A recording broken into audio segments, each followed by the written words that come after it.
Hello, everyone. Welcome on in. It is Tuesday, and that means it is another Wurm Roulette episode today.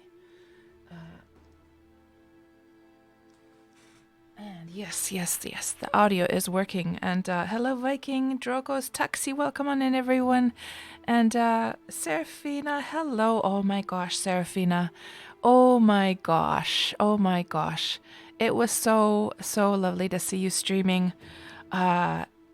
And how did you actually, I would love to hear all about what inspired you to start streaming Wurm? And how have you liked it so far? And let me just actually give a shout out there for Serafina. So Serafina has been playing Wurm for quite a few years now.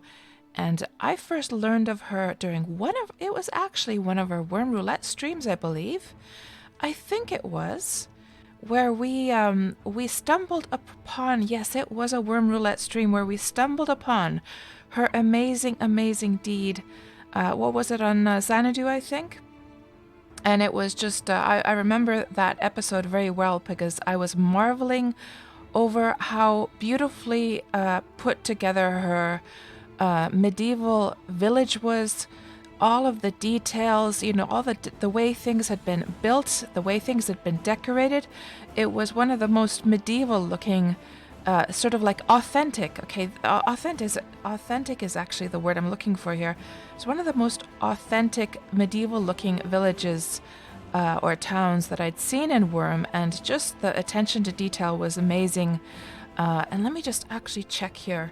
If I remember where it is, Serafina, your place, if anyone wants to come and visit, you have been also starting to decorate again. Let me just see here. Is it? I think I have you. Yes, I do. I have you marked here.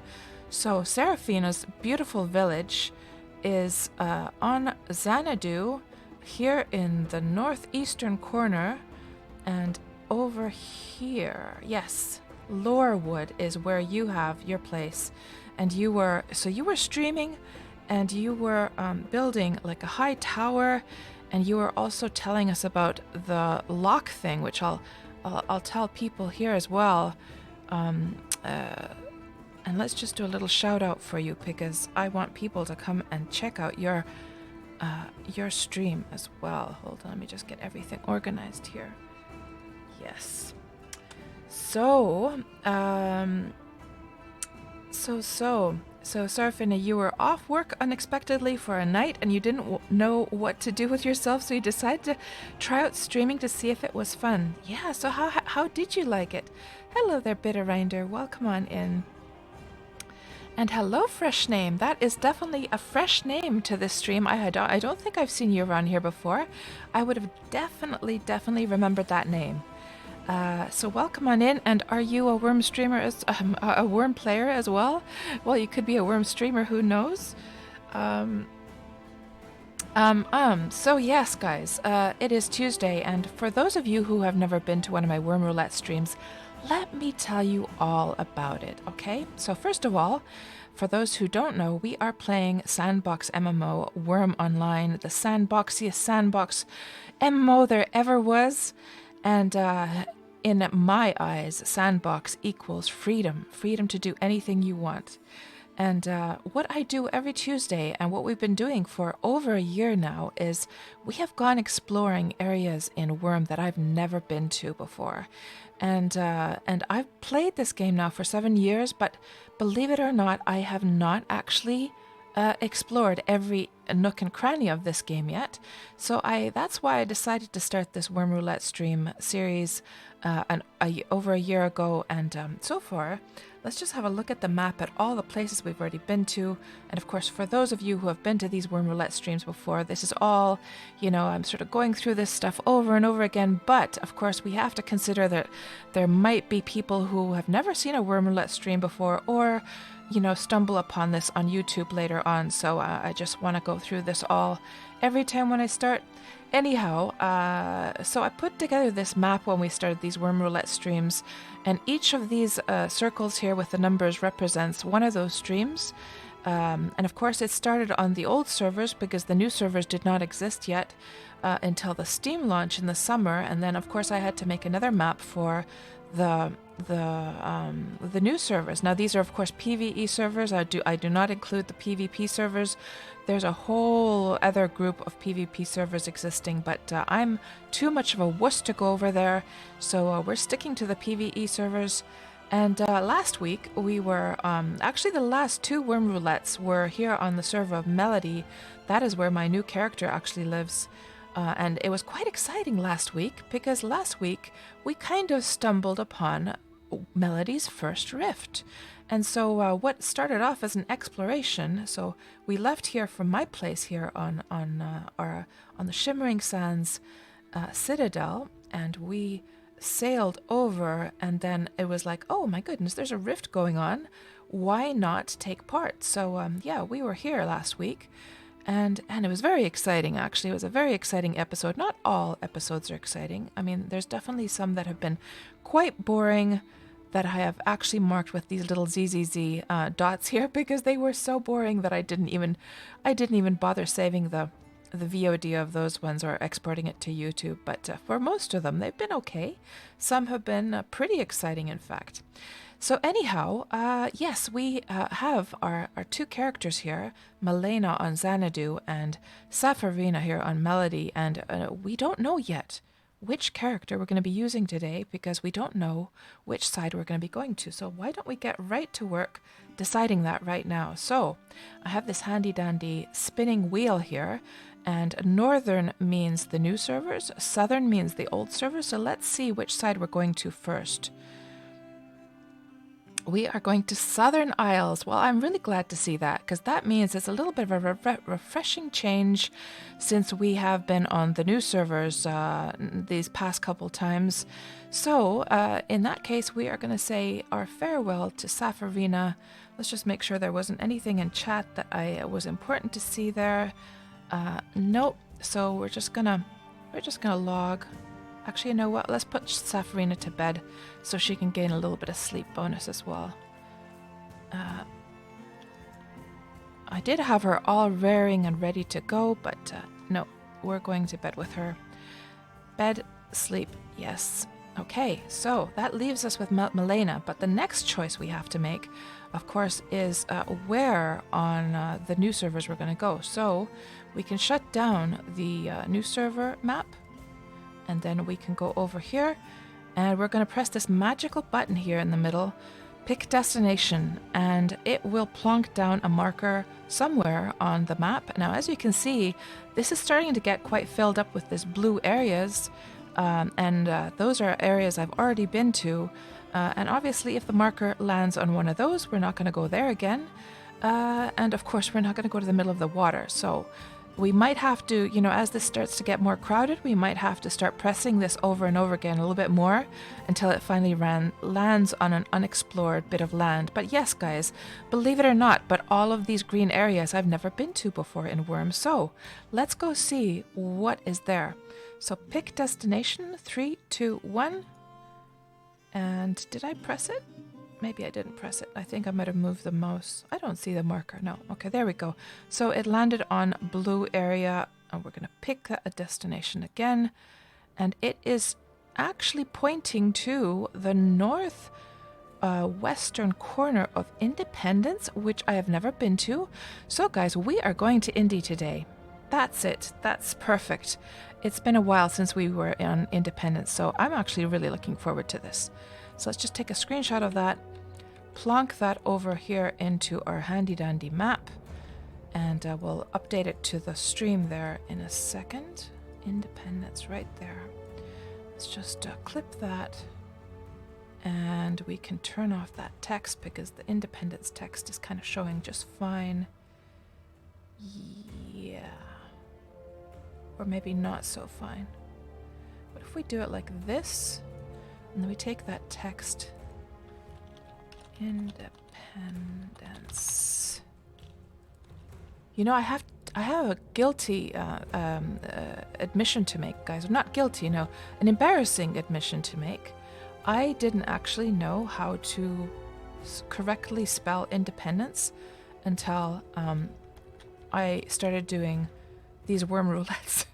I think I was was I writing it so independence with an A there before, and then I actually had to start to like pay attention to how that was written. So whoever knew that Wurm Roulette would teach old cats how to correctly spell a word.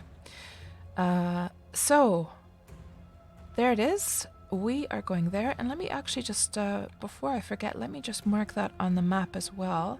I'm going to catch up with the chat there as we start to set sail. So 1 second, guys. So Independence and that little spot. Okay, we're going to go mountain climbing today, guys. I better make sure I have my booze with me. So actually it's right over here. Now hopefully I'm gonna have to go from, you know guys, it bothers me. There, yeah, we can remove that one. I'm already at 50 annotations. It's way too few for these Wurm Roulettes, I'm telling you. And is there any other ones I can just throw away? No. Yeah, and that's just to mark where I have to cross if I want to go back to my place on Xanadu. So actually this is going to be, as far as sailing goes, this is going to be super easy because we're going to be departing here from southern Xanadu, popping through the server border south, right to the correct corner on Independence. So that's going to be pretty handy actually. So let's see. Yes, this little spot right about here. Add annotation. And we'll just put some garbage text there. Good. It's a little bit to the right, but we'll try and keep that in mind. Okay, so let me just do a little last check and make sure that Milena has everything she needs for our trip. Let's have a look through our little Wurm Roulette checklist here. Wurm Roulette checklist. So cotton, she has 20 cotton, that's good. She's got her booze. She's got some food. She's got some water. She's got her tent. A large sign should be in the ship. Horse gear, taming grass. Yeah, we're going to have to actually cut some taming grass, actually. Well, we can do that. Well, yeah, we can do that there as well. We should drop off these locks, actually, so they don't weigh me down. Not that they, oh, that actually, the gates, the locks themselves, they actually weigh 17.6 kilograms. So yeah, we definitely want to just keep those here and not drag those with us. They're from the horse market. But otherwise, it looks like she has everything she needs to get a move on. So let's just go and put those locks away. And we'll check and see if there's also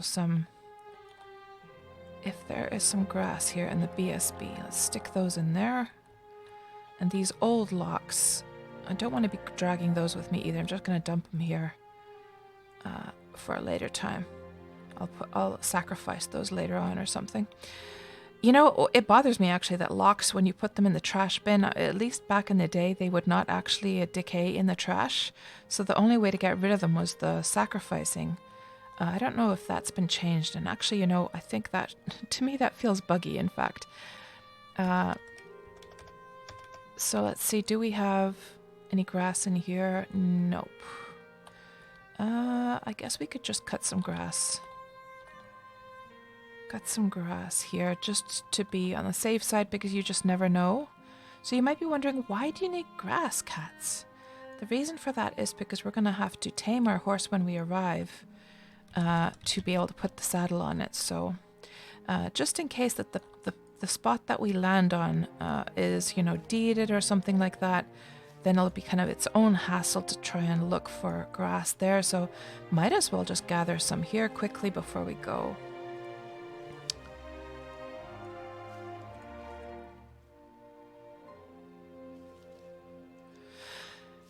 And that should be more than enough. Good. And then, yeah, let's just grab that last bit. Good. And then, oh, damn, well, let's just stick these locks. Well, we'll just stick these locks as well into the ship or something. Don't want to be carrying those with us. So let's just take the stuff off of the horse because, of course, when you cross the server border, if you are new to Wurm, you might not know that when you cross a server border, you cannot you cannot lead the horse behind you in the ship. You can, if you stay on the same server, you can, but for crossing the server border, you are gonna have to stick your horse into a creature cage. Now, I do believe I should have a creature cage here in my trusty Gnar. I do, yes, and that one is actually starting to decay a little bit. So let's just repair that and then put the horse in there.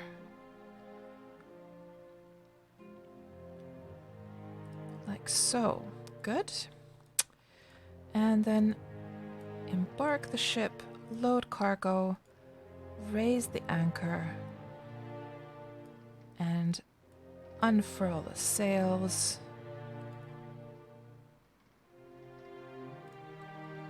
Unfurl the sails. Like so. Good. And then we're just going to plot our course directly to Independence then, because hell, it seems like the perfect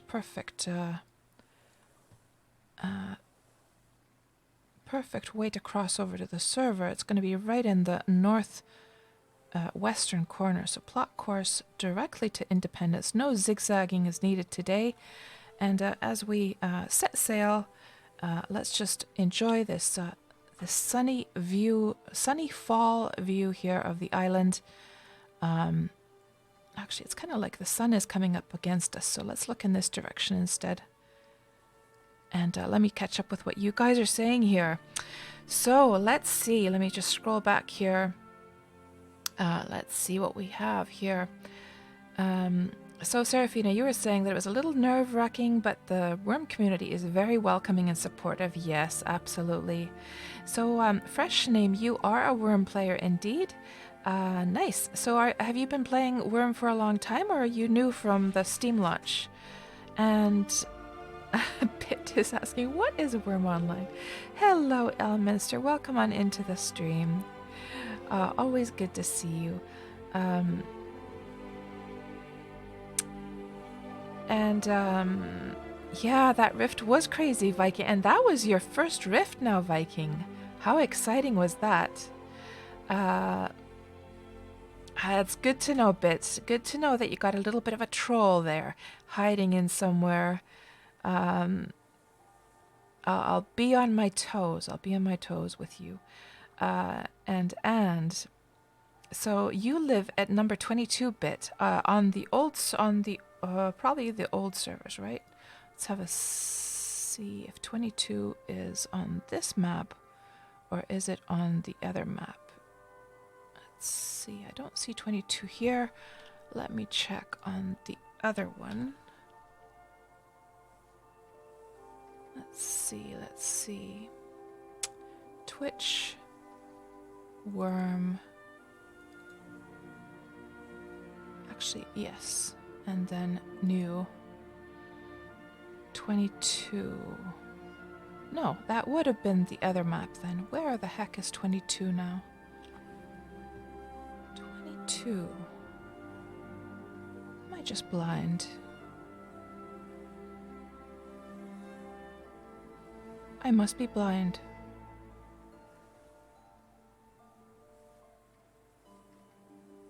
Yeah, I don't see a 22. It must have been one of the sleeping ones. So maybe, yeah.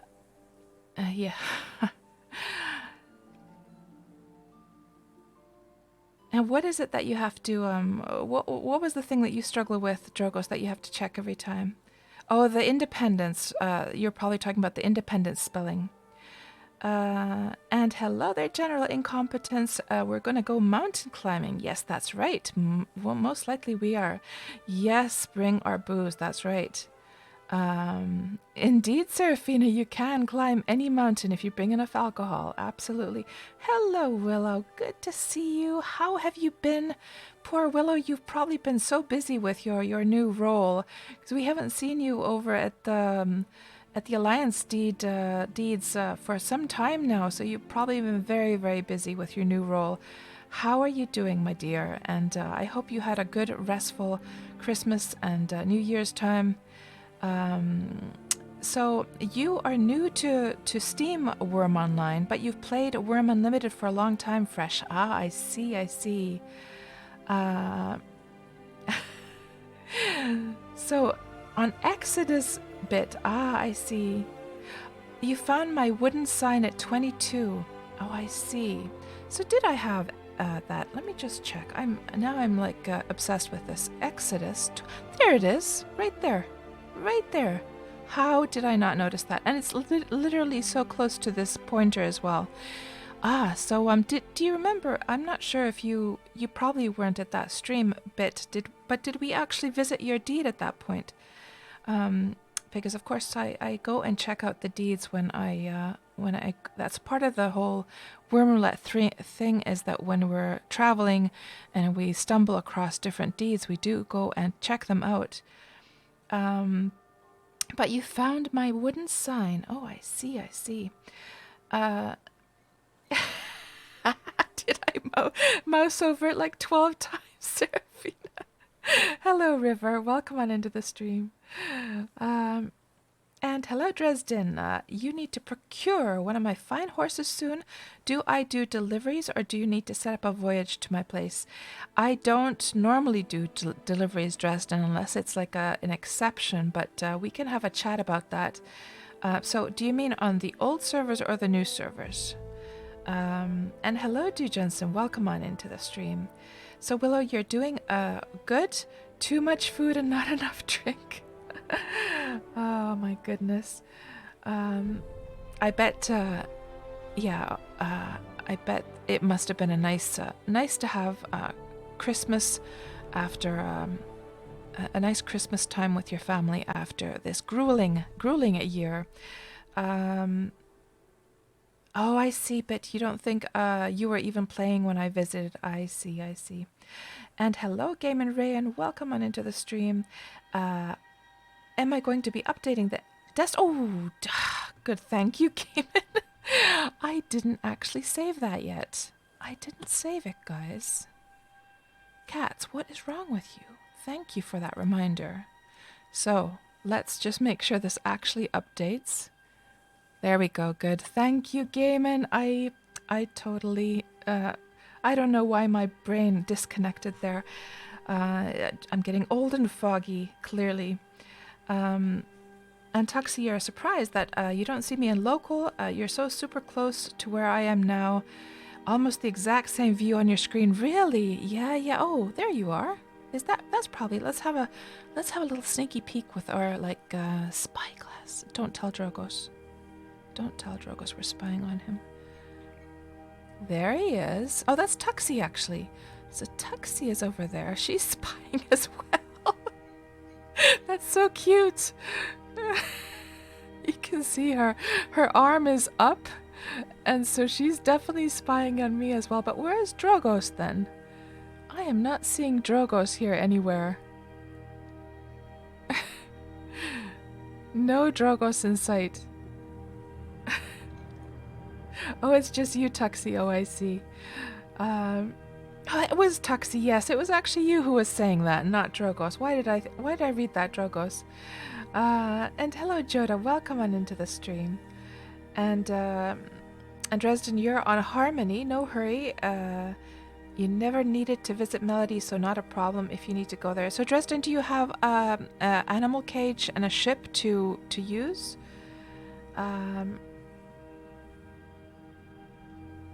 Oh, Drogos is hammering a floor. Busy and local. Oh, I see, Du Jensen. Hello, Donut Kebab. Welcome on into the stream. Let's get a little closer look here at Tuxie. I'm going to spy on her even though she's so close by. Let's get a look at her cute little face over there.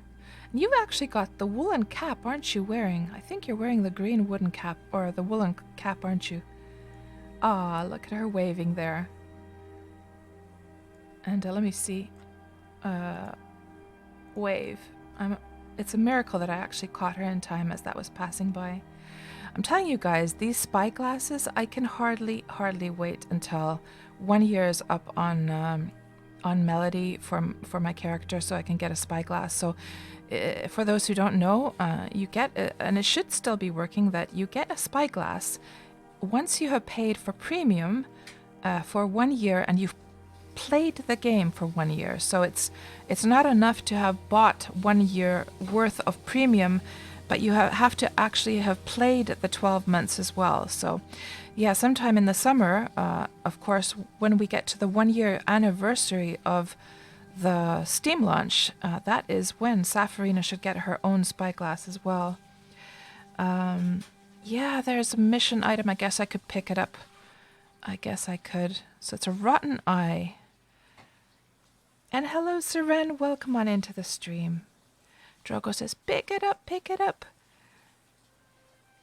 I wonder if this is part of the current missions or whether this is one of the older ones. Let's just actually check what the situation is with the missions right now.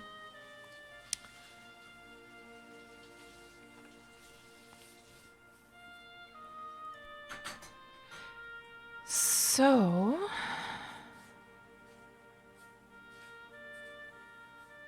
Hellhound seen fleeing from Valray to these lands. Bring furs. Ritual of the Sun. Ores. Okay. So none of the current missions are actually using that one, but of course you can maybe save it in your magic chest for a future mission. Oh, you found 3 of them on your way yesterday, Tuxie. I see. So, guys, how have you all been this past week? For myself, I'm trying to think if there's anything special. Not really. I've been working hard to finish up the new version of the horse market over on Melody. And I also have been trying to think of, like, I would like to stream something else as well in addition to Wurm. We've now got the Wurm Roulette streams on Tuesdays, and then we've got the Kingdom Update streams on Saturdays, but I'm kind of wishing to squeeze in another stream in there somewhere. And either I've been contemplating whether I could start streaming a little bit of Minecraft. I just have to look into how the whole process, you know, there's all these mods and stuff. I have to look into that. That's one option, just to learn more about Minecraft, to see how Notch took Wurm, the idea of Wurm forward in his own like game. But another option, another thing that I'm kind of pausing for is that, of course, Elite Dangerous is going to be soon coming out with the Odyssey expansion, and it would kind of be a shame if I started playing Minecraft just when Odyssey comes out, because I know for sure I will absolutely be streaming so much of Elite Dangerous once that comes out.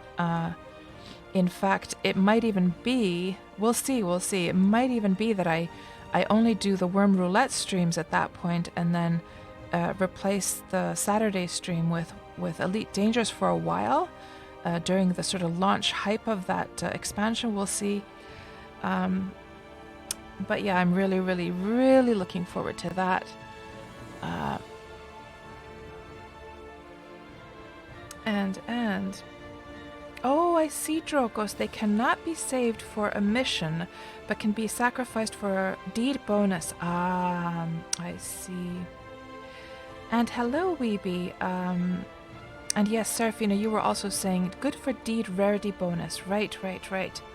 Yeah, I have to say I'm very clueless about that deed rarity bonus stuff. In fact, I didn't even know about it until the Factional Fight Brothers were talking about it on their stream a couple weeks ago, and I was like, what? To think of all of those mission items I could have picked up and sacrificed. I was completely clueless about it. Oh yes, and speaking of like clueless stuff and stuff that I've learned, so something I learned from watching Serafina stream, it was yesterday in fact. Serafina was talking about This is just miraculous. But Serafina was talking about the fact that you can control the quality of items that can go into a BSB. So have you ever had the situation where you had your high quality items in a BSB or a food BSB, and then you dropped a low quality item in there by mistake, and then it averaged out and you ruined the quality of your high quality stuff? Well, it turns out that you can control that by applying a padlock to an empty BSB or food BSB. So it has to be empty, according to what Serafina was explaining. And that way, when you try to drag something of lower quality into it, it'll just give you an error message. So that was new. I had never heard of that one before. And so Serafina was just displaying that on her stream yesterday. And I was like, what the heck? What the actual heck? How cool is that? How cool is it that all of these little things that are hidden in Wurm sort of reveal themselves as you play? I mean, that's one of the reasons I love this game so much, guys, is because even though I've been playing this for 7 years, all of these crazy little things like reveal themselves that I had no idea about. I think one of the cool things that I discovered about, say, a year ago as well was that I never knew that if you boil salted water, salt, like seawater, I never knew that if you boil seawater, it has to be a larger amount, apparently, not, I think it had to be a larger amount of water. The water will it actually doesn't evaporate. Instead, it separates into salt and fresh water. And that is how you can just grind a whole bunch of salt for yourself for your cooking. And up till then, I had just been trying to find like salt veins. When I was mining, I never knew that you could just literally boil seawater. These kinds of cool things reveal themselves gradually, and it's just, the game is full of little like things like this that keeps it so interesting. And let me just see what you guys are saying. And also, let me just check whether. Let me check whether.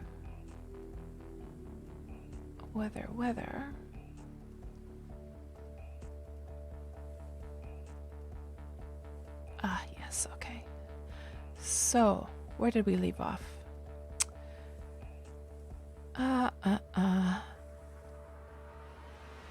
And so, yeah, Weeby, you were saying you're afraid to buy Elite Dangerous. You fear you play it instead of Wurm. Well, I'll tell you, Weeby. So here's one thing. They're very, very different games. Obviously, like it's obvious that they're both like MMOs. And I guess there's a sandboxiness element as well to Elite because it doesn't sort of lead you by the hand. It is, I would definitely classify it as a sandbox MMO, space-themed one though. But I think they offer otherwise like such different experiences. Elite, every time I play that, the feeling is one of kind of, it's kind of desolate and lonely and cold because you're out there in space and it's dark most of the time and you feel very, very alone in your tiny little ship out in the middle of the galaxy. So it has that kind of desolate, dangerous feeling to it. Whereas Wurm, you come to Wurm and it just feels so cozy and charming and happy and pleasant. And when I say those things about Elite, I don't mean those in a bad way at all. I mean, I think that atmosphere really suits space exploration. You want to feel that way. You wouldn't really want to be feeling like cozy and warm as you're exploring space, right? But that's what I mean is that they offer such a different kind of emotional experience that I don't really think that they can compete even on any level. So you might find that even though you might get addicted to Elite Dangerous, you'll still be, what's the word I'm looking for? Thirsting for that warmth and coziness that Wurm offers as well. And hello, Chanos, or was it Kanos? I always forget. When will the Odyssey update come out? Well, all they've promised is early 2021. So I'm assuming within the next few months, hopefully. And Weeby, you should wait for buying Elite Dangerous. Wait until they have the new expansion. Because you do have to pay for that separately anyhow. And Seraphina's heading out to catch some sleep. Seraphina, you probably already went, but thank you so much for stopping by. And thank you for the well wishes. And Tuxie says you get 2 extra seconds for sacrificing a mission item. Definitely worth it. Wow. Okay. Sounds good then. And yeah, Space Legs Thistles. Absolutely. Yeah, I can hardly wait. And hello, Knight. Welcome on into the stream.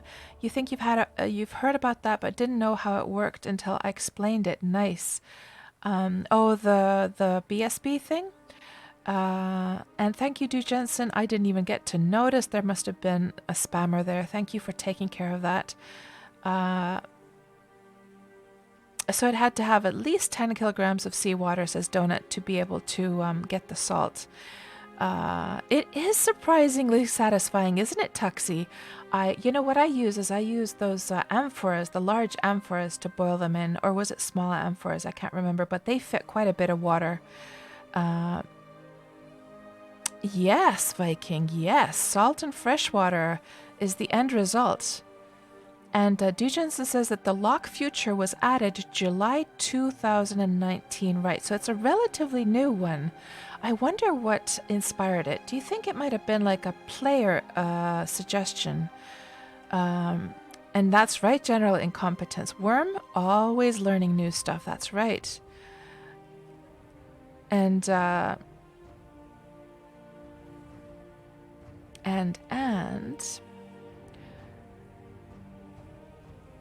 Tuxie was seeing a message that Tabari slain by lag monster, aged troll, lag monster.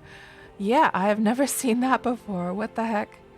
Viking says, very different game. Is true. Yes, Viking is somebody I met actually through Elite Dangerous when I was watching his streams. And Viking says, so next time you play Elite Dangerous, invite me along, and then you don't have to be alone. Yeah, you know, Viking, I've never tried that before. I've never tried the sort of team playing so that you're in the same ship. We should try that sometime. But you would need a ship with room for at least 2. I believe I have a ship like that, Viking. I don't remember all the ships I have anymore because it's been such a long time that I played. And I don't remember the names of them.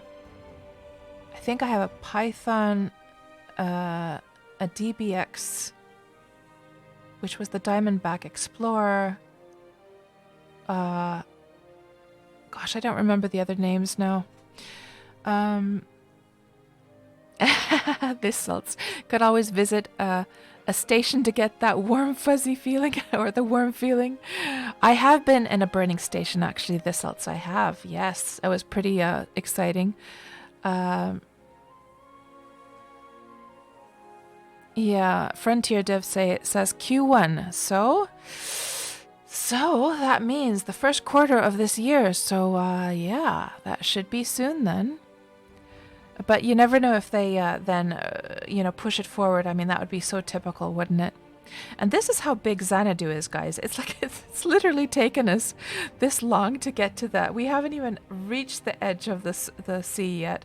And Tuxie's still up. Oh, Tuxie just crossed. She just crossed over there, so I think we're very close now. And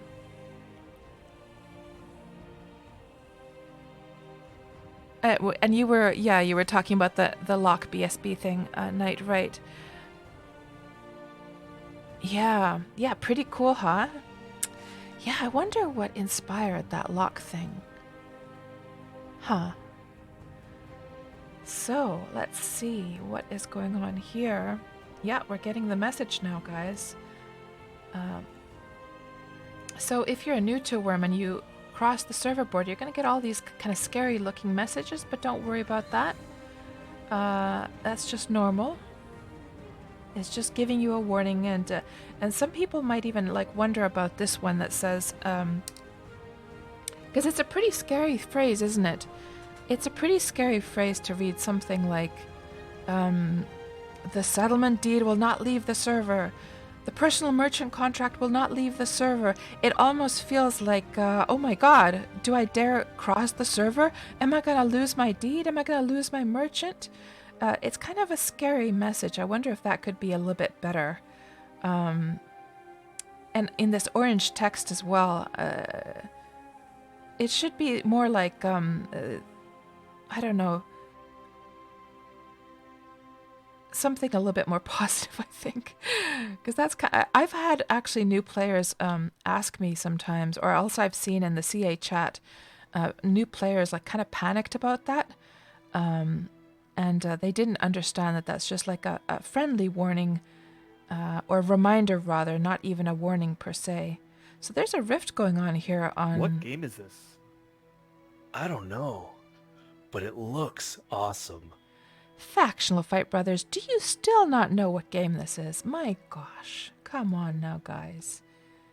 You've only been doing tutorials and streams for years now. So is there a rift going on here on Indie? Is it active right now? Anyhow, guys, here we are. We are here in the northern... You know what we should do, guys? Let's just have a look at that map again. So this corner of Indie... It is actually Independence. It's quite a large server. So I was going to say, should we just like explore? You know what? Let's do it anyhow. Let's explore the entire northwestern corner today. Let's do that so we can get this filled in. So let's start off actually. What's going on? Oh no. Is that you, Willow? Is Willow being naughty? Somebody has turned me, some mischievous GM has turned me into a unicorn, a baby unicorn here. Well, we shall start sailing over as a baby unicorn. I think it loses the effect once we go to land, doesn't it? As soon as we get off the ship, I'm pretty sure. But let's start sailing over to the islands over here. Let's go and explore these islands, and then maybe we can leave the ship over here and start walking up towards the mountain. Yes, let's just remind ourselves what part is... Oh, it's a rather large part, isn't it? It's a rather large part. Let's just see. So, on the eastern edge of that lake, and pretty much that spot is on the very edge of the blue, yes. So as long as we stay within this area from the lake westward and to there, then that will all be new. Oh, and also this mountain we have not explored either, but yeah, we'll have a look. So I'm gonna have to take a screenshot of this, guys. It's not every day that you end up to be a baby unicorn, is it? That is quite cute. Let's take a screenshot. A couple of other ones as well.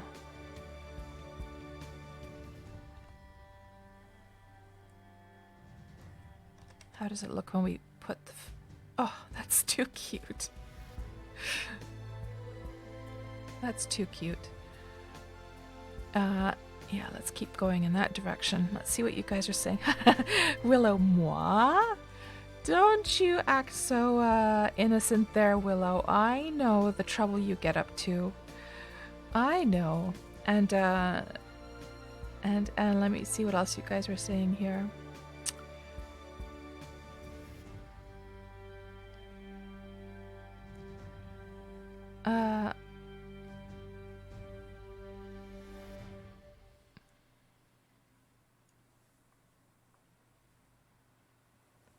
So Viking, you were saying with the virus and everything could mean delays. Yeah, that could be. I'm sure it must have surely slowed things down a little bit at least. Getting everything set up for. I'm assuming they're doing remote work. Perhaps at least a lot of game studios I know are doing remote work now. But yeah, we have seen some great clips. And Viking, I was just showing Mr. Laggy last night. He was streaming an art stream last night, And so we were talking about like what games we're going to be playing in the the next few months, and I showed Mr. Laggy that one that I shared with you about the weapons that they're going to be, that the work on the weapons that they've been doing, and he was pretty impressed. So we'll see if we're going to see Mr. I know Mr. Laggy, well, he has Elite Dangerous because I actually bought it for him. We'll see whether he comes back to Elite Dangerous after that.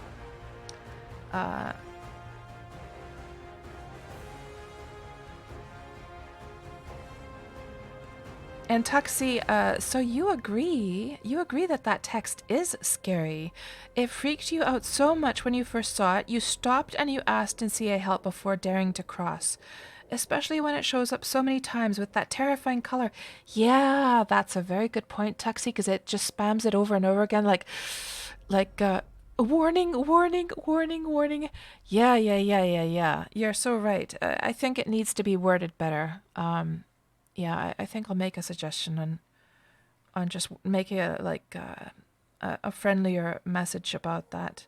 Something, where it has at the end that upon returning, they will be returned to you or something like that. I don't know. Gonna have to think. And if you have any suggestions as well, please feel to throw those my way in Discord. And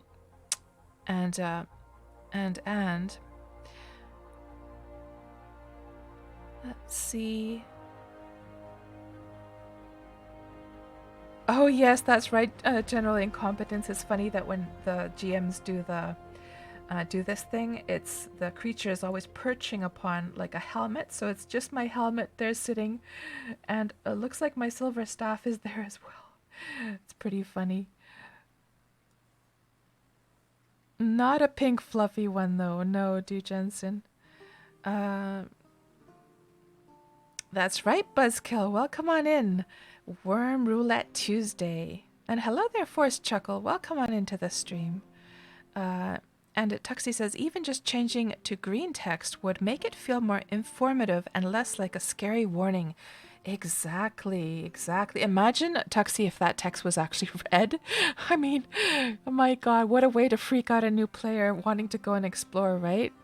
Yeah. So...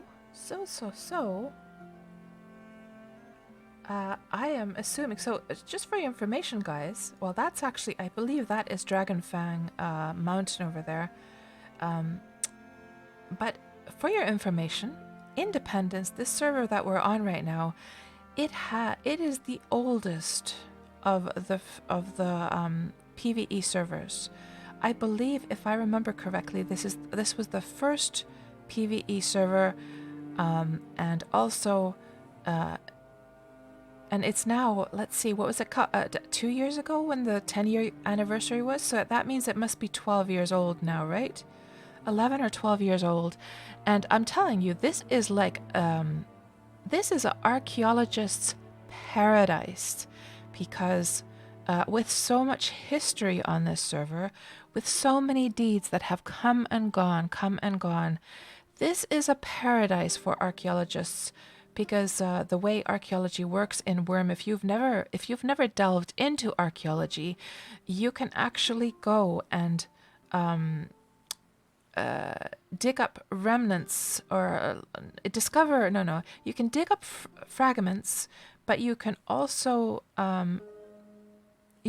discover things about previous deeds that were on that bit of land that you're investigating. I forget the skill that it was. Was it investigating? I forget. The one that you get when you're actually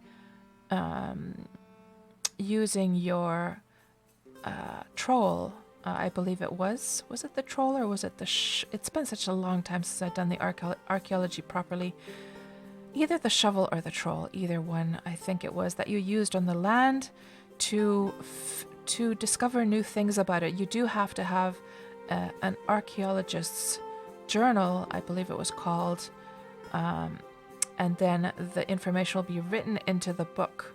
And you have to have pages inside of it, of course, for the data to come into. But anyhow, yes, I've sometimes kind of fantasized, guys, of making a little archaeology hermit character here on Independence, completely separate from my other characters in all possible ways. Just a secret character that nobody knows about, that would live somewhere up on the top of one of the mountains and would go around exploring and discovering the history of this place. I haven't gotten around to doing that kind of thing yet, but it's this sort of like, but you know, then I get to this point that Cats, you already have so many characters, you already have, you're already organizing so many deeds or holding so many deeds. You don't want to do that all again, but I don't know, guys. There's something tempting about that. And of course, some people have said in the stream that it would be really cool if I did a series of streams where I started a completely new character and did everything from scratch, like the super scratch. So getting rid of everything when you first start out and seeing how you can survive that way. And that might be something that could be sort of packaged together with that kind of character. And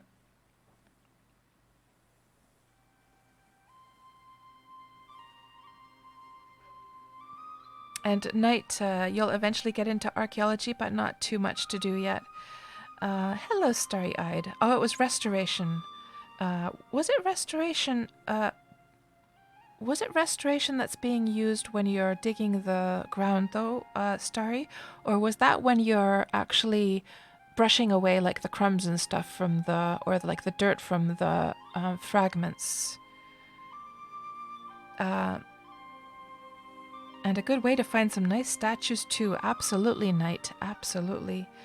Oh, yeah, you know what? Let me just disable that TikTok message because I don't think we need to be advertising that anymore. So let me just remove that, actually. Oh, that's not what I wanted to do. This is what I wanted to do. Let's just go to timers and TikTok. Let's just disable that. Yeah. Okay, so we're starting to get closer now to this island. We can see that there's some step here. Now, of course, Independence is such an old server that a lot of the landscape, this could have very easily been when Independence first started out, this could have easily just been all forest, and maybe players might have turned this to step over the years to spawn critters for hunting, because step tiles will actually have, like, the animals will spawn quite a little bit more on these than they will in other tile types. So that's a possibility. We never know. What is that thing over there? Let's have a look with our beautiful spyglass here.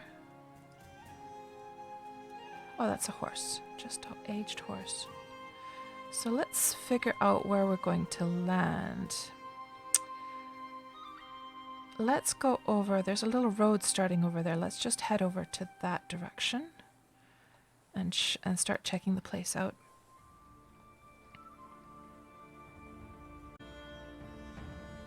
And thankfully, of course, those vaccinations are on the way, so it'll be interesting to see how that all turns out and if how well they work on, and if anyone ends up, because once, of course, it starts to go to the general public, we're gonna start seeing a little bit more if there's any effects from, like, bad effects from them, but hopefully not. Okay, now, you know what? We're gonna take our... Is this deeded land? No, it's part of the lands of Wurm. So, let's just unload the horse here. And we will just have it swim over when we go to the mainland, I think.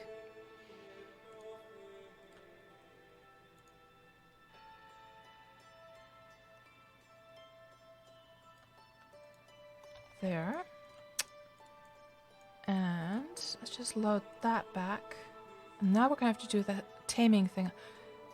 Was there any predators here nearby that would attack once the horse is tamed? I don't think so. Don't see anything, at least. There's a pig, but hardly a predator. And let's take our weapon off so we don't start attacking the horse. And then just use this handy dandy grass that I cut to tame it so we can get the saddle on it.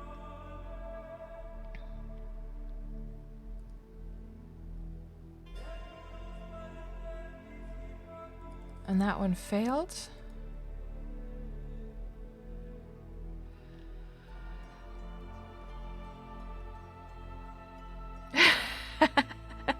Buzzkill. We don't mind. ASMR nose blow. Oh, no. I wonder if there's an ASMR video with just nose blowing. I wouldn't be surprised. There's some of the most weirdest, disgusting like ASMR videos out there, so you never know. So if you're new to Wurm and you're trying to tame an animal which is like normally not aggressive and it goes aggro on you, just simply unlead it or walk away from it, untarget it, and then go back. Just sort of reset the animal's state.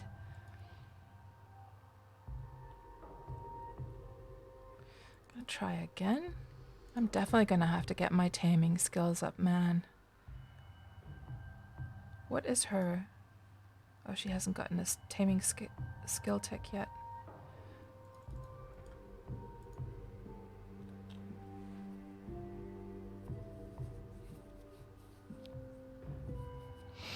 And Seren, you were also not out since the beginning of December, and still you have a little cold now. Oh no. So Seren, do you have any other like symptoms that would make you think, is it just like does it feel like a normal cold so far? And Bit, there's a dragon. Bit, are you trolling me again? Are you trolling me? See, now I'm gonna think everything you say is a troll. Hello Reba. Welcome on into the stream. Good to see you. Now we got this tamed, guys. So we can just put the saddle on, the bridle on. And is that saddle... Yeah, let's just repair that, actually. So the saddle and the horseshoes will make the horse go faster. So let's just stick those on. You know what I wish we had? Something to give a little bit more. And I know, Seren, you're a horsey person as well. I wish there was a little bit more realism to horses in this game. Imagine if you could actually, like, muck out... No, what was the term when you use a hoof pick to not muck out is for the stable, but what's the term when you're picking the dirt out of a horse's hoof? That there'd be these little things that you could do, like imagine, because in real life, let me just show you guys. Let me see, horse hoof pick. If I put a picture here, so. I guess people who don't take care of horses would not know. But what you actually have to do with horses is that you have to, after you've been out, I believe it's after you've been out with them, like riding, the dirt gets all packed up into their hooves, which I guess can cause like infections and stuff. Or maybe it doesn't feel so nice for the horse that it's all packed in there. And so you use one of these picks to like pick away the dirt. I'm just thinking to myself, and what will actually happen if you don't? I believe it can start to get so packed up that it actually gets like round. Let me see if there's a picture here. Horse hoof dirt packed round. Can we find a picture of that? Where it actually causes a problem for the horse to get a footing, you know, like, I can't find a picture here now, but you can imagine that if the dirt just starts to pack in there more and more and more, it might actually become a little bit round, that the hoof is not like flatly on the ground. I'm not sure if I'm imagining there. I remember somebody telling me about this one time. But anyhow, imagine in Wurm if... Oh, jeez. Willow! You scared the crap out of me. Does Willow's hoofs or claws need any cleaning here? Do I have anything that could be used as a pick? Let's just see from my tools. Well, we have a pickaxe. Let's just double click that. Take one of Willow's claws here. I'm sure she gets all kinds of grime behind those claws there, and we're just gonna Malena checks Pomona's claws for any dirt. Oh, off she goes. She doesn't like her claws being cleaned, guys. Yeah, she was not happy with that. Please don't gobble me up. Willow, please don't gobble me up. Oh, there she goes, galloping off into space. That's a fine looking dragon. You're looking very beautiful today, Willow. Very beautiful indeed. My, what large fangs you have. Please don't gobble me up. Okay, so, yeah, so what I was thinking, guys, oh, we should also untame this just before, like, some predator, like Pomona there, starts to attack my horse. Animals, untame. Yes. So, what was I going to say? Yes. Imagine, guys, if there would be these kind of little things to realism that over time, a horse that you ride on, so it shouldn't be like normal horses that you just have like in your, your breeding horses that are in the pens. It should be an effect from riding on a horse that gradually dirt starts to pack into their hooves, and you need to clean them out with a pick once in a while, and because it will start to slow down the horse's speed if you don't clean out their hooves. Now, I know a lot of people would probably just think that, man, why do we need this kind of annoying stuff to do that's not fun to do? Really? Do we have to add one more step to... But, I think a lot of people love Wurm because of realism. And I myself, I would enjoy that kind of little thing to take care of. Just one more thing to make the horse feel, like something to actually take care of. Because they're quite like robotic, the animals, and the caring for them in Wurm, in my opinion. So Willow has vanished and gone off into space. Did she actually say anything here? No, she was a completely silent dragon. Array of the things I learned from watching this stream. And let me just see what you guys are saying here.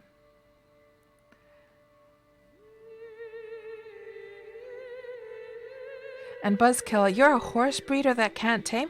Well, actually, Buzz, the animal husbandry is the skill actually used for breeding horses. And it is a completely separate and different thing from taming animals. Taming is a different skill, and you do not need... Oh no! Willow! Just when I thought I was safe. She turned me into a bunny rabbit. Oh my god. Okay, let's get a screenshot of this as well. Let's see. Can I... Oh, but my camera is now so low because of course Malena would normally be a bit higher and her camera is set to that character.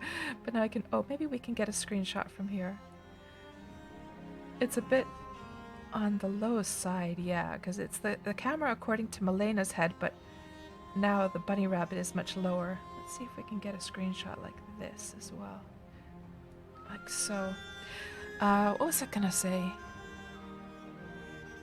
Yeah, so for things like horses and cows and things like that, you do not actually have to tame them to catch them and to breed them. Oh, there's a lot of monsters around here. Should this little bunny rabbit... Oh, we need to get our staff, guys. Our staff equipped. Let me just fix that quickly. And we should also get a slurp of water as well. So it looks like equipping the staff did not actually lose the bunny rabbit. Let's get a drink. Good. And let's see what it looks like when a bunny rabbit... Let's take on that rat first. What does it look like when a bunny rabbit is trying to kill a huge spider? Oh, and what's the game volume at right now? Let me just double check that as well. Yeah, it's very low. That's a bit better. That's better. I can actually hear something. Oh, and it looks like she was already returned for some reason. Now what was I gonna say? Yes. Oh, this is a greenish spider as well. So you might be wondering, Buzz, so if you don't need taming to catch horses and cows and things like that and to breed them, what do you need taming for? And that is for taming things like spiders and like predators, things that are aggro to you, or else very high-end gentle creatures like unicorns. So I would not be able to ride a unicorn without taming it first. So yeah, I have not gotten into animal taming. Of course, where Samuel said in the roadmap, just in recent times, in the recent months, that the whole animal husbandry slash taming aspect is going to be looked into and improved, which I can hardly wait for, guys. I can hardly wait for that. I can hardly wait for that. I have really been, because I love to do the whole animal taming aspect. Like in all the other MMOs, my main character, oh my goodness, she took a lot of damage, guys. Let me just check and make sure. How's all my armor doing? I mean, how did I take so much damage just from a greenish spider? That was surprising. Huh. I'm gonna actually have to get my cotton out now. And let's put the cotton over here.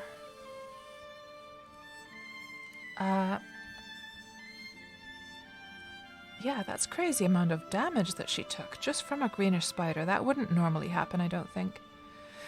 But yeah, I was saying that in most other MMOs, actually my main character has usually been like an animal tamer of some kind, or a hunter that has like a pet or something like that. So, but I have never been interested in getting into the taming aspect of Wurm, just because I felt like it was a very sort of like simple and boring thing to do here, from what I've seen from what other people do, and I have no interest in like collecting champion animals, for instance. Not really my thing.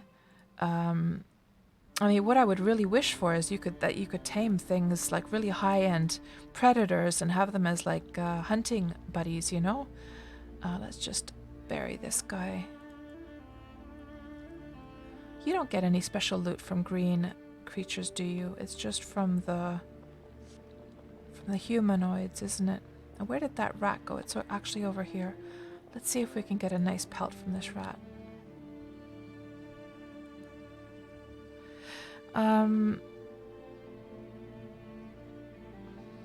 So Seren, it feels just like a normal cold. Well, that's good though. But you hate it and it still creeps in even though you try to avoid people. Oh, I'm sorry, Seren.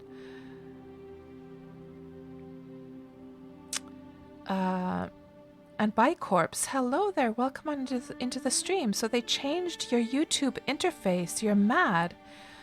Really, I have not checked. Or actually, oh, that's an 89 quality one, guys. Holy moly. Is that possibly even... let's just grab that game meat as well. Maybe put it into the saddlebags here. Oh, yes, because we can't use the saddlebags here. Because she's not... It's not like branded on this server. We're going to grab that one. I'll just leave the rest. I don't want to be carrying because it's so heavy, that meat. Now that you mention it, Bicorpse, I might have noticed that YouTube's layout changed a bit. I'm going to have a closer look. And there's a little wildcat. I wonder if that one will drop a nice pelt as well. Let's just get this guy taken care of as well. Hello there, Orzeya, and welcome on into the stream. And so it's just called cleaning the hooves or picking, right? Yes, so I guess you're a horsey person as well. So Seren says you use the hoof pick before and after riding. And hoofs with earth underneath don't have problems with it, but if it's like urine from the stables, hoofs become problematic. So you could get infections and stuff like that, or the horse could get infections. Yeah. Right. So yeah, because that would explain, of course, why wild horses don't have to really worry, because they just have like normal, natural, clean earth in their hooves, and not this like stuff from the stables, right? And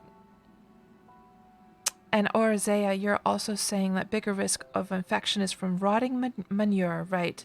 And out in the wild, so that was just a Ford equality. Out in the wild, of course, the probability of wild horses getting that into their hooves is very small.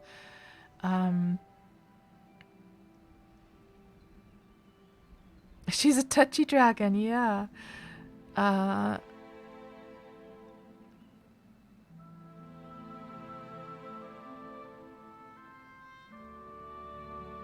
And Donut, you can already hear Retro saying, it's included in the grooming process.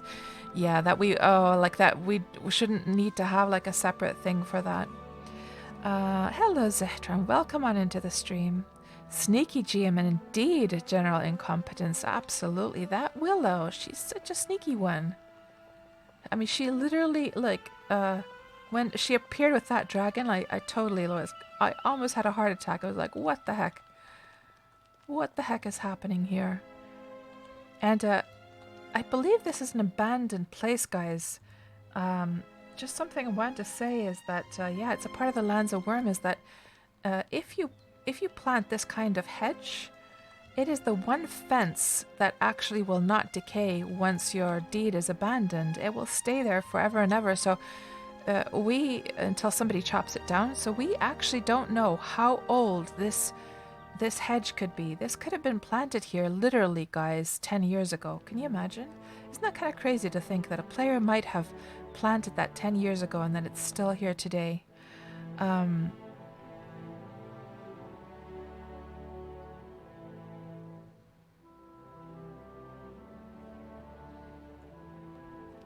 No worries, Willow.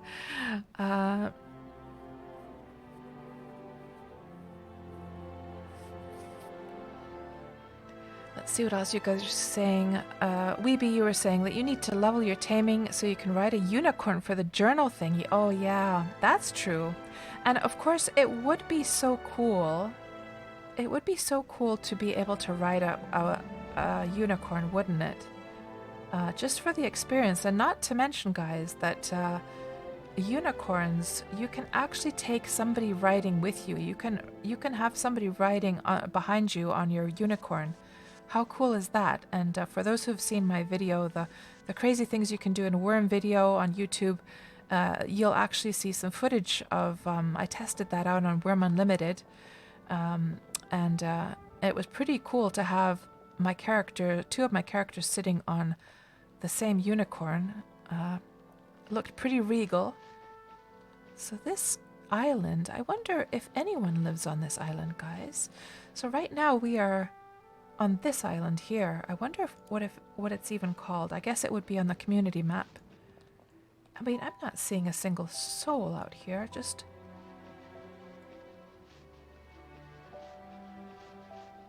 abandoned areas. Oh, there's somebody. Let's go see what's over here. And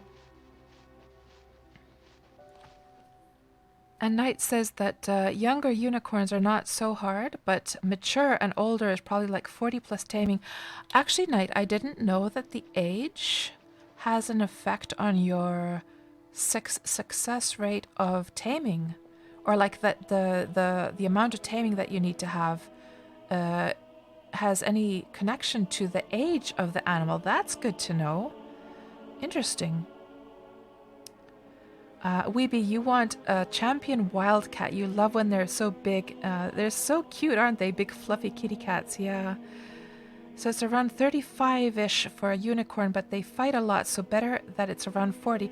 Well, actually 35 isn't too bad then, Tuxie. I'm not sure how hard it is to... does anyone know, like, well, I guess there would be people here who could say whether, like, grinding taming is like is it one of the harder things to grind? Or is it quite easy? Oh, don't tell me that the door is locked. Just when we found a nice little village here to come and explore. Oh. Well, let's go and admire it from up here then. Let's see if we can, let's see what we can see from up here. So this place is called Sagecroft. Looks like they have a whole bunch of ebony black horses over here. Looks like they only have ebony blacks. Oh, there is a gold one over there. Sagecroft.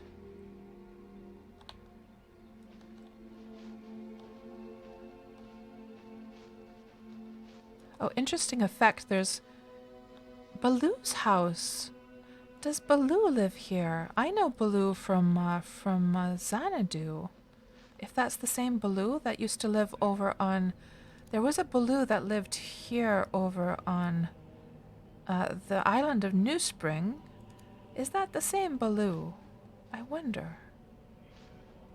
Huh. But I meant to say that interesting effect from the light. There's the painted light inside with the red color, and it's casting this light onto the rooftop. That kind of looks neat. And definitely easier with younger ones, says Tuxie. Okay, that's good to know. I never knew that. And you could get lucky, says Knight, with 20 taming skill with an adolescent unicorn. Really? Huh. That is... Oh, what the heck is that? Aged slow spider. Okay, aged slow huge spider. Yeah, that one apparently is kind of useless to kill because... Apparently, I forget now, was the slow, was it like weaker than the default? And then the fierce and the fast ones, or whatever the ones were, I forget the terms for the more fierce ones. Those ones are harder than the... Like this alert guy, I'm assuming this alert goblin is harder than the norm. But the slow ones, I'm not sure if it's worse than the norm or not.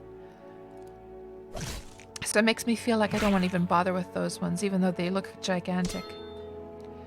So it took 40 attempts, says Knight, to tame with 20 skill for an adolescent unicorn, right? And they're aggressive, so you have to be kind of careful with that. That's interesting. It's not too bad then. It's not too bad at all. Hello there, Vacant Saints. Welcome on into the stream. And I don't think I've seen your name here before. Are you a Wurm player as well? Let's see what else we have here in the chat. Oh, Arzea, it is actually Sanoka. Welcome on in. You realized you could change your name, so you changed it into something you like more. Ah, I see, yes.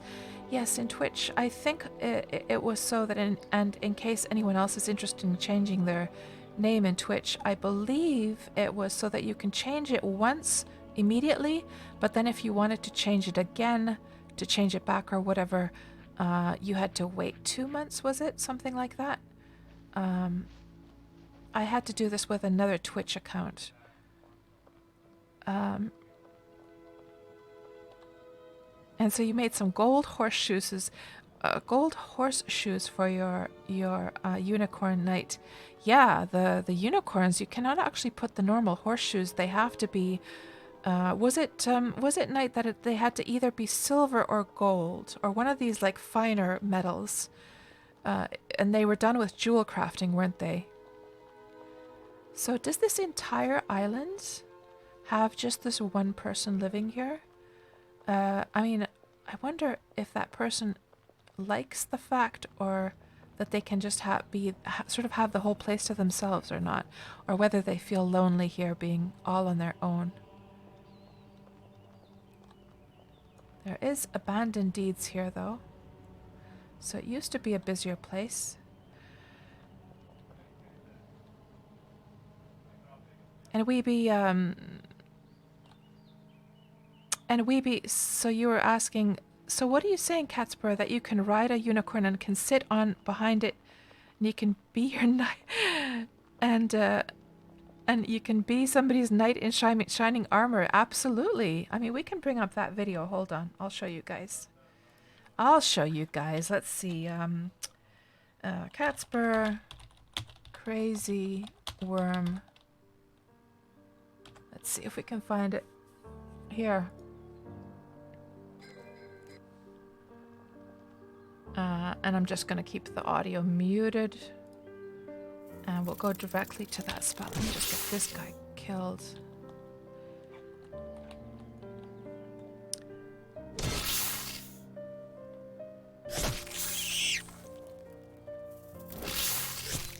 Hello, Isamuth.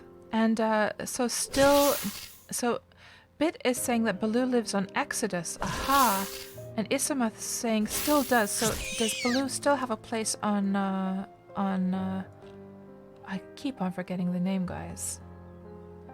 Does Baloo still have a spot on Xanadu at... See, I keep forgetting this, guys.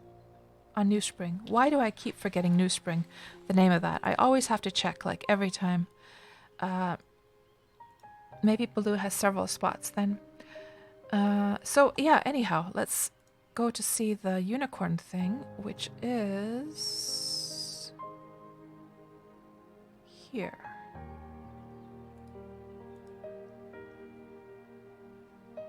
Just put a little bit higher speed. So yes, you can just hop on, go for a little ride together. How cool is that, huh?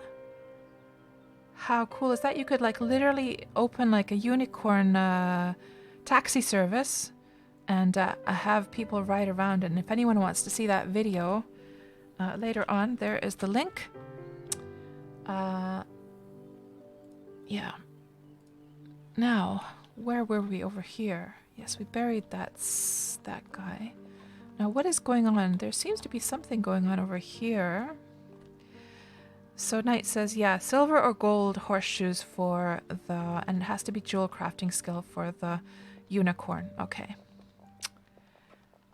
Something is going on over here. There is a house. So it seems like there's an abandoned deed and possibly... Is it maybe like a new player has come and sort of made use of like... It sort of looks to me like there was an abandoned deed and then a new player has come along and sort of made use of this old place and built a couple of houses. Part of the land's a worm. Okay, so this is actually just free land. So there used to be a market of some kind. Oh, there's only 3. So a few things there. But the houses are not decayed though. What the heck? And all of the market stalls are empty. Huh. Let's get a little drink of that water from the well here while we're at it. Some nice fresh water.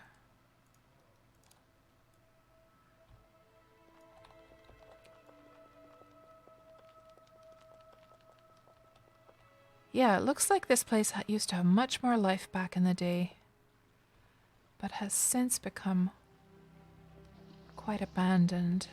Now, can we find my ship? I left it somewhere over here.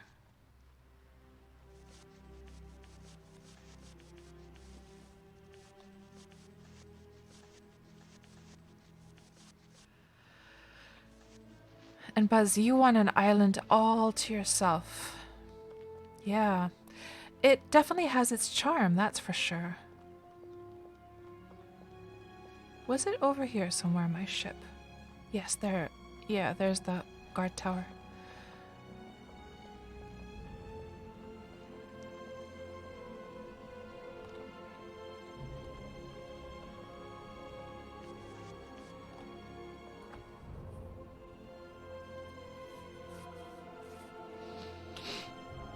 And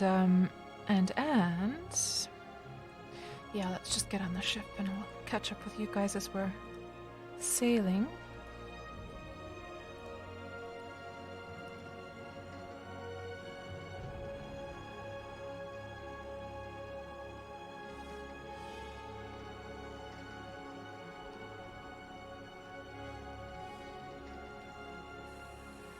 Now, let's go and investigate that other island and see what's over there as well.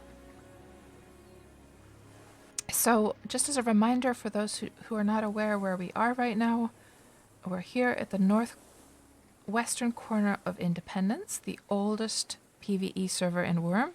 We have just finished investigating this little island here, and we're now going to go to this island and see what's over there.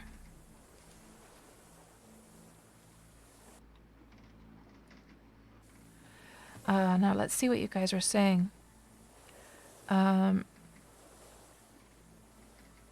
You know about the thatched roofs, guys, is that I am gonna need to find somebody who can make thatched roofs for the Kingdom project, because the towers, some of the towers are actually topped off with thatched roofs, because it really matches the style of the rendered stone walls really well. So we're gonna have to try and find somebody on the new servers to do that.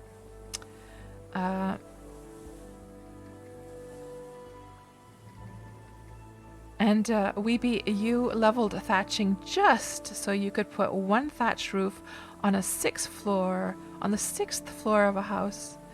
And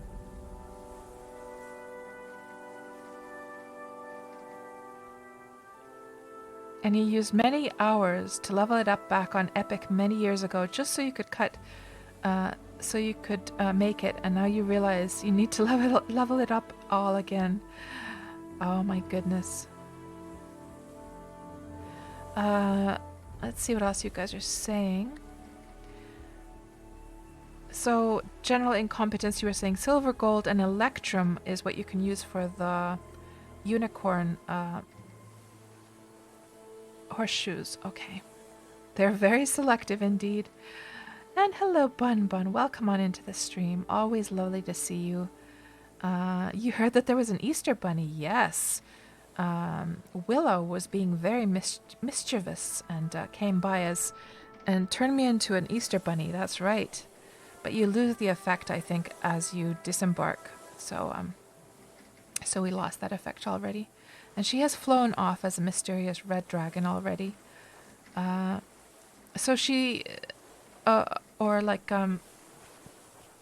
Baloo still has a place on Xanadu, right, Isimuth? So that's what you were talking about, indeed. Okay. Yeah, apples are in season, Tuxie. Yes, they look so cute in the trees. And Bun Bun, Aloofus was on your pink fluffy unicorn during Christmas week, and you got to ride on the back. Oh my goodness. And Reba is wondering how much you need to thatch a roof, to make a thatched roof. It's 21 thatching, says Reba. Right. Well, it's not too bad then. Of course, it's probably a very boring grind. It is probably very boring, but worth it if you're... Then maybe I might even just, I might even just train that up myself, actually. No, Buzz, I am not a PvPer. Absolutely not. No, no, no, no, no.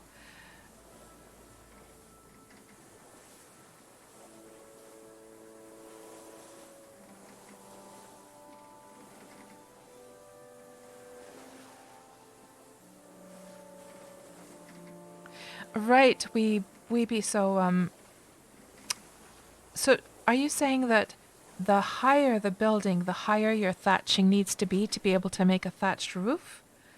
And is the 21 only for the first level? Oh no, seriously. Oh no, no, no, no, no. So, let's just check here. Let's check here. I want to see how high those are.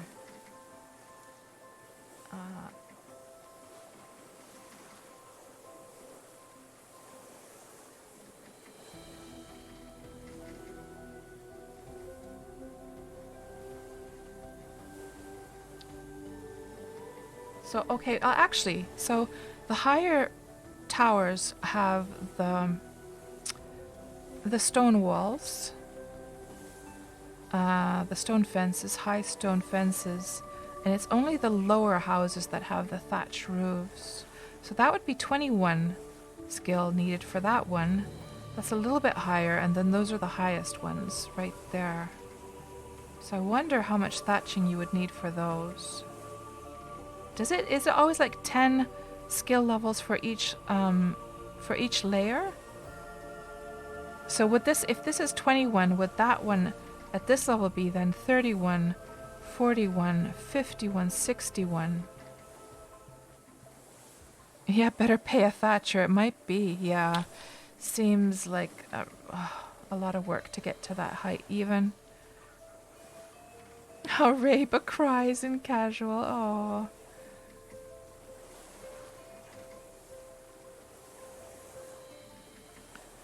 So Du Jensen says 21, 30, 39. Oh, right. Okay. So here's the other island, guys. Let's go and see what is on this place. Actually, we can just... And Horsey, you are with me, aren't you? Yes? Good.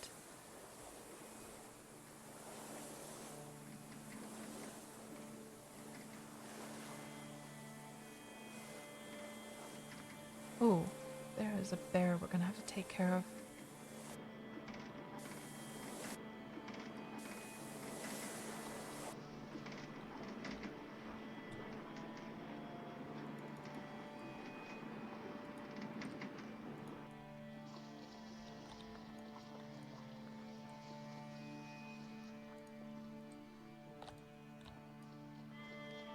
And I can't really be bothered with that bear, actually, to be honest. Let's just go and explore.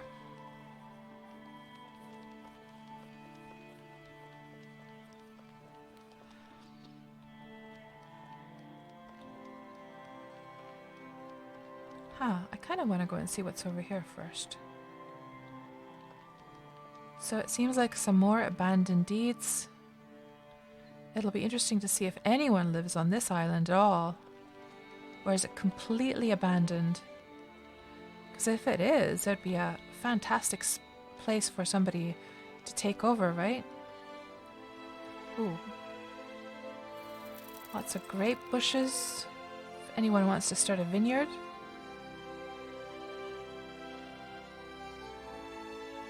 There's a unicorn. And that is an old one, so there's no hope, and I don't even have, I think my taming is, oh, I don't know, maybe 7 or something like that.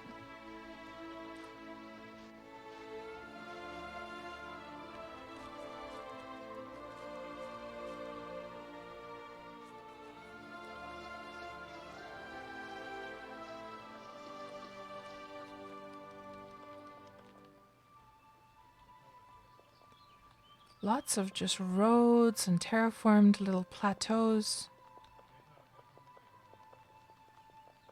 Oh, I see some fences over here. Let's go see if there's any action going on. So there is some action going on over here. Somebody has a few horses. Kind of feels like it might be a new player because those are some gray horses. Are they even speed horses? No, they're wild horses. It is most likely a new player, guys. Because, of course, the seasoned players wouldn't even be bothering with these horses at all, right? So they've sort of taken over somebody's abandoned deed, or is this just completely abandoned right now? Those are old and venerable. This is a part of the lands of Wurm.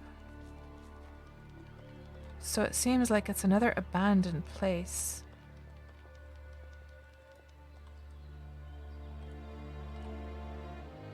There's a noisy beehive if anyone wants to load one. I'm not sure if it's locked. Let's just see if it's locked.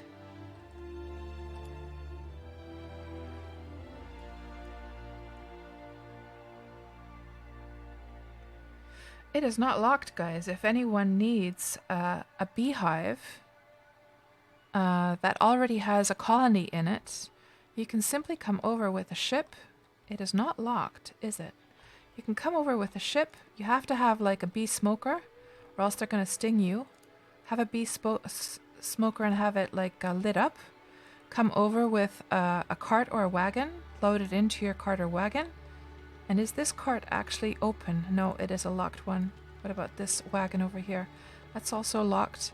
You can literally come and just load that in to your own cart or wagon and take it with you. Now, I have enough beehives at home, so I'm not going to bother, but if anyone else is interested, there you go. There's a ready-to-go beehive right there. But yeah, seems completely abandoned. Yeah, the troll lives there now, Willow, indeed. Yeah, I wonder. You always wonder what happens to these people, like, what kind of things they've been going through. It clearly was a new player. Did they eventually find a better place, or did they stop playing, or what happened next? There's a bridge over there.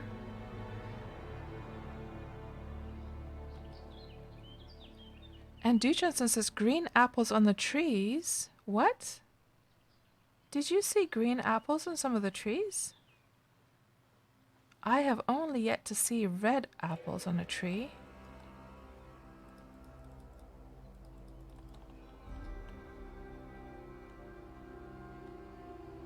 Yeah, well, you can steal the other queen, that's right, but then that would mean you would have to then build the beehive. You would have to come and plonk it down next to that one. You would have to wait a few days for the other queen to come over, or to like move over, and you'd have to put sugar in it and everything. So it's just easier to just load that one, actually, and just take it with you.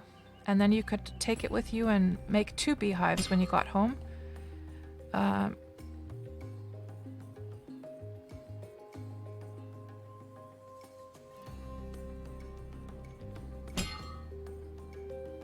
Yeah, okay. So yeah. Of course, when you harvest the apple trees, you get green apples. That's right. We have talked about that it's kind of weird that why are the apples green then when you have actually harvested them? How is it so hard to kill this little guy? How strange. She should have killed him off ages ago. Maybe I didn't have him targeted. I might have had like a bear targeted from earlier on or something. Yeah, no recipes for me.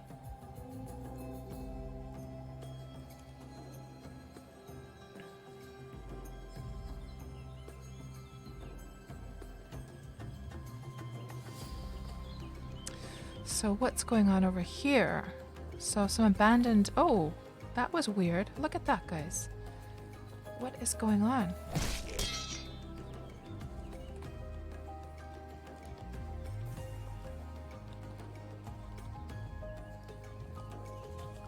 So this bridge is not liking whatsoever. It sort of just like boots me off. I think it's probably because... Is there literally... What is this part here? Stone fence. Ah, there's a stone fence that is kind of stopping me, right? So as long as I go back over here, that's crazy that the bridge has been able to, that they were even able to build a bridge over top of a fence. How strange. Kapow indeed, Reba, that's right.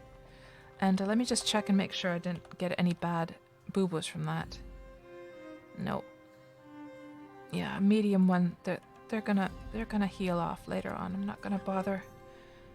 Let's go see what. Oh, there's a castle. Oh, now we found something interesting, guys. Look at this, an entrance to a castle. Ooh, and they got the statue of the eagle. I want that so bad, guys. Ha! What do we have here? So this is the perimeter of Mokopuni Pakele. Mokopuni Pakele. Oh, thank goodness. I was going to say that please don't have the doors locked. And let's have a look around here. They got like a rare lava fiend statue. Pretty swanky, pretty swanky. And they've got their smithing spot here. Look at all those forges in a line. And then they got the dragon skull. Oh, that's a goblin leader skull. What? Do you... What? Hold on now, guys. Hold on. Do you get a dragon skull, the dragon-looking skull from the goblin leader? Is this the skull you get from that? And to think of all those goblin leaders that I've just like passed by that I didn't bother to kill just because I couldn't be arsed. And you could have gotten this kind of skull from it? What? And Knight, you also want the eagle statue as well as the drake and unicorn statues. Yeah. Yeah, they'd be really nice, wouldn't they? So that is news to me, that skull thing, guys. I thought you could only get those skulls from the dragons and the drakes. Ooh, what a swanky little setup here. They've actually dyed those plates, the wooden plates. And there's a whole bunch of archaeology statues. Very nicely designed.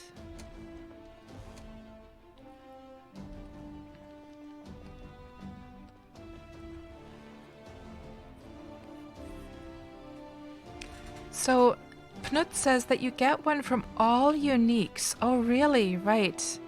But isn't it usually at the unique slayings that the people who sort of turn up for those don't have any chance for the for the butchering stuff, right? It's like the organizers usually butcher those for themselves, or how does that usually work?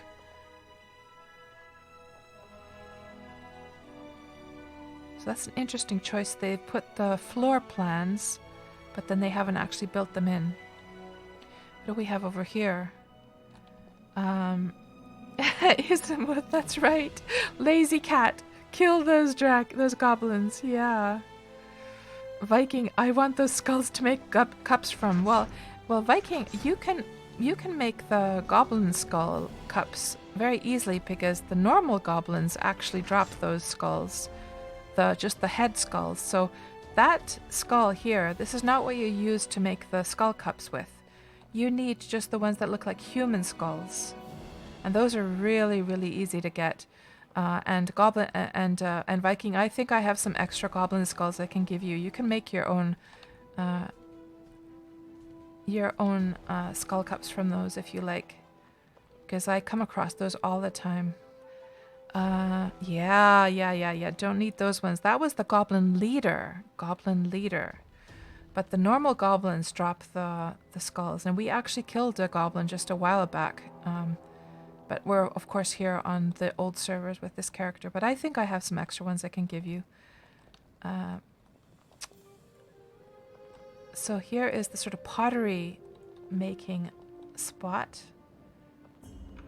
So they got some kilns here for making amphoras. Oh, there's like a weird little room with a coffin and some statues.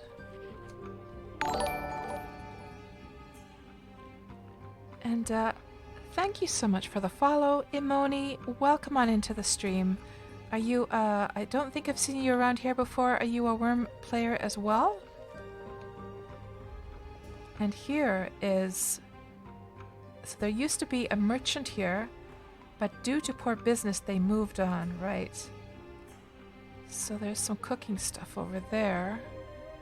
Oh, I kind of want to go and investigate this place, but since this horse is not branded to this server and I don't want to lose it. So if you're new to Wurm and you don't know, be careful about visiting.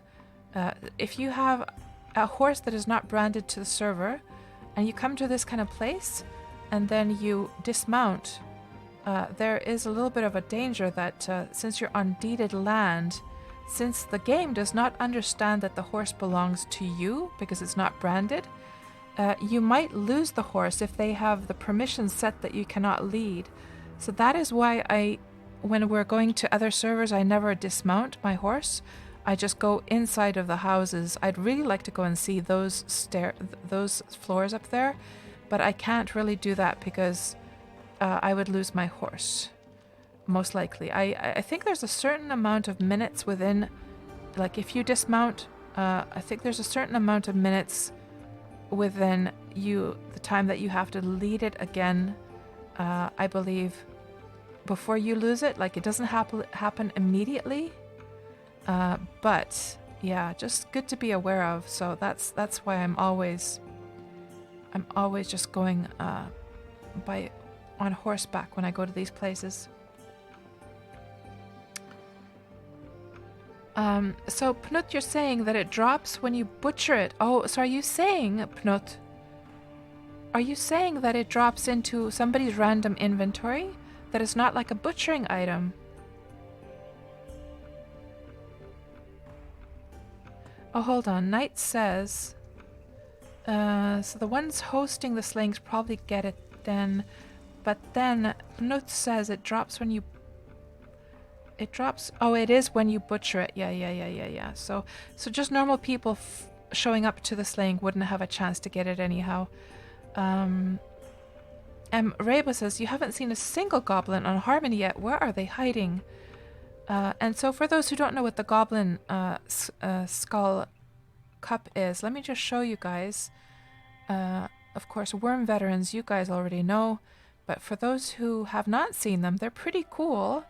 So if we go to dishes, it's down here. Look at that, guys. Look at that. So if you slay just goblins and then you butcher them, you will get a skull, most likely. Then you can craft it into a skull cup.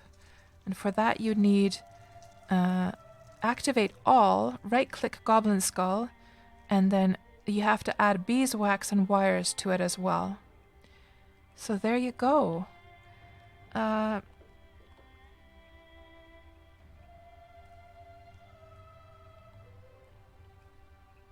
So, Imoni, you are not a Wurm player. This is your first time ever seeing this game. Oh, I see, Imoni. So, so maybe you just randomly found this stream then? Well, welcome on in anyhow. So Wurm is a sandbox MMO. In fact, the sandboxiest sandbox MMO you could ever find, which means that you basically have the freedom to do pretty much everything in this game.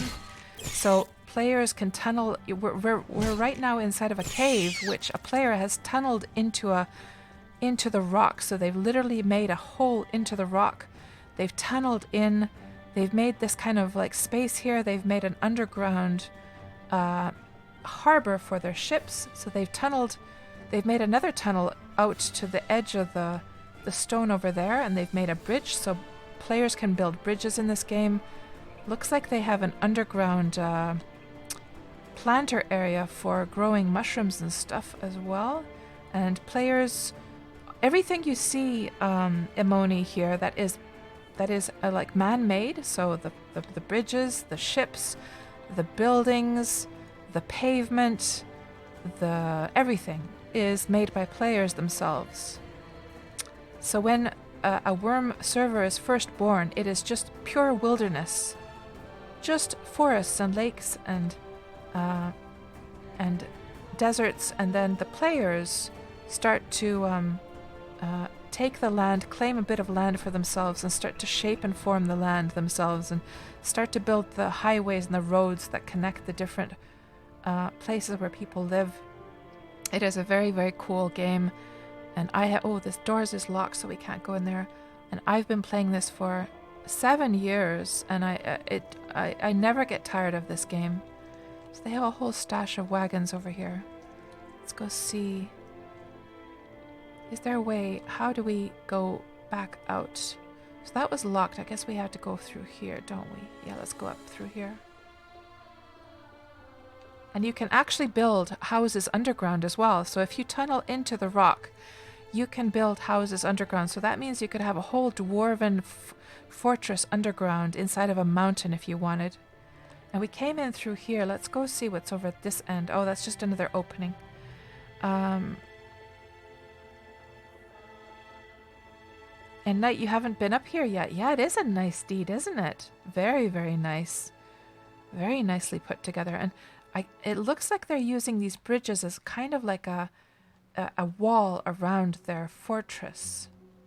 That's what it feels like a little bit, doesn't it? It's sort of like they're using these as kind of like a wall. Now, is there a way for us to can we just slip underneath this bridge to get out? Almost, but not quite.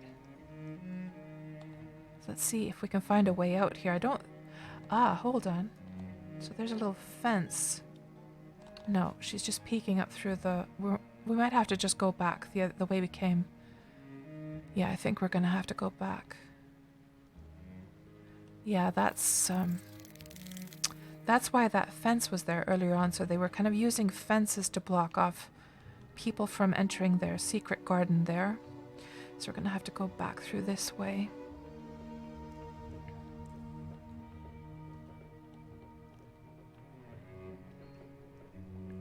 And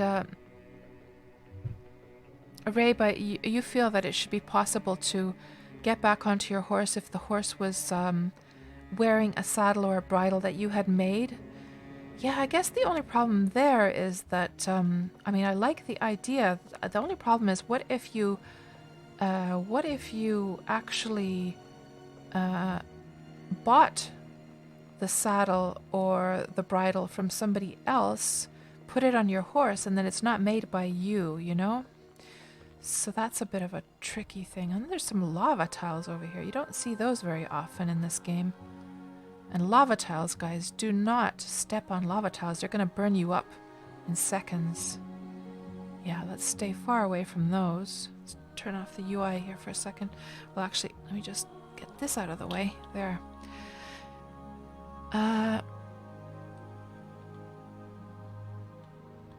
And Weeby, number one reason why you like legendary creatures killing more on the PvP servers, mostly the dice roll to say who gets what from the butchered legendary creatures. Oh, I see. So it kind of works a little bit different on the PvP servers, does it? Ah. Can we get all the way up? Not quite. I mean, I could just dismount and climb up, but I can't be... Well, maybe we will. Let's do that. I want to see what's up there. Oh, she's completely out of stamina. Let me just get that up. And we might as well get a little drink and some food while we're at it.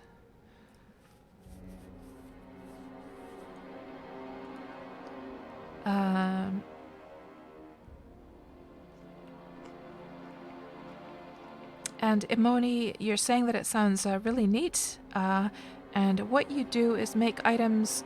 What do you do to make items have a signature when made or purchased? So are you basically asking whether you get a signature on items that you have made? Yes.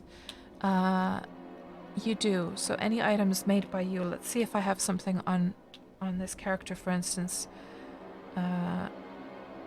Let's see what this one says.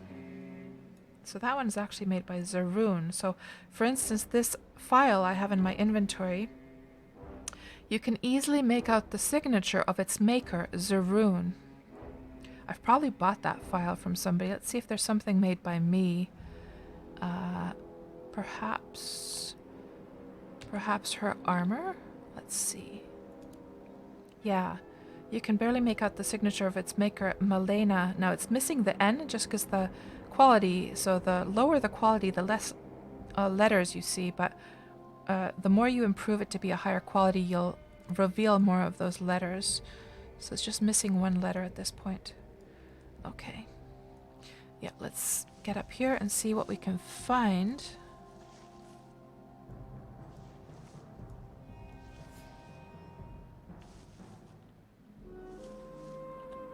And DS says that if you're worried about your horse on somebody else's deed, you can always check visitors' permissions at the token. That's a good idea. I've never thought of doing that, DS. And welcome on into the stream. Good to see you back again. Oh, is there another deed over here? Let's go see what's over there. And I've never thought of doing that, by the way. I have never thought of checking the permissions of a deed to see what is allowed. Okay, there is a crazy little place over here. Yeah, you're talking about the saddle issue, Omoni. Ah, I see. Yeah. Yeah, so it is marked to be created by... So yeah, you couldn't really use that as something to protect you from losing your horse, because if you were the creator of that saddle and gave that saddle or sold it to somebody else, and then they went on somebody's deed, So the doors are locked. We can't get in there. Oh, by the way, Amoni, another thing you can do in Wurm is you can shape the land. You can terraform it. So somebody has a quite wonky looking place here. It's all like muddled all up here.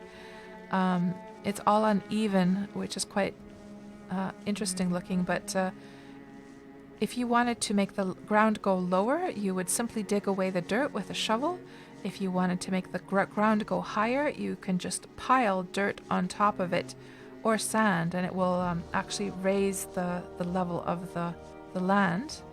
And all of the trees here, you can see, you can plant those. They grow fruits when they're in season. We have the 4 seasons in the game, so right now apples are in season. We're in the fall time here. You can see the leaves are all red and orange. Soon wintertime is going to come. Everything's going to look white. And then when springtime comes, the grass is going to be really dark green and lush. Right now it's kind of yellowed because we're in the fall. And then all the trees are going to be green in the spring again. So the world constantly changes the way it looks, because not only because of the seasons, the weather conditions, but also because players shape and change the land as the years go by. So if I come to visit this place in, say, 5 years, it could look completely different. So there's a whole bunch of rock over here. What the heck is that? Oh, is that a lava fiend corpse?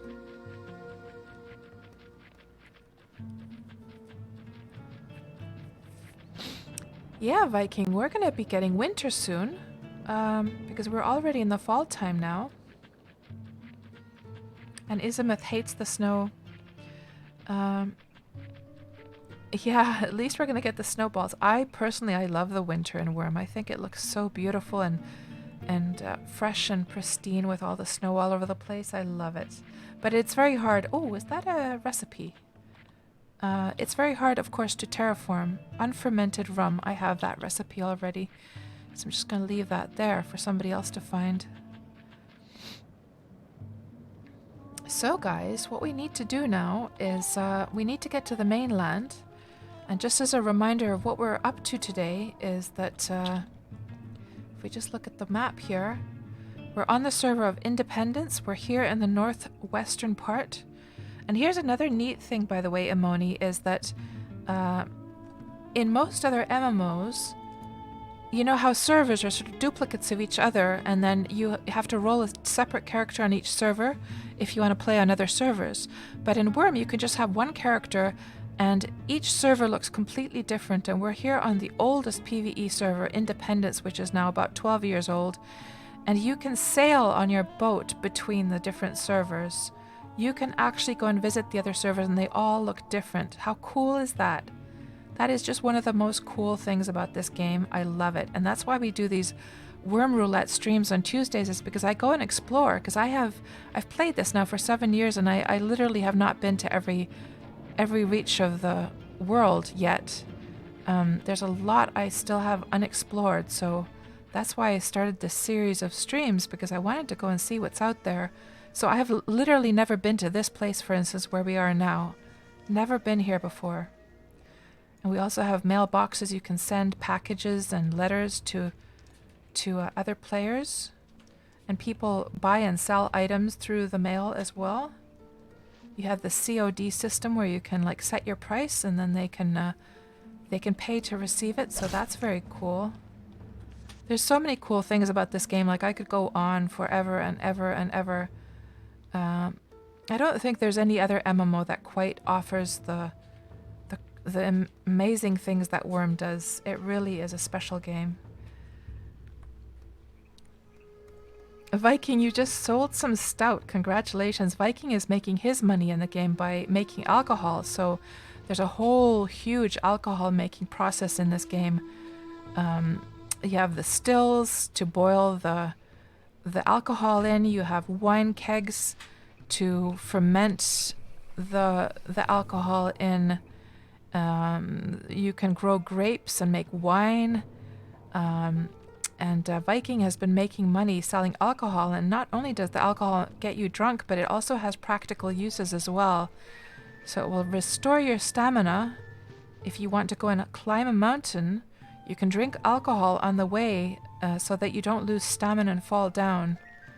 And yeah, exploration in general is completely seamless in this game. Like in many other MMOs, for instance, if you would try to like climb a mountain, you would get this kind of like invisible barrier that would stop you, or else you wouldn't be able to make it up alive, or else something would be pushing you back. But actually in Wurm, you can explore every nook and cranny of this game completely seamlessly, and there's no loading screens other than when you cross the server. But if you go into caves, if you go up the mountains, there's no, sub-server loading screens or anything like that. It's all completely seamless. Oh,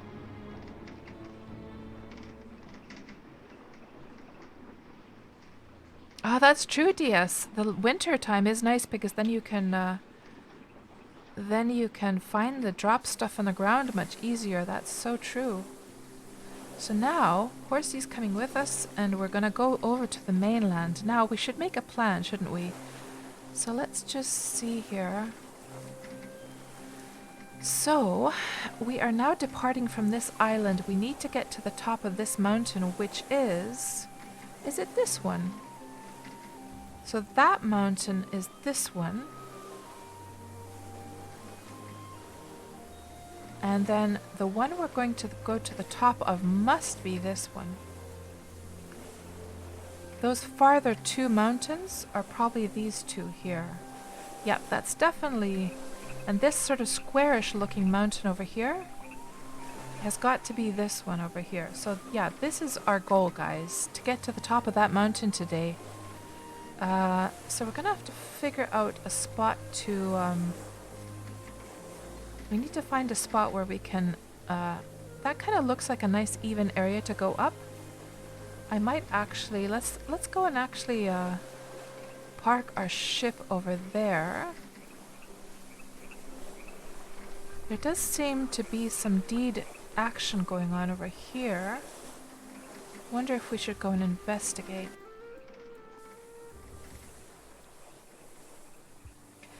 And Ivana, you finally remembered one of your usernames in Wurm. She's stuck on desertion though, not sure how to get to where you are. Desertion is one of the PvP servers, isn't it? Let's just check here. Desertion, yeah. I believe, like, somebody please correct me if I'm wrong, but I believe for the epic servers you have to get to a starter town. So you have to get to Glittershore, and there should be a portal that will take you back over to the PvE servers. Please correct me, guys, if I'm wrong about that, but I believe that's how it works.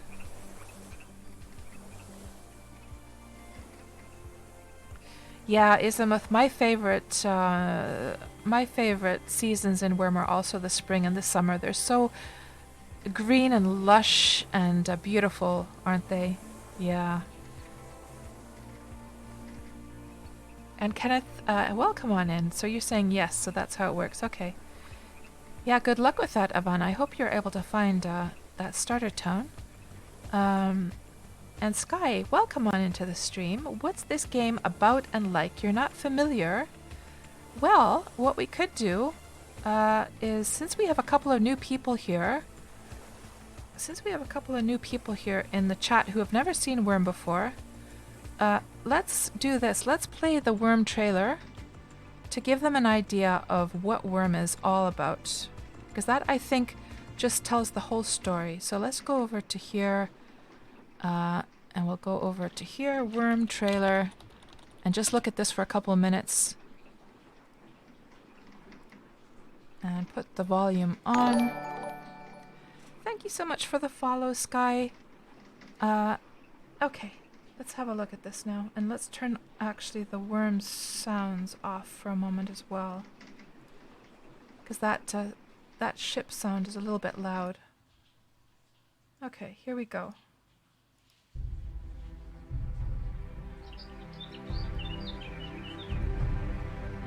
I think I have it on sped up here. Let me just put the playback speed to normal. There.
Yeah, so there we go.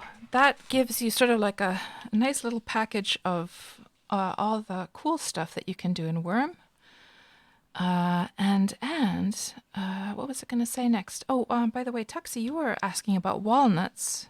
Let's put the volume back and the music back. That sounds very strange, Tuxie. And you guys are sure you don't have the permission so that maybe somebody else might be able to pick your walnuts from your trees? And yeah, Ivana, you were talking about Notch. So for those who don't know, Notch, the guy who made Minecraft, he actually made this MMO together with his buddy Rolf, two Swedish guys. They made this game 15 years ago, or is it 16 years now? And then eventually Notch decided that he's going to go off and he's going to make his own game. And he ended up making Minecraft. And it's very little known. You know, I think all of those millions of Minecraft players, they have no idea that an MMO out there actually exists that was made by the same guy. So that's a little interesting tidbit for you there. Let's just raise the anchor so we can continue on our way. Raise anchor, yes. Sky is asking, is it janky at all or does it play pretty smoothly? For the most part, it plays pretty smoothly, yes. And I can tell you, like, one thing that I really love about Wurm compared to a lot of other MMOs is that it's very stable.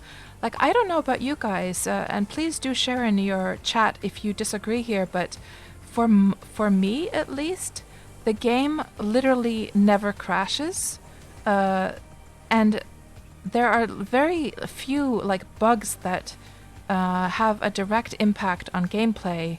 I find that it's very, very stable and sort of secure to play in that regard. And when I say secure, I mean this kind of feeling like, you know how there's some games you go and play them and you're kind of like a little bit nervous that, oh man, I wonder if this is going to happen again, or I wonder if that's going to crash, or I wonder, you know, like you don't feel completely secure playing it. But with Wurm, I feel like really, really secure to play it, actually. I never, like when something like that happens, it kind of comes as kind of a shock because it happens so rarely. So, but definitely, it is an old game. It is an old game, Sky, for sure. So there's, if we talk about jankiness in regards to, are there things that are kind of awkward and kind of like out of date? And maybe a little bit, maybe the usability is not so great. Yes, definitely there are things like that in the game. But they have been improving, the dev team have been active all of these years and continue to develop this game further. For instance, last year we got this beautiful new skybox and weather system. Well, not weather system, but lighting system, this volumetric lighting, which you can't really see much of its effect right now. But for instance, sunlight comes streaming through the leaves of the trees, which we didn't have until last spring, actually. And then I think it was the year before that we got the trees so that you can see them in the far distance. The water system, the new water system came that same year. Was that like last year, the year before that as well? So, it's actively developed and improved. It has a very, very tiny dev team. We're only talking about a handful of people here. Most of them are volunteers. So when you consider that, it's pretty incredible what they have been able to accomplish with such a small team. I wonder if we should let's moor our ship over here. Let's grab that mooring anchor and just moor here. And maybe we'll go by foot from here on and see what is going on at this place. And Ivana is saying that there's some lag sometimes. Yeah, it depends, of course, on the server. So definitely there's a little bit of lag. Oh, there's somebody at home here. Havergi. And they're just waving to us. Let's go and say hello. So I don't think I've met this person. I'm not sure. Let's have a little chat with them. Good day, sir. Is that a lady or a man? I can't see because it's a man. Yeah, I had to look if the boobies are there or not. Good day, sir. What a fine little place you have here. May I have a look around? So there seems to be 2 people here. No, actually, there's more. There's actually a lot of people. Dredor, Hemlocked Fergie, and pajamas. Thank you kindly. So let's have a little look around their place here since he gave the okay. So they have like a champion Rift Ogre's corpse just sitting there. And the doors are locked, but he doesn't have a rooftop, but you can see that that's where him and his buddies are sleeping. And Pajamas is shouting out pajamas. I don't know if any of those guys happen to be watching the stream right now. I might as well let them know, right? We should let them know that we're streaming. Let's see. Because they probably have no idea that they're on stream right now. Let me just get my channel address here.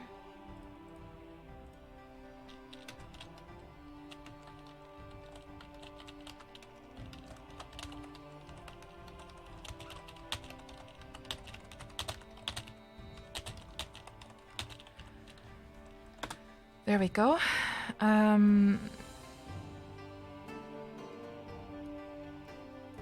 Let's see what else we have here. Oh, there's another body up here. A corpse of an aged champion riftcaster. And that is just a guard. Let's have a look down here. So that's where their harbor is. And they have a whole bunch of stuff just laying there. Probably looted from an abandoned deed, and then they brought it over and they haven't sorted it out yet. Here is Jesterbor. This is Mjord Mater, the name of that house. So you can name your houses. And the guard is just standing there. And I don't want to go in again because of the horse issue that I was talking about earlier on. But here you can really see like an example of the terraformed land. So they've piled dirt up here to make these little plateaus for their houses. Let's go have a little peek into the mine here quickly. Oh, hold on. Ooh, actually, this kind of ooh, I like it when they use the cladding on the mine walls. That looks so cool. I love the look of that because it's all tall like this.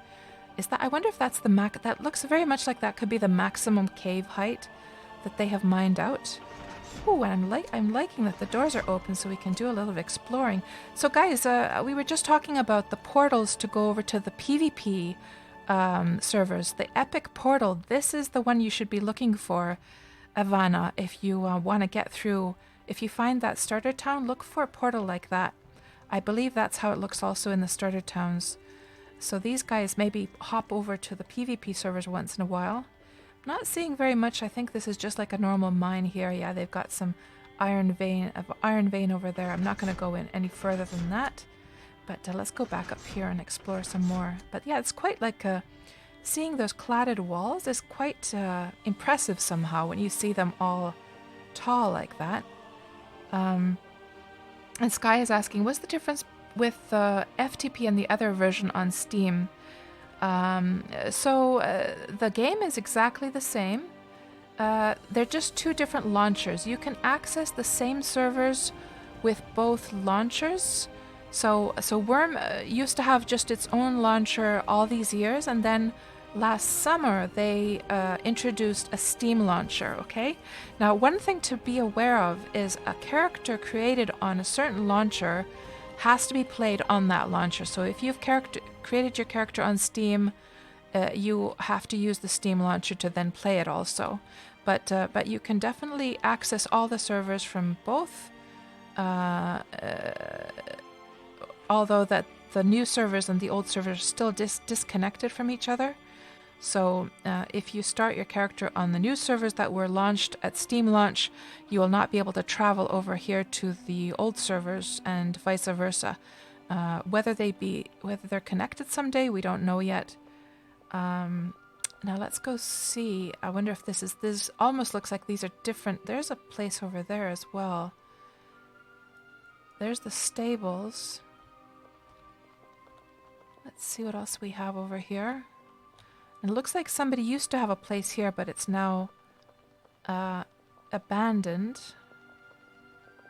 Let's go see what's over here.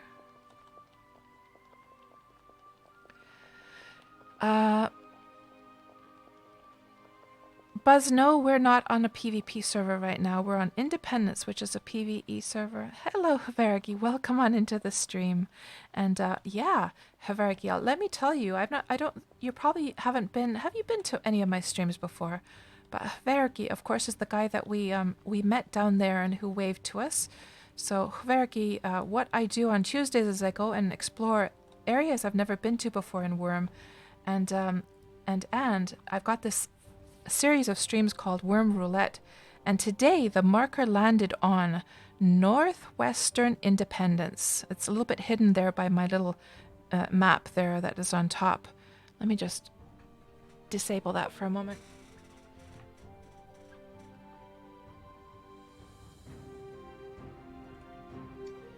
So you see here that the marker landed on Independence. We already went and explored these two islands. And then we came and parked our ship at your shore. And we're going to go and try and climb this mountain, which I believe is this one right here. We're going to go climb up that today. So that's how we came upon your place. Let me just put that map back. There we go. So yeah, thank you, Havargi, for allowing us to have a little look around your place. Oh, it's all the same deed. I see. And Sky, Du Jensen was asking, or was saying that you think Sky is asking for the difference between Wurm Unlimited and Wurm Online. Oh, I see. Oh, I see. Okay, well, let me just go back and read this properly now. And I missed a whole bunch of chat here in general. So let me just properly scroll up here and see what I missed from you guys, because I think I missed a whole bunch of chat actually. Let me see.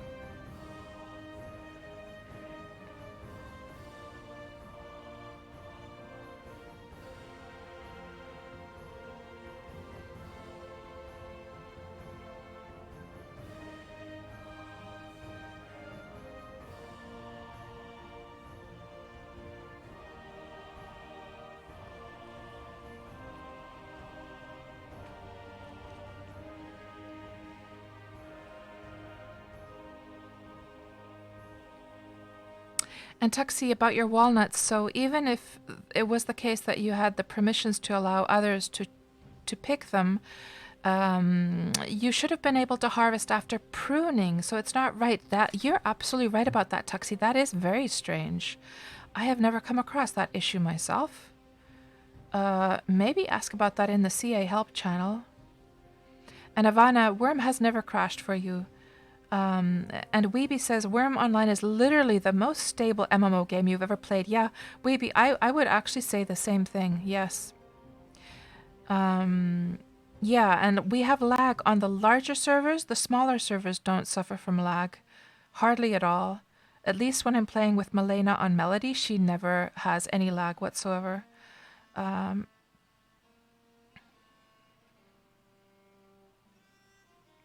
And Weeby, the last time the game froze for you was 10 seconds when 120 people started hitting the forest giant. Other than that, the game runs smoothly. Oh, that's true, Knight. Mine and cave entrances can be a little bit weird at times. That's true. And DS, thank you.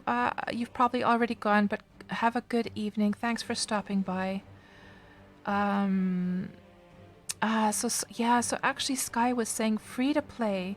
So what's the difference with the free to play and the other version on Steam? Yeah, I'm sorry, Sky, that I didn't realize at first. So you were talking about Wurm Unlimited versus Wurm Online, like Dujens, and then the others were saying yes. So Wurm Unlimited is where, so Wurm Online is the original one, run by the Wurm official team, and all the players here are just like normal players. But on Wurm Unlimited, the Wurm Online team is not running any of the servers. All of the servers there are run by players. So a player, you can literally buy Wurm Unlimited. You can create your own server. You can run your server exactly like you want it. You can change the settings of it. You can modify it. You can change the graphics, whatever you like. You can make it. You can play it privately on your own computer, just locally, or else you can make it public and have other people come there, or make it like a private server where you and your buddies hang out. But of course, in Wurm Online, it's a whole different thing because you don't have to live under the rule of any player. It's under the Wurm Online team, right? So you don't have to feel nervous about losing your progress here because the game has been running for 15, 16 years, whereas if you go to a player run server, you just never know whether they're just deciding to shut it down. So it's a whole different story over there.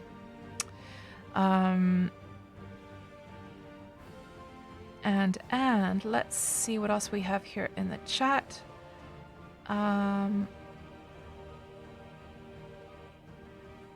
And Buzzkill, maybe I said PvP by mistake, but I definitely meant PvE. I'm sorry. And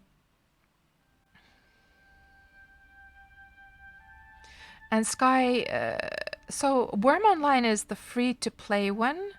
So it's free-to-play up till 20 skill level.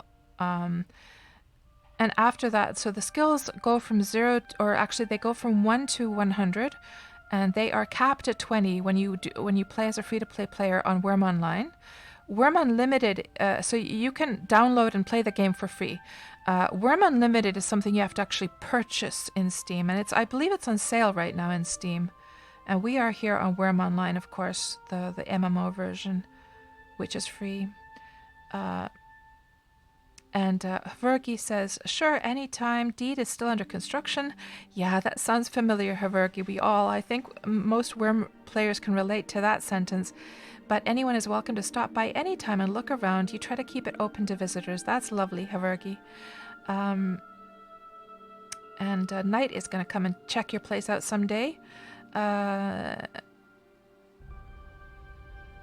And Tuxie, you think that the trees are supposed to be saying it will soon be ripe right now, but they're giving the wrong message. Oh, that could be it, Tuxie. You checked with your character on Cadence and could harvest walnuts there. You think the timing is slightly ahead there. Right. Interesting, right. So Sky, you just need to know if it's worth the investment. Does it also have crossplay with Wurm Online? No, they are completely disconnected. Wurm Unlimited and Wurm Online are completely disconnected. However, I warmly recommend that every Wurm Online, and I know Tuxie feels the same way about this, that I warmly recommend that any Wurm Online player who plays here on the MMO version also owns a copy of Wurm Unlimited, just for testing out different designs and like testing out weapons and things like that. And Sky, as far as worth the investment, so Sky, first of all, if you're interested in the MMO version, you can literally just download it and start playing for free right away.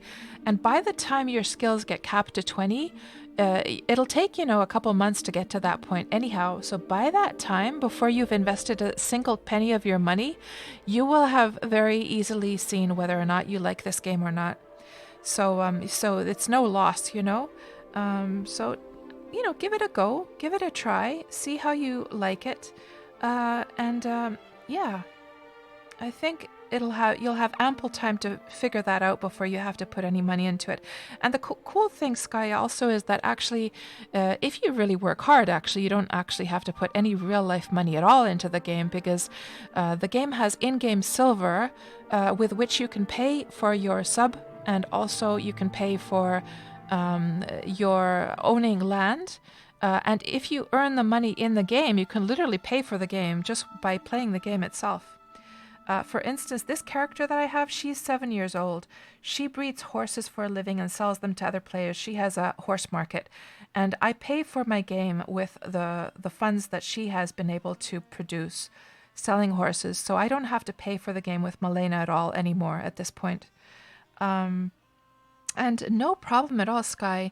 I think most of us are very, very happy to give advice and information to new people who are new to the game or wondering about the game, because it's a very small community and a very niche game. So we're always thrilled if somebody takes interest in this game, because we love this game. Most of us here, we've been playing this game for years, and we just what the hell, guys? What is up with all of these boxes here? A pile of items. What do they have inside? So somebody has been foraging and botanizing the grass tiles, but then they've just left all the stuff on the ground. I've never seen this happen before. They've literally just left everything on the ground. Why are they just... Is it because it's low level, or... No, wasn't wanting to take that. And they're all decaying. All of these herbs, I couldn't leave them like that, guys. I couldn't. It would just be too hard to... I couldn't just leave them decaying there. Weird. Let's go see this place. So there's like a pottery stone. Oh, is this under construction here? Maybe they were looking for cotton, says Dew Jensen. Maybe. That's true, Ivana. That's true. If you forage and botanize the ground, if you're lucky, you might find some money that way. So this is just a little castle that seems to be under construction, or is this abandoned? Village of Elskahema. Okay, so it's not abandoned, but it looks like it's still under construction, because we're not seeing anything too special going on with that yet. And here's another cool thing, Sky. Do you see these like little lights here on the ground? This means that it's a player-made highway, and these little lights, they connect all of the places that people own, so that you can use like, let me see if there's one over here, like a waypoint thingamajig, or whatever it's called. A waystone, is it called? Let's see if they're usually at the intersections. Let's see if there's one here. No, I don't see one there. But there's usually at the intersection, so since there's just one highway, there's not a waystone here. But these little, you can look for a route. So for instance, we are up here right now, and let's say that I wanted to find, for instance, this city, Haven's Landing. If I were to find the waystone, it's probably up there. I could look for the route for Haven's Landing, and then this little system would guide me all the way. I mean, it would take me hours to ride there by horseback, hours, but it would guide me all the way to go over there. And that way you can connect. You can, like, this is a voluntary thing. You don't have to connect your place. For instance, neither of my deeds are connected to the highway system, just because I want you know, especially Malena, she's kind of like a lone hermit kind of character. So, well, we should go up here actually, since we're trying to get to that mountain. Or is this under construction? This is a highway under construction right now. So they've only just packed the dirt. Well, maybe we'll just go along this highway, see if we can find a road that turns to the right, because we have to get up that mountain. I know, general incompetence, so many boxes. The road goes up the hill, says Havergi. Okay, will it, does it just, is it just a dead end up there, Havergi, or does it continue somehow? What would be the best route, do you think, for us to get to the mountain?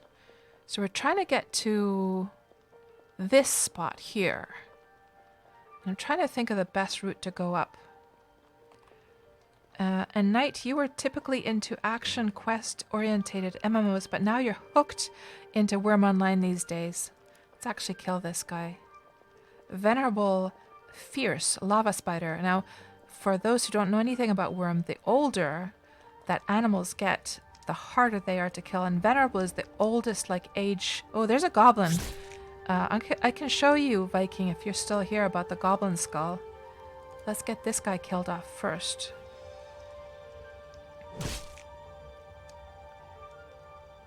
So that road is half built so far, Haruki, right? So it's not like... I'm guessing it just goes to a dead end at this point then, right?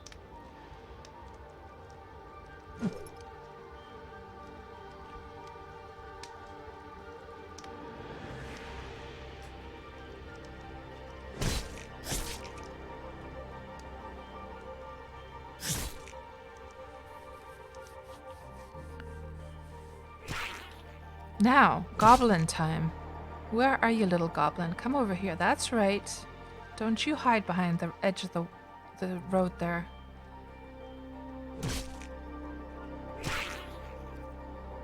So Haruki says that up the dirt road, head west at the top. Okay, let's go back there then.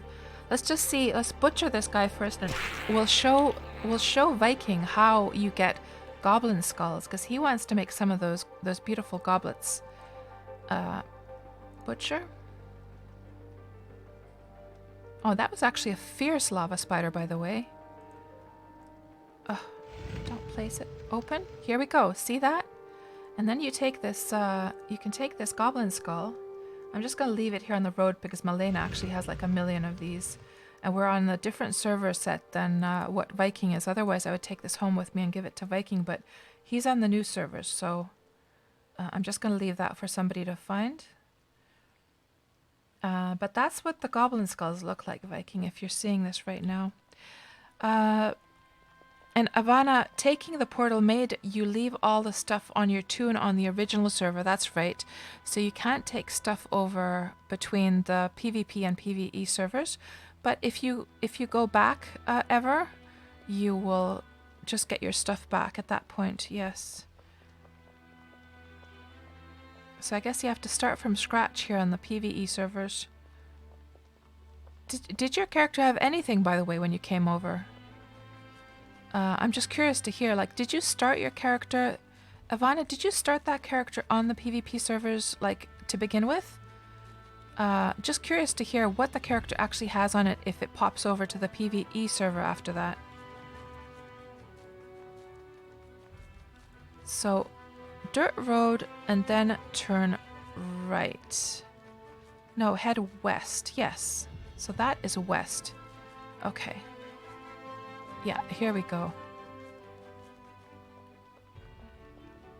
Just starter stuff. Okay, so at least the character has starter stuff when crossing over to the PvE server. Good. Well, that's good. So you're not like completely bare bones, you know? There is somebody's abandoned deed, perhaps? Yeah, this looks like it used to be a huge place. Oh, no, it's not abandoned. Is this still... Elskahema. This is still Elskahema. And who's that running over there? Oh, is that Havergi? That's probably Havergi over there showing us the way, isn't it? It is.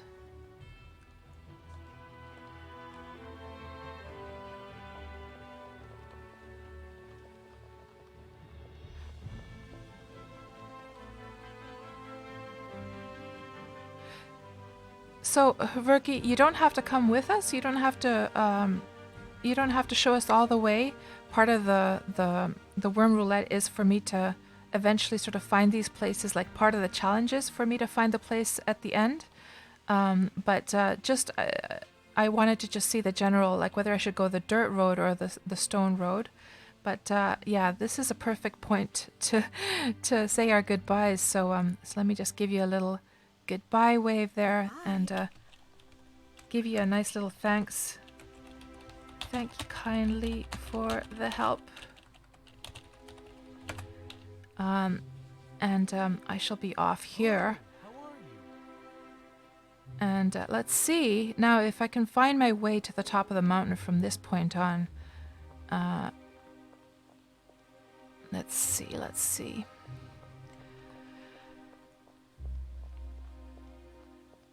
So, Ivana, there was stuff near the deed token inside the altar boxes, including coins. And Sky, feel free to ask as many questions as you like. As many as you like. We are delighted to answer questions for people interested in this game. What does the subscription give? Okay, so first of all, by subscribing, your character will be able to take their skills over the 20 cap. And you will also get something called some sleep powder, which will allow you to gain your skill faster when you eat it. There are other perks, I believe, of being a premium character. Let me just see on Wurmpedia. What does it say here? Premium. I forget all of the perks from being on a premium account. You'll be able to raise skills above 20. You can brand animals. Okay, so you cannot brand animals as a free player. You can become a priest. You can receive control of an existing deed. You can accept citizens into your deed. So you can create a deed as a free player. You just can't have any people like joining your deed, okay? Oh, and this is another thing also. If you start as a free player, so let's say you play the game for about a month vigorously and you've gotten your skills up to a certain amount, and then you get busy with something else as a free player and you just leave Wurm alone for a few months. After 3 months of, if you haven't logged on with that character within those 3 months of being away from the game, your account gets deleted. However, if you've even had 1 month's subscription at some point ever, you will never lose your account. Even if it's inactive for years and years and years, it will always be in the database. So that's something I've done for, like, I have several different alts just to help me out when I'm doing things like mining or digging dirt. And I've put like premium time for them, for all of them, for 1 month, just so that I never lose them. Yeah, so that's, and I could just give you this link here if you want to learn more about the but you really don't have to even think about the premium at this point, because I would recommend just first seeing what you think about the game. There's no rush to become premium. Like I say, you can. So let's say if you, like, I think what's much more important than becoming premium when you first start is actually claiming a little bit of land for yourself, because the nice thing about owning land is that your buildings will not decay, your items will not decay, your place will be safe from other players breaking the stuff. So if you can build a house. So for instance, I could, if I wanted to, I could just literally build a house right here if I wanted to right now without even owning the land. You can do that. However, it starts to decay, so you have to keep repairing it. And that's like a pain in the butt, especially as a new player, because the quality of your house is going to be so low. The quality of the walls are going to be so low that you're going to have to keep repairing and repairing and repairing. So if you own the land that you have your house on, it takes no decay whatsoever. And also, even though a player cannot break your house on the PvE servers, they can break down your fences, unless they changed that recently. they can break... Oh, there's another goblin. They can break down your fences and take stuff that's just laying around on free land.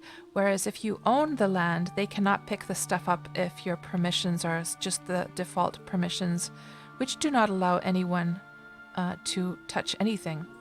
So that's why I say that the premium is not really the thing that you have to worry about when you first start. I would be much more focused on actually finding a beautiful little spot, claiming it for yourself, and starting your life. And you know, in Wurm, it's really easy to move around as well. I've moved several times in this game. It's always nice to start afresh, somewhere else, so you can just pack your stuff up, take it in a wagon or take it in your ship, and go to another place. So the point that I'm trying to make here is that you can just start off with a tiny, tiny little minimum-sized deed just to get started in the game.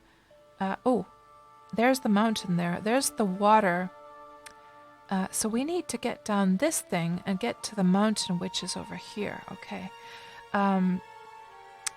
So my point is that you don't have to be too concerned about like claiming a spot that is... Ooh, there's another one of those... It's a frozen token. Let's take that back with us. And we'll sacrifice that for some deed bonus.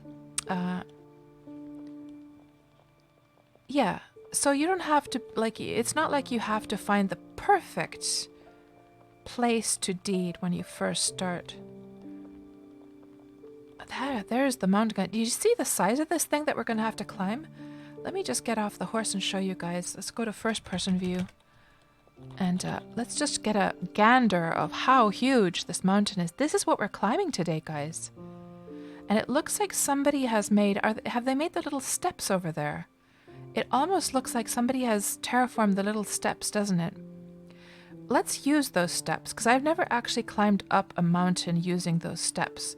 So somebody has like surface mined the rock down to make little indentations into the rock tiles, so that it'd be easier to regain your stamina getting up. We're going to go and try and use those actually.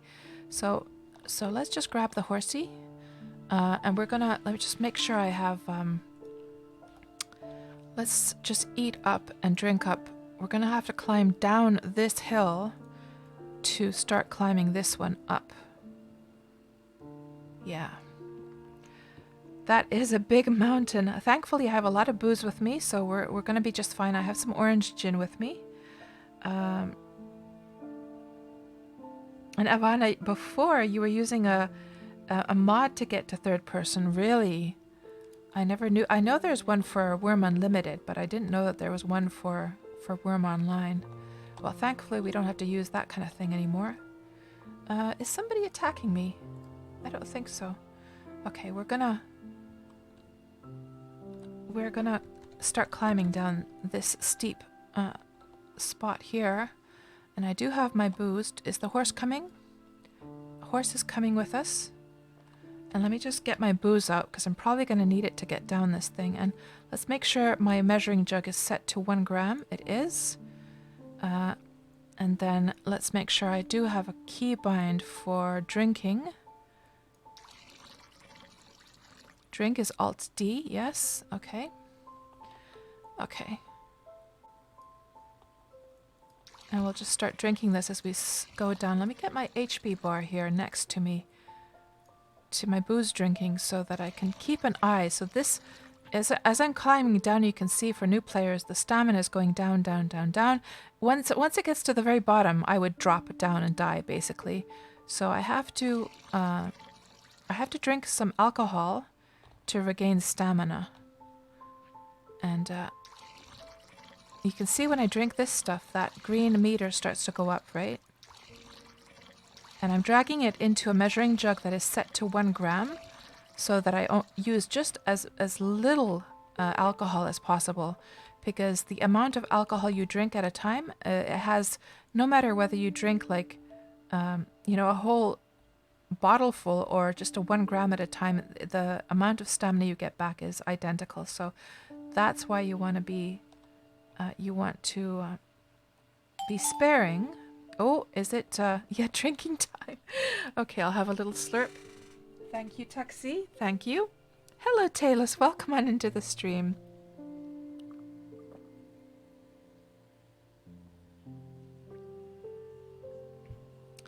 And Ivana, yes, I'm on Independence. So you're now on Chaos Island beside it. Oh, I see. I sailed over there by mistake one time, and it was just freaked me out because it's also a PvP server. So let's see. We found a little road here. There also seems to be a tunnel of some kind.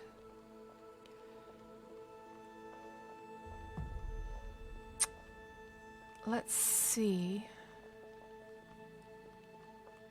Let's be sure to be heading southeast. But let's just go up this a little bit and see how far it goes.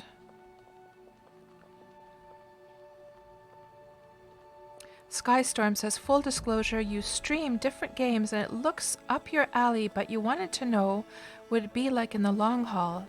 Right, Sky. Well, from a streamer perspective, here's what I can tell you. So I've been streaming Wurm now for just 2.5 years now. And the first thing is that the community and the audience of Wurm is so small that the sort of like the maximum amount of viewers you would ever get is just maybe over 100 during a Wurm stream if you're a very like top-notch streamer. I usually get about 50 or 60 people, 40 to 60 people watching my Wurm streams.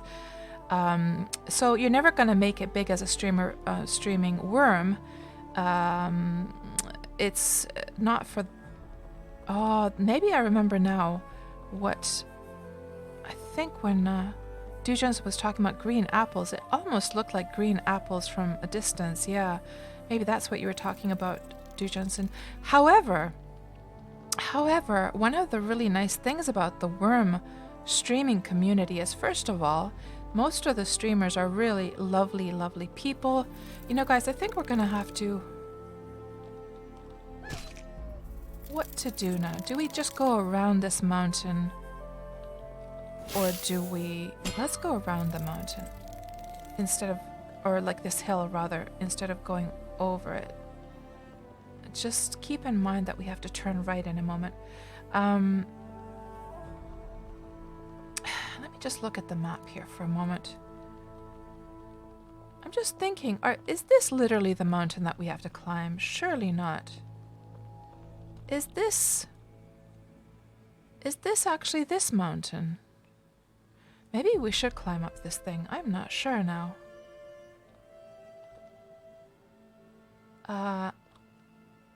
Let's see where this... Oh, is it a dead end? No? It is a dead end. Okay. No, hold on. Yeah, so I meant to say... Oh, this is zinc vein. So I meant to say that the Wurm streamer community and also the Wurm community in general is really, really lovely and really friendly and helpful. And so what I'm saying is basically that your streams, when you're streaming Wurm, they're gonna have such a nice atmosphere compared to a lot of other game communities. So personally, like, even though it would be nice to do better as a streamer, of course, I just love the coziness and the warmth and the friendliness of the community so much that I don't... Oh, look at all these mobs after me. That I don't really mind so much that, viewership is low, because the atmosphere and the friendliness and the people just make up for it so much. So yeah, that's something to know about streaming Wurm. It's such a niche game that most people don't know about it, hence you're not going to have people finding your stream so easily. Although I do get quite a few people saying that they just randomly found my stream, but yeah, let's see here.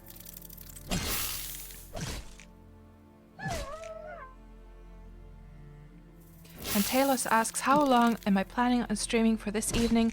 Talos, I would say for a couple hours still. It's going to take us a while to get to the top of the mountain. And please tell me I took my sign with me, please. Please tell me I have a sign with me. Because I like to plant a sign when we get to the destination. Large sign. I forgot to take a sign with me, guys. Oh, I don't have a sign with me. Do I even have a carving knife? Or I do have a carving knife, guys. Maybe we'll just make a sign. Should we just make a sign? We could make one. Let me see what is required for a sign. Let's see. Sign. Sign. Large sign. I had them in the ship, you see. I did have signs in the ship, but I forgot. Unless I took it. Hold on. Unless I just grabbed it into my inventory. Let's just look here. Sign? Large sign. No, just the group is there. Let's see. Large sign. Small nails. That could... Oh, you would need an anvil for that. I don't think I have an anvil with me, do I? I don't. And what do we need to make an anvil? So the metal we can find probably quite easily.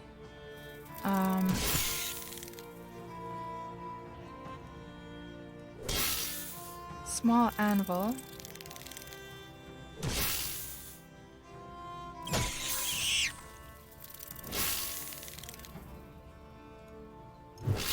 We would... Oh, I don't have a hammer either. Oh, hold on. Mallet and iron lump. Can you do it with a mallet as well? Huh.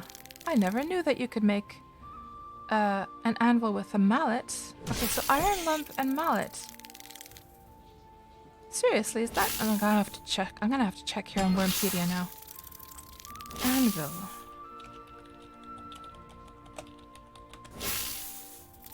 Small anvil. Mallet or hammer. Metal lump. Okay, that's easy enough. Okay, we can make that.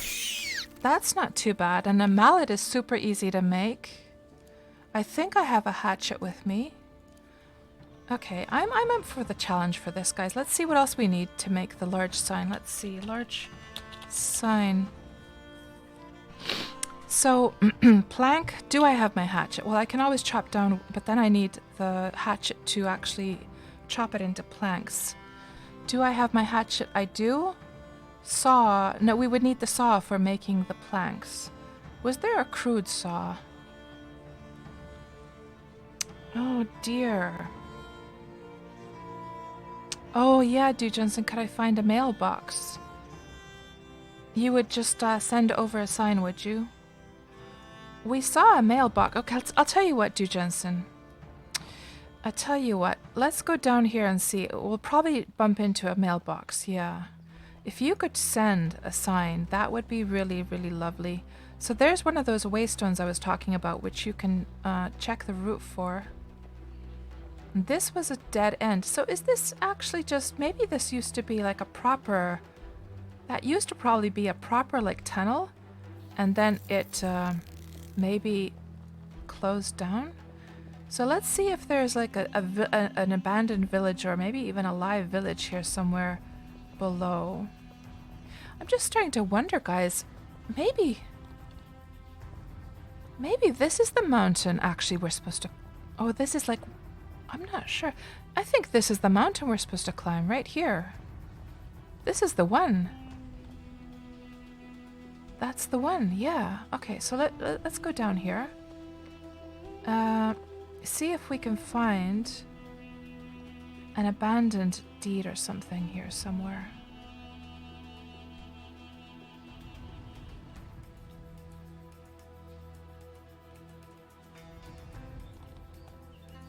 I should have just taken the road. Let's just take the road.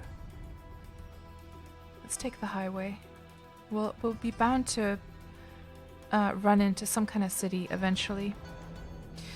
Yeah, dude Jensen. And actually, I mean, I can even just send it with... Oh, I can't send it myself. You know why? Because all of my large signs, I actually packed into my boat.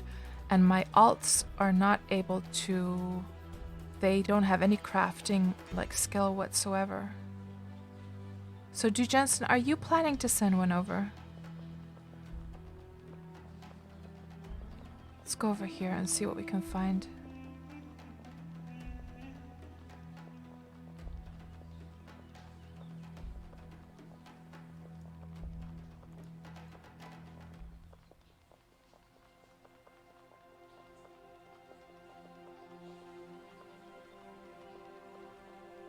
And this has happened so many times during these Wurm streams, that the Wurm Roulette streams, that I forgot to take the sign with me. Oh, cats. Why do you keep doing this? Why?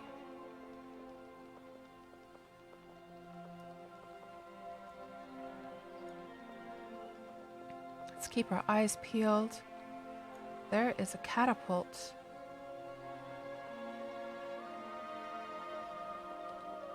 Looks like some evened out land, but it doesn't look like a spot that might have a mailbox on it. Okay, let's turn this way, because we're going to go up that mountain anyhow. Yeah, this is definitely the mountain that we're supposed to climb. Why did I look before that? How come like, it seemed like we were looking at a view earlier on where... and we were trying to find those steps, that's right. The steps over on that other side. I'm not sure what vantage point it was, but it almost looks like it almost looked like it would have been much farther away. And this was just a dead end. That wasn't very useful. Oh, hold on, there's like a... No, that doesn't look like anything.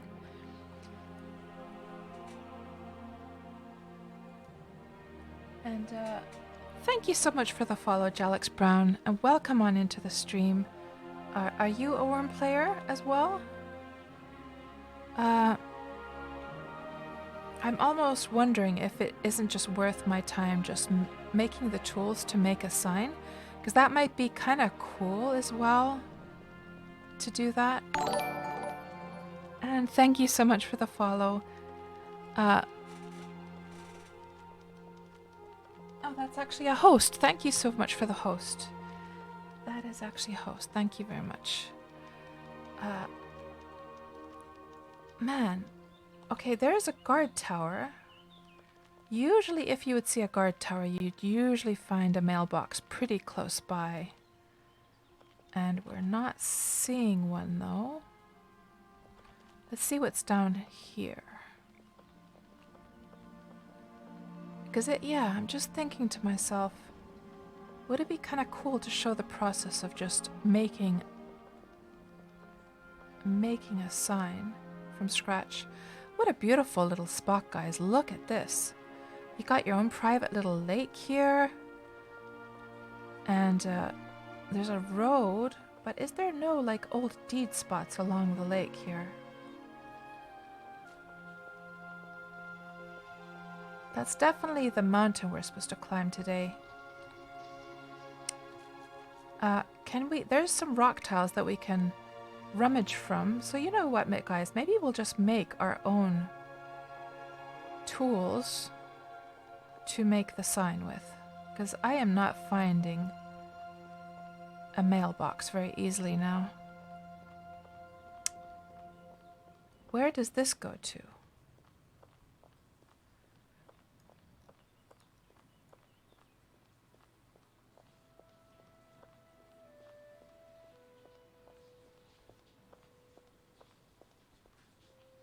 Now, if we could find a mine with some iron, that would be... Well, do I have my pickaxe with me, though?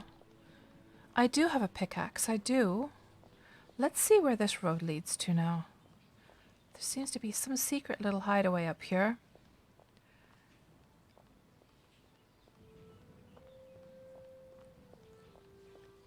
And there is a mine. Is it just a... Yeah, it's just a... But let's double check, because oftentimes there's something in there.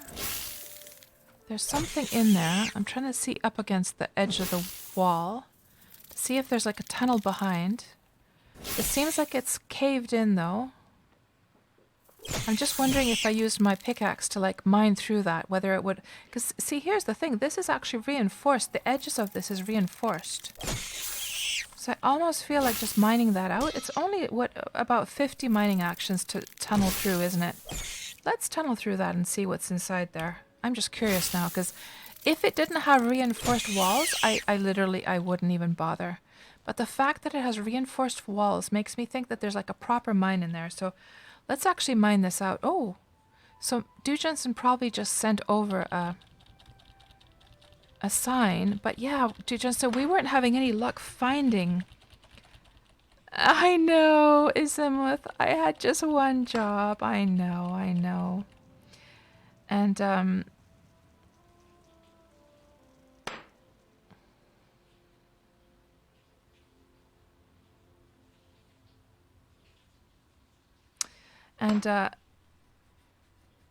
Clip, you were saying that the only thing that you hate about the Wurm community is that the devs mods reveal personal information on players. For example, if you had done bad things on one server, then you're switching servers to leave your past behind, they would talk amongst themselves and end up telling the community who that person was and what they had done, and they hold grudges. Yeah, Clip, I've never done anything bad as far as I know in the game, so I don't have that kind of experience, and I don't know like what your experiences were, but and I don't know how much truth is to your claim, but my experiences personally with the Wurm team and the GMs and so forth has been nothing but positive so far. So I do know that there are some disgruntled players, but I think that's sort of like with every single MMO, there's going to be somebody who has done something a little bit shady, and then of course they feel salty when they get banned or something like that. So what I can say though is that I'm sorry that you've had like a bad experience with that. And you know, I always take like claims like that with a pinch of salt, only because. So here's something to understand about Wurm, guys, is that when you do, since the community is so small, and it is made of a volunteer dev team mostly, who are also players themselves, and it's not run like a huge game like you would have, for instance, in like a Blizzard MMO. You have to sort of understand that it's sort of like an indie game in that regard. And since it's such a small community, and since it is so hard to work on a character, you really have to think about your actions in this game. Like if you do something nefarious in Wurm, your reputation is definitely going to be known.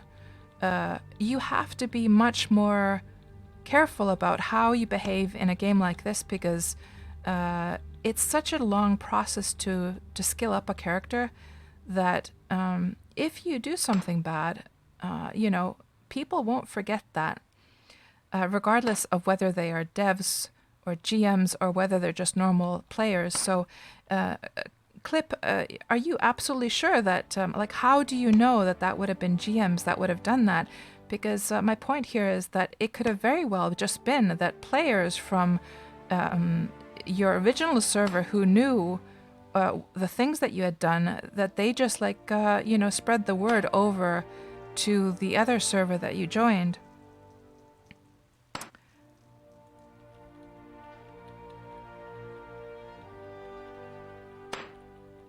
Yeah, well, I'm not going to comment on that because, of course, I don't know what the truth is behind that, but it is a fact that there are a few salty players who will also. The reason I have to take your claims with a pinch of salt there, Clip, is because there are salty players who have been then banned from Wurm, and they will go around writing on the forums, writing on Steam, coming to Twitch streams like this, and giving Wurm a bad name because they want their revenge.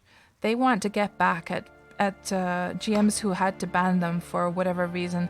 What I can say for sure, Clip, is that if you don't want to be treated badly, then just don't behave badly in a game like this. It's quite simple, really. I've never heard of a player who had, done nothing wrong ever getting banned for no reason. I'm sure I'm sure they always consider these things very, very carefully and think about, the action they have to take. So yeah. And I'm going to just leave that comment right there, or leave that topic right there. Because, again, you just never know if it's somebody who just wants to spread like a bad word about the game. My personal experiences have been nothing but positive, though.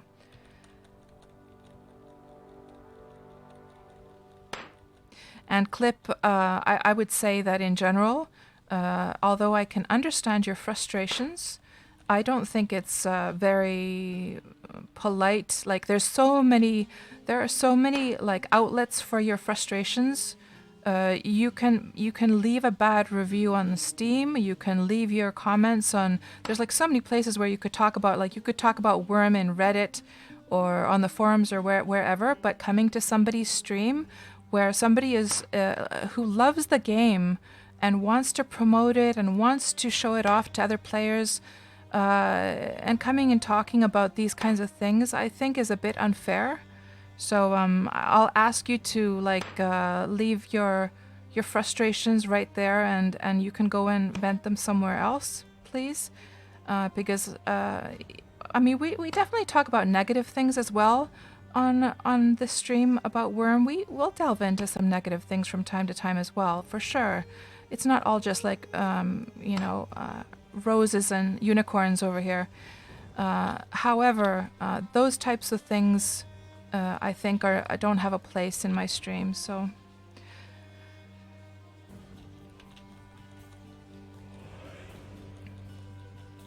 I do, Clip, and I think anyone here in my stream will back me on that we definitely talk about negative things as well.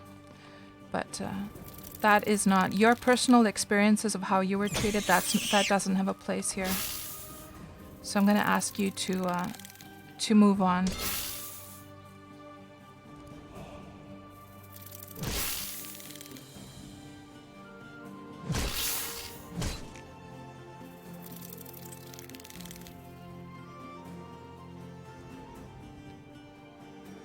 Where did this little scorpion now pop up? Actually, looks like I was attacked earlier on. Oh, that was just when we arrived the first time. So Tuxie is asking, how come my satchel has a question mark? I believe, Tuxie, it was one of the Christmas gifts one year. What does it... Oh, let's see if we examine it. What does it say?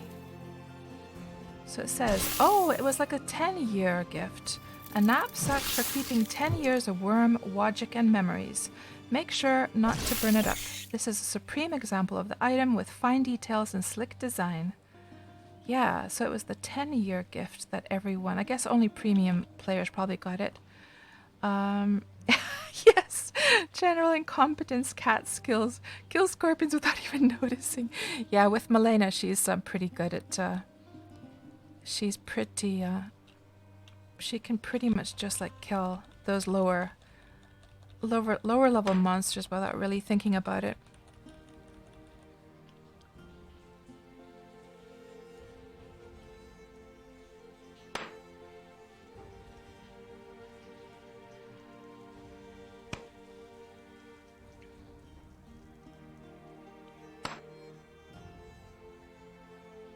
Okay, Clip. Thank you for being gracious about it, and again, I empathize with your frustrations. I do.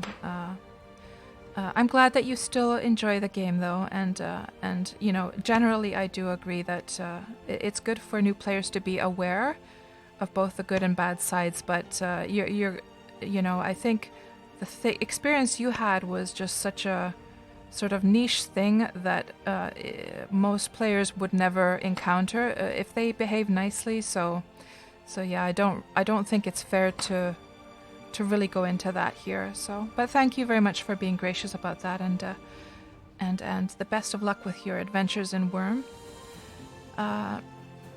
Thank you, Du Jensen, for taking care of that.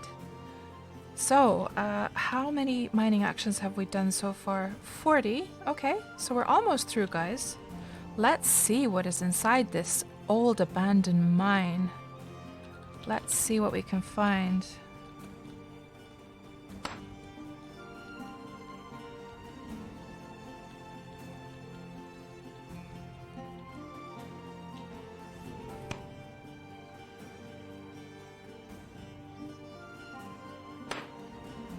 Yeah, Tuxie, I don't know if those are... I don't know if these knapsacks, can they actually... Maybe Du Jensen knows.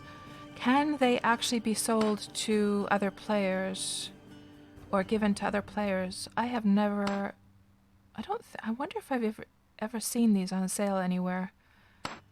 I believe they're also... Yeah, it's rare, isn't it? Or what did it say here?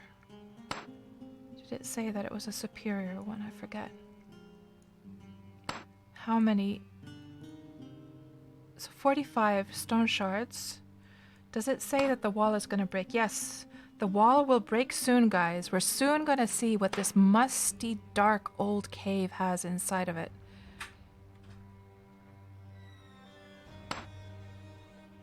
Supreme, was it? Okay. Yeah. It's quite cute, isn't it? The wall will break soon.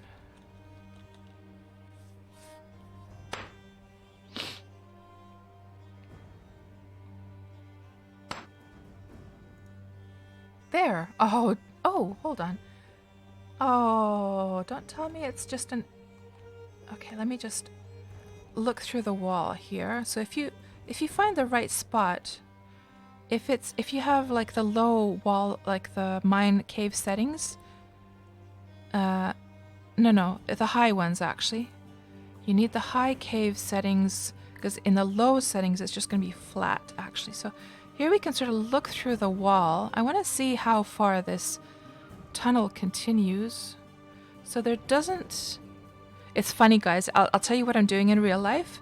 When I'm trying to look around this, I'm actually swaying my head to the right because I'm trying to peek as if that would help at all. I'm not seeing any tunnels going through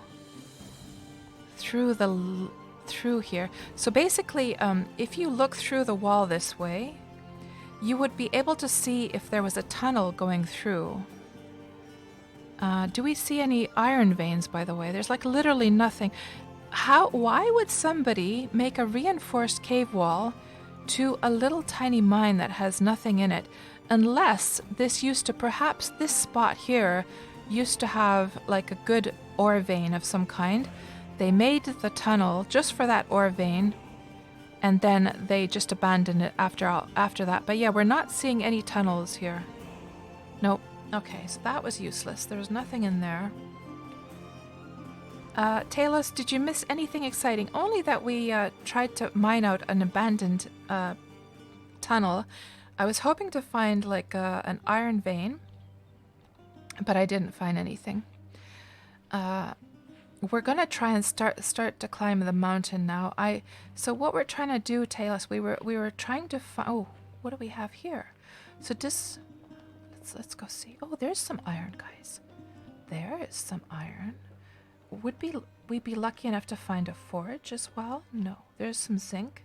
Okay, so we'll take advantage of that iron there. Was this the... Oh, this was the same place we found earlier on, actually.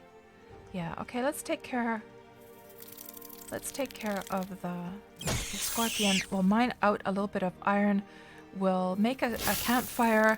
We'll smelt a little bit of iron. We will make ourselves a small anvil. Let's see what else we need for the large sign. So the plank, we're going to need a saw for that. And saw, what do we need to make a saw? Metal lump. All we need is a metal lump to make a saw. Easy peasy. And that's also a small anvil. Perfect. Perfect. Okay. So let's just... And I think this is kind of cool to show the whole process, guys, because I know there's people here seeing Wurm for the very first time. So we found an iron vein, and I'm just going to mine some iron here. And you know what we should start up actually, what we should do before that? Before we do that, let's go and chop down a tree. So you can chop down any tree here that is on free land. We'll just chop down, for instance, this cedar here. Oh, that's shriveled. We don't want a shriveled one. What about this one? That is also shriveled. What about this one? And there's a pine.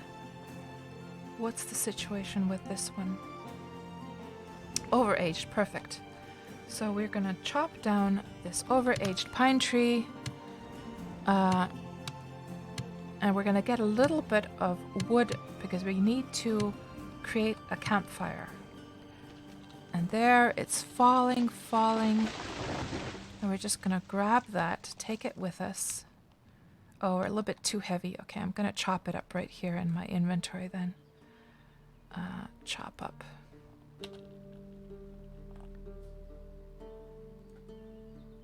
Control-Alt-C. I am pressing Control-Alt-C. Interesting that it's not working. It's working if I put on the ground, just not in my inventory. Interesting. That seems sort of like it would be a bug, to be honest, because I definitely have chopped. Maybe I didn't have the room in my inventory, actually.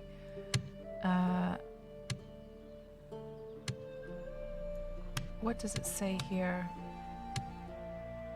I might not have had the room to make the logs in my inventory. Maybe that's the reason.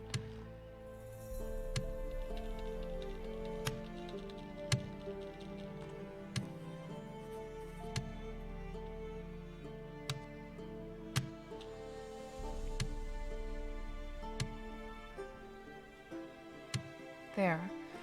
And we'll take a couple logs with us. Obviously, let's go for the highest quality ones. Maybe 3 logs.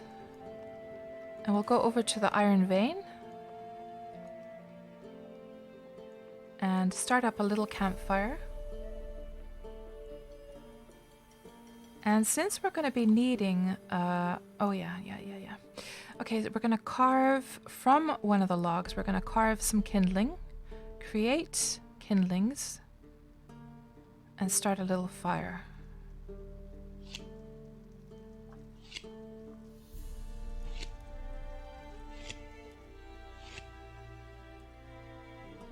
Create furnaces, campfire.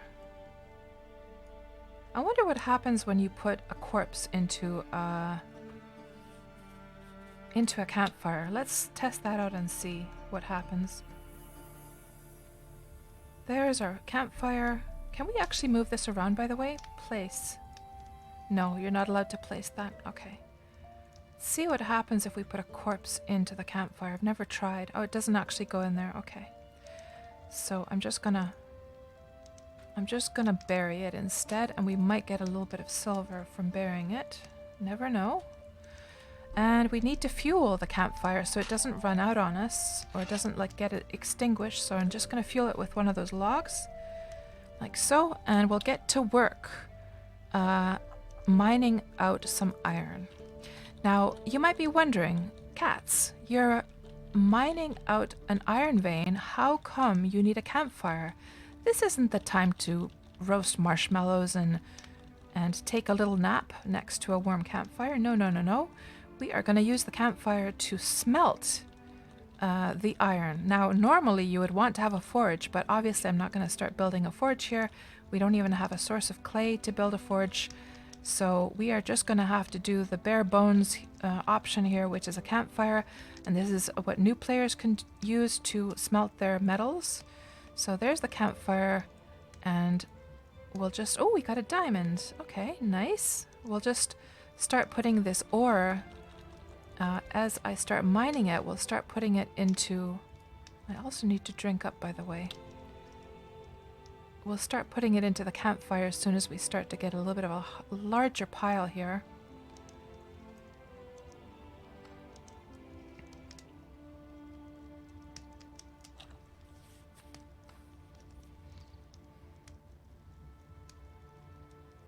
Isamuth, I never eat my cakes. Isamuth, what cakes?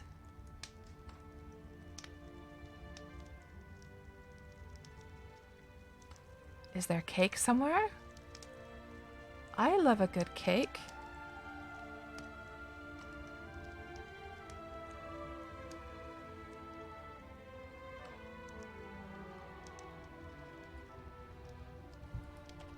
Okay, we're gonna, you know, I'm really bothered by the fact that her water is so low, so we're just gonna get a little slurp here.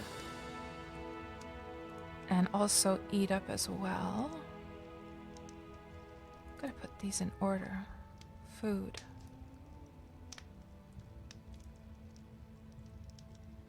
Okay, now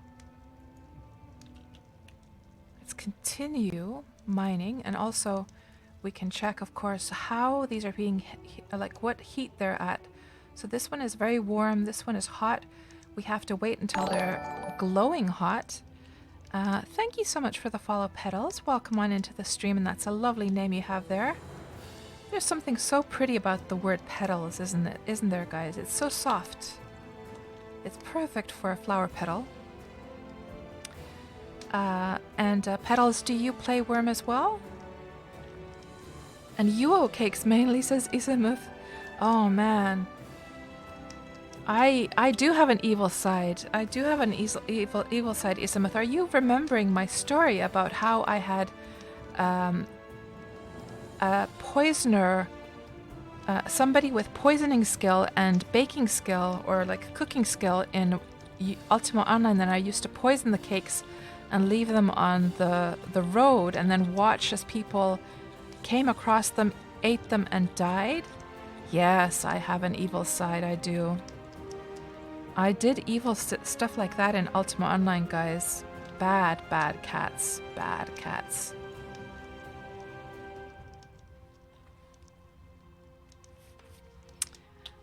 Okay, now, this is now searing hot. You can see how it gets darker. These ones have been in there longer, so they've heated up much faster. Let's just put all of the stuff in here. And they're gonna turn into little metal lumps soon. So Petals, yeah, bad girl, Bit, that's right. Petals, you have just started playing again, but you played in 2016. And you've watched loads of my videos. Oh, I see, Petals. Well, first of all, I'm glad you've enjoyed those videos, and second of all, welcome back to Wurm. So you haven't seen Wurm now in its current state, with the new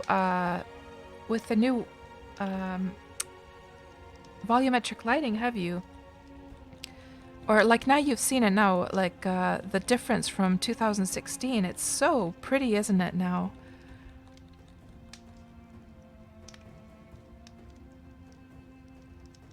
New UI, lots of quality of life improvements, says Bit. Absolutely. Absolutely. This is still searing hot. That's the problem with these campfires, is that unfortunately they warm up the metal. It takes forever for it to warm up in a campfire versus a forge. Oh, and it's not gonna... It doesn't even fit any more of the ore here. Okay. So what else do we need to do? I guess there isn't much else we can do because we need to make that saw.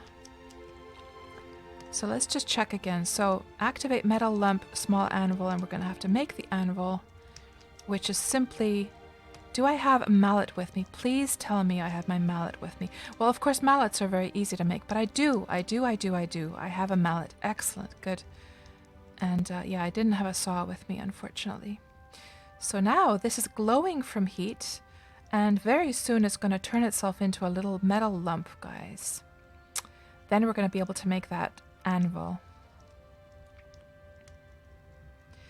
And Petals, you have a much better GPU now, so now it looks so much nicer in general.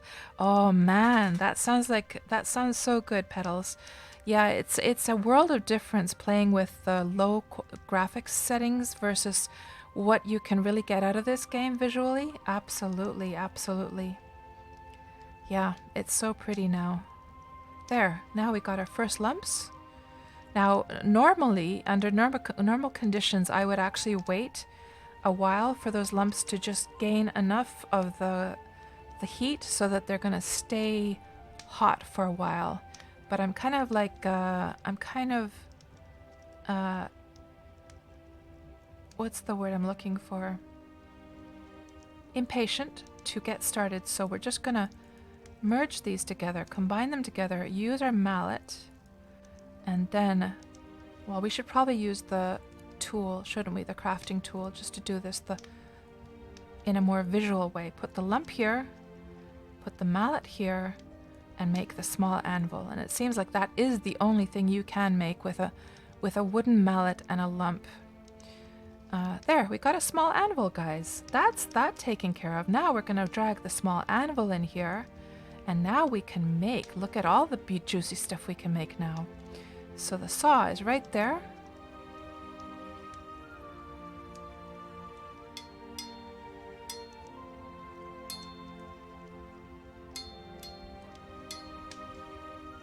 And now we have a saw. That was taken care of. And now that we have a saw, we can drag the saw in here. We can drag the log in here and make planks for the wooden sign.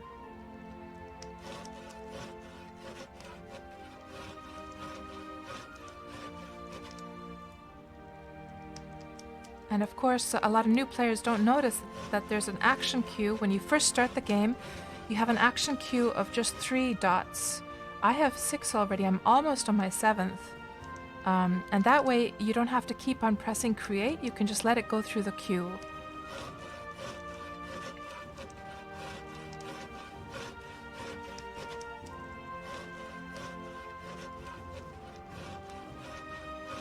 Good. How many planks did we need for the sign?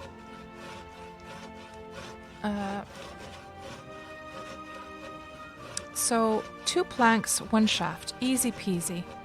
So we're gonna just stop right there, and we're gonna use our carving knife now on the plank, on the log rather, and make a few shafts.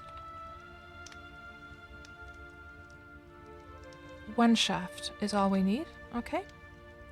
That's that taken care of. And then all we need now is the small anvil and then the metal lump to make a few small nails. I think it was small nails, wasn't it? 1 small nail. Easy stuff. So anvil, lump, and 1 small nail.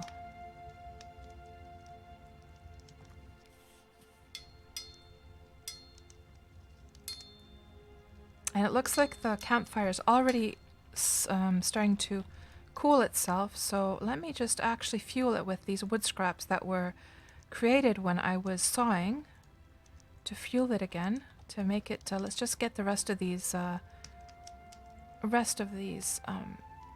heated up, or smelted rather. Now we can make our sign, guys. That was easy enough. So what do we need? Plank and small nails to get it started. Large sign right there.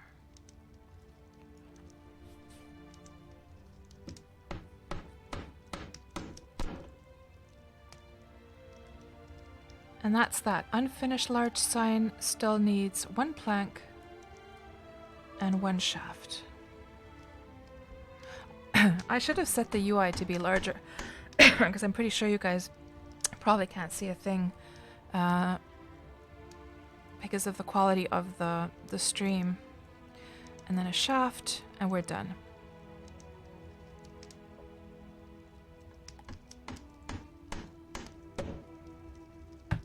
Good, that's that. Now we have a large sign, and we're gonna see it's at 37 quality, so it's at such a high quality already that it might be that we can fit the whole thing in there. So what I like to write on it is KatsPurr / Malena was here. This is January 5th was here, January 5th, 2021. The first sign for 21, guys. That's good to go. So we're going to get to the top of the mountain and we'll plant that there. We should probably improve it a little bit so it doesn't start decaying immediately. So it's just, it needs the log for improving. So let's just improve it a little bit.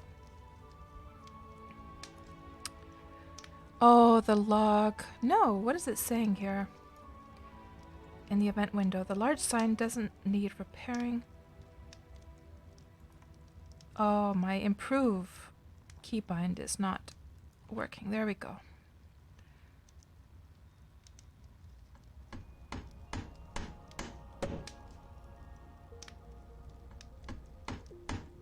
Yeah, and I don't even know if I really want to take this with me.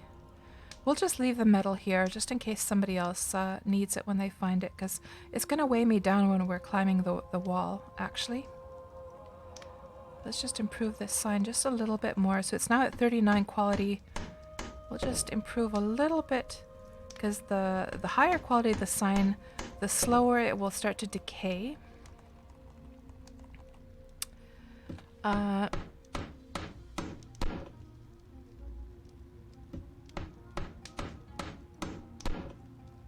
And Petals, it took you ages to realize about the Q actions, right? Yeah, I think Petals, when I watch new players play the game, they usually don't notice that, yeah.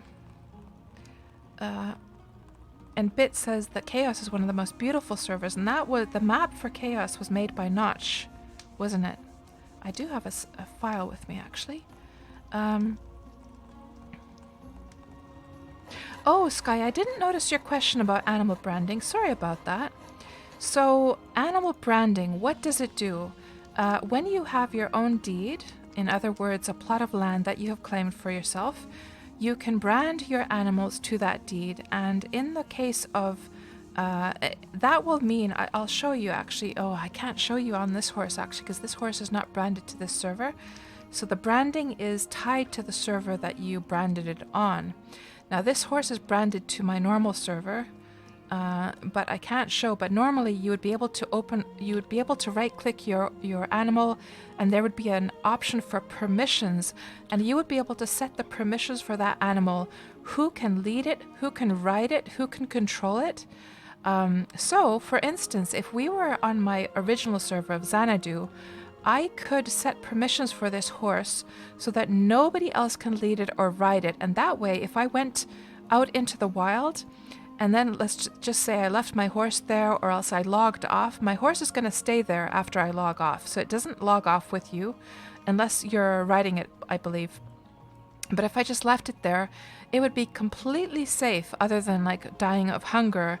It would have to be there a couple of weeks before it died of hunger, I think, though. But basically, it would be completely safe from everyone. Also, when you brand an animal, it allows you to give it an extra name. So, for instance, this horse is called Venerable Fast Dance Roulette. Fast Dance is a name generated by the game when it's born. Roulette is the extra name I've given it, just so I know that this is my horse for doing my Wurm Roulette streams. So yeah, we're done, guys. We got ourselves a little sign. We'll just throw this log down into this pile, because we don't need that anymore. I'm just going to throw these planks in there as well, and the shaft, and the lump. Maybe a new player will encounter those, and you know what? We're even going to throw the anvil and the saw in there as well. We're going to throw those in there as well, because they're just going to weigh me down, and I have a million of them at home, so they're so easy to make. Yeah. And now we start our ascent to the top of this mountain. And we should probably kill this guy. Just another scorpion. Lots of scorpions in this area. Just so he doesn't bother us on our way up.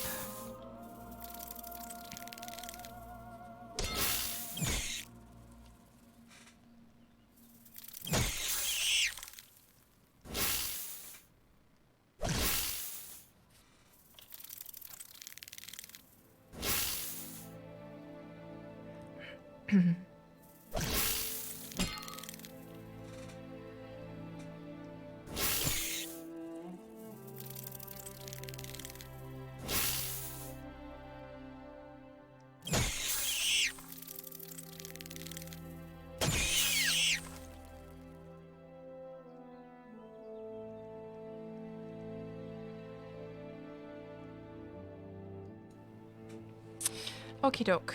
And I might as well bury this guy, just in case we get a little bit of money from that. Nope, no money this time. Okay, so... Oh yes, you know what we wanted to do is we wanted to find those steps that somebody has made. But now I don't know if I can really be bothered to find those. Let's see if we can easily find them on the other side. Because it'd be kind of cool to show people who don't know much about Wurm, to show them the effects that players can have on the land. Let's see if we can find the other side here somewhere, where those little steps were. There's all just forest. There might be a road going up here, we'll see.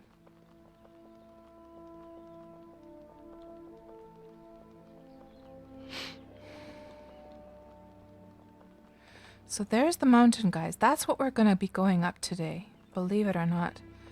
And you know what? Let me just show you one thing. It does seem that there is somebody lives up there. And do you know how I know that?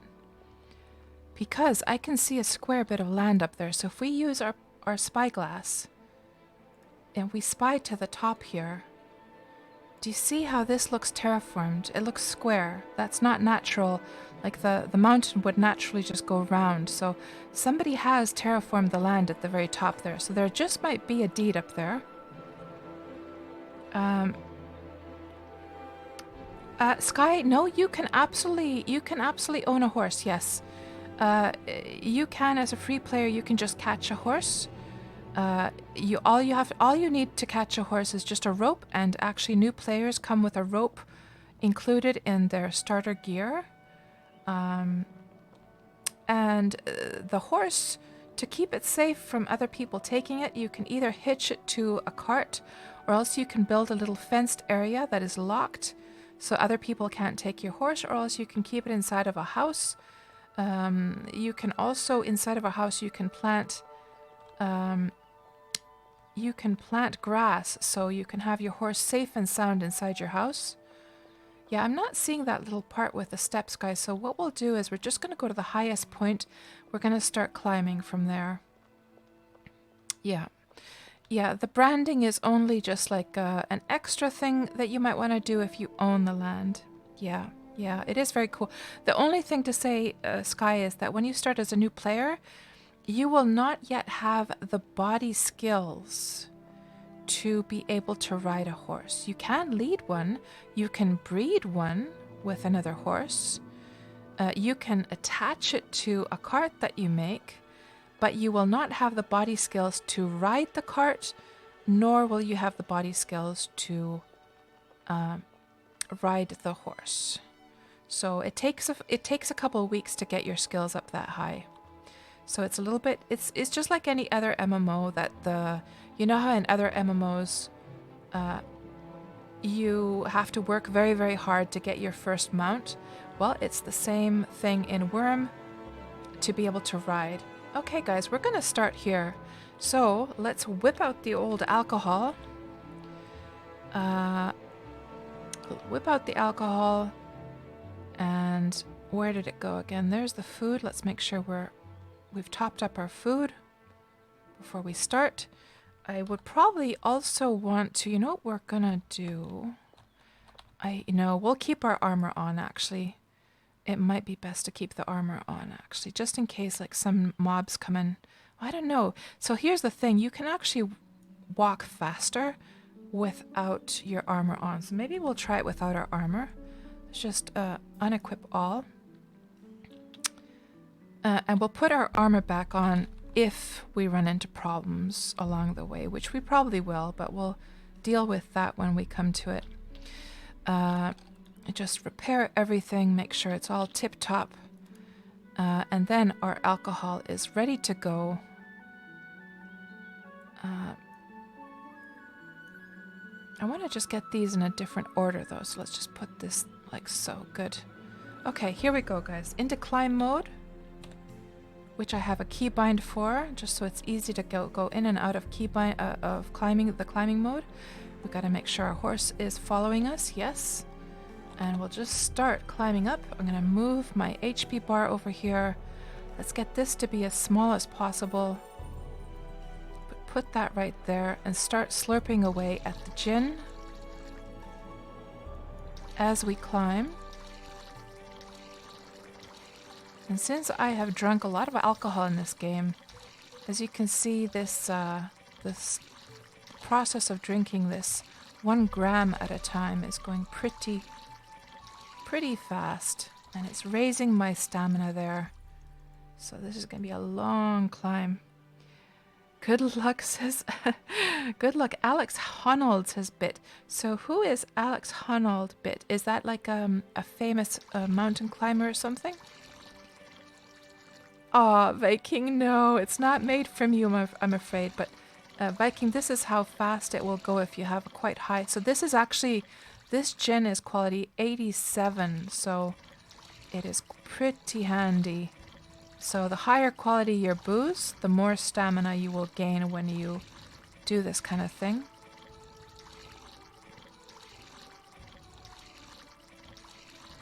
So you have much more training to do, Viking. Now I wonder, what's the slope here? 42. Yeah, there's no chance of just walking up this. Was it the slope 40 for going up a steep slope with a horse, or was that lower than that? I forget now.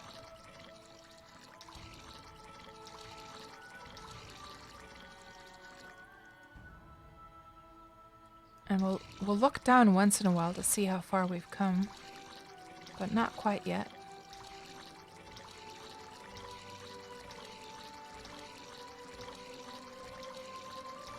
Sounds like a washing machine almost.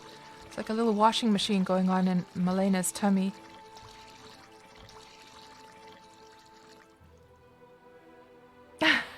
Tuxie.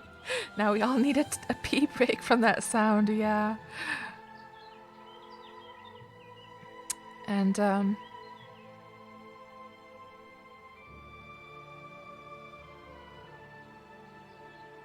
me just see what you guys are saying here. Hopefully I don't drop down. Let me just drink up a bit.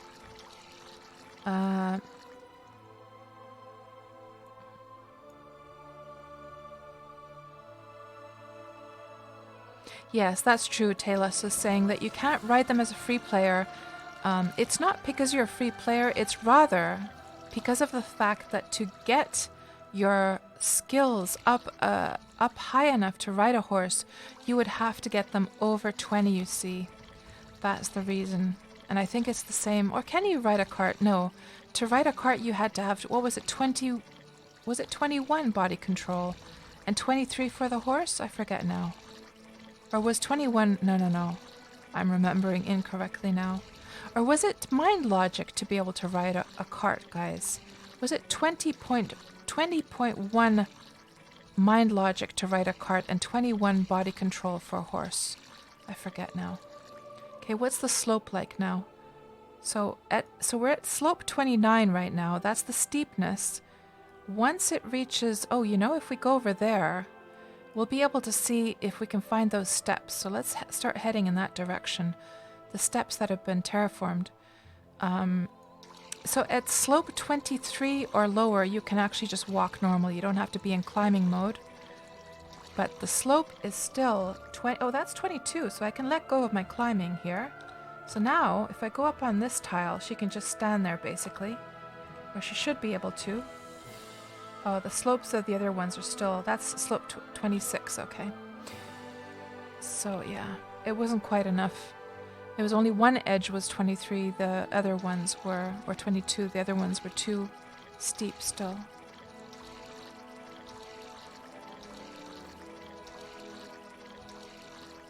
What about over here? 23? 23? Can she let go here? Yes, here she can just let go. So I'm not climbing here. And she can regain her stamina. She should be able to... Oh, hold on. She is climbing. Let's see if we can find that golden spot. No. Not quite. But it looks like I can at least walk without climbing. At least to some extent. Oh, there's a scorpion up there. Fierce, venerable scorpion. Okay. So let's put on our armor, because I'm pretty sure it's going to come and attack me. Equip. Equip. Equip. And also let's make sure our stamina is at its top amount, because the higher your stamina, the more damage you do when you're attacking. So let's make sure we have topped up our stamina. We don't want that guy taking us by surprise, do we?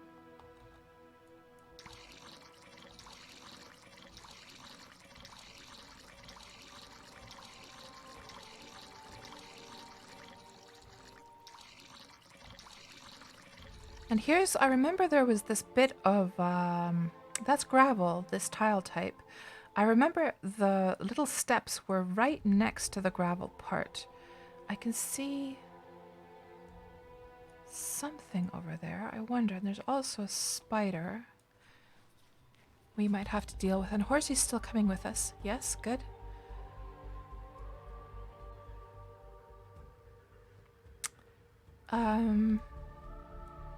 I think the steps were somewhere over here. I'm kind of curious to go and see them, to be honest. We might just walk all the way over there just to see those steps. Or what we could do, I'll tell you what we'll do. We'll climb all the way up here, then we can descend as we spot them from above. We'll see them from above and we'll descend the mountain on the steps. That's what we'll do. Okay, let's make sure we have our stamina topped up. And continue on our way. Seems like there's lots of monsters that we're going to have to deal with on the way up.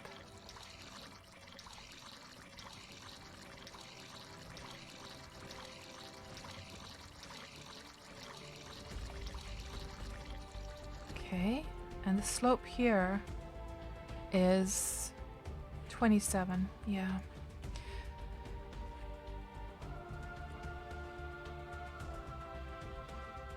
And general incompetence salutes all the brave livers that died climbing this mountain. Rip liver, says Ivana.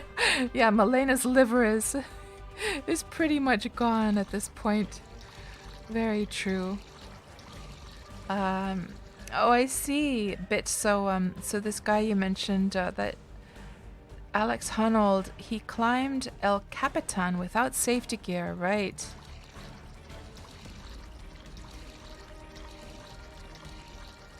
I should probably stop and check what you guys are saying here for a moment. So let's do this. Let's just drink up quickly and top that up just in case I get attacked, and I'll catch up with you guys quickly. Or what we could do, yeah, let's climb up to this point so we have a nice beautiful view, and then I'll catch up with you guys. Let's do it that way so we have something nice to look at while I'm scrolling the chat. Let's go over here.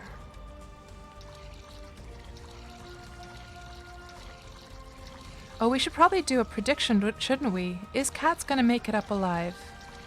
Let's do that as well.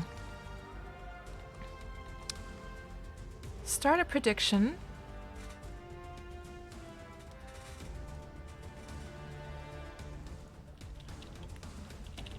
And we'll let's see.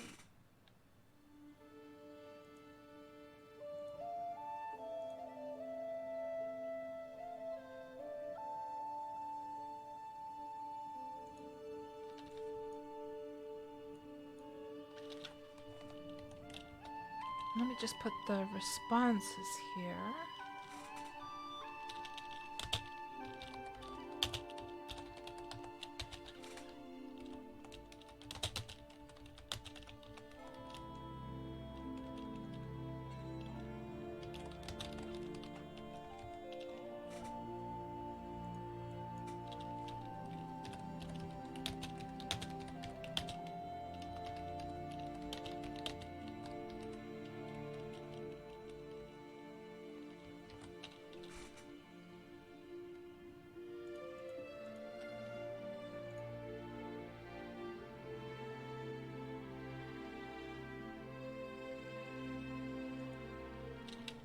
And will Kats reach the top of the mountain?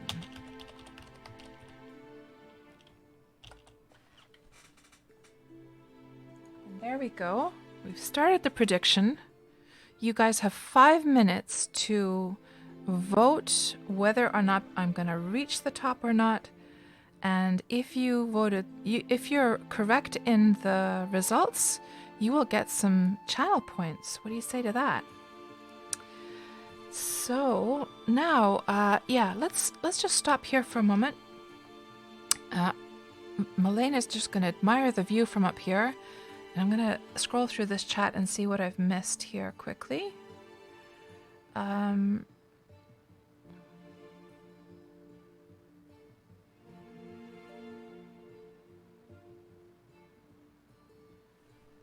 And General Incompetence says, let's climb a mountain by getting drunk and stripping. Don't try this at home. I know.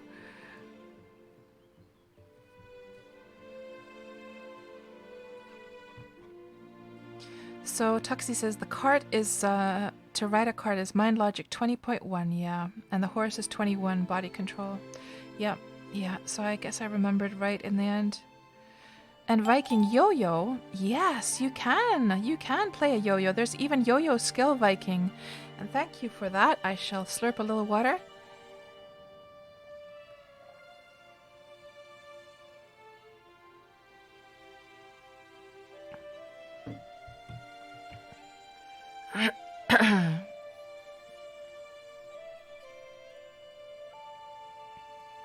In spirit of Malena's drinking.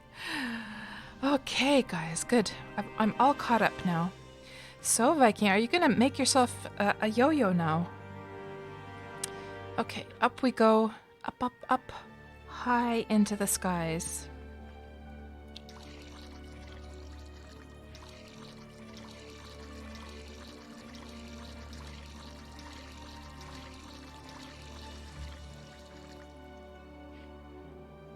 And petals and skies, believe in me. Uh-oh, I'm getting attacked, guys. Okay. Petals and skies, believe the cats will make it. Good, good, good. Take that, you nasty old spider. The nerve, interrupting my beautiful little mountain climb here.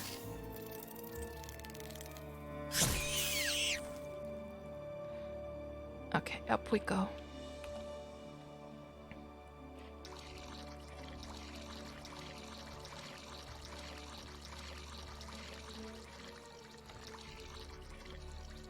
And if the new people here who are new to Wurm, if you guys do decide to start playing Wurm, just a little tip here that it's super, super, super easy and convenient to make keybinds in this game. So as you can imagine, if I were to drink this alcohol by every time right-clicking, drink, that would be so tedious. But you can set keybinds by simply going to the context menu, hovering over it, and I could change this now to, for instance, F5, just by pressing down F5 or F6. But I'm just going to put it back to Alt-D, which, oh, shit. What did I do now? Alt-D, are you guys still there? You are. What the hell happened there? Oh, so don't drop, cats. Oh, jeez. Okay, let me just try this again. Why did it do that? Is that like a Windows keybind? It didn't like it when I pressed Alt-D, guys. That's some kind of... So this is a keybind I had from before the new UI. Yeah, it's not liking that at all. Oh, no, hold here. Here we go. Yeah, here we go. Yeah, I completely got flustered there because I was like, what the hell was that black thing? Oh, no. And then I kept on just running up and I was almost out of stamina. Oh, jeez, that was a close one. Oh, jeez. I almost dropped down, guys, to my death. I'm not sure what happened there. Maybe I pressed the Windows key plus D instead of Alt. I'm not sure what I did. No, not Control Del, no.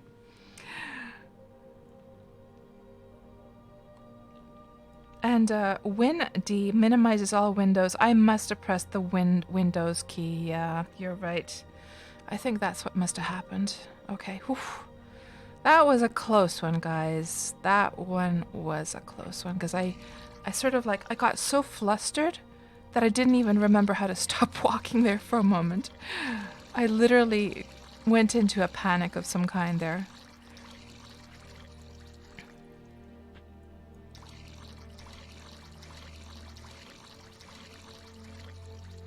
Yeah, you can make puppets and put on a show, and now, of course, we have the checkerboards that actually work. You can play a game of checkers in this game, and those all require the toy making skill. And who knows if we're going to have more like board games in the future. Oh man, Sky says Tuxie played their Uno reverse card. Uno is such a fun game. We have a pack of Uno cards somewhere, but where the hell they are, I don't know. Because I don't think we played Uno after my last move to this apartment. Oh, guys, look how high we are now. Man, oh man, this is getting very intense now.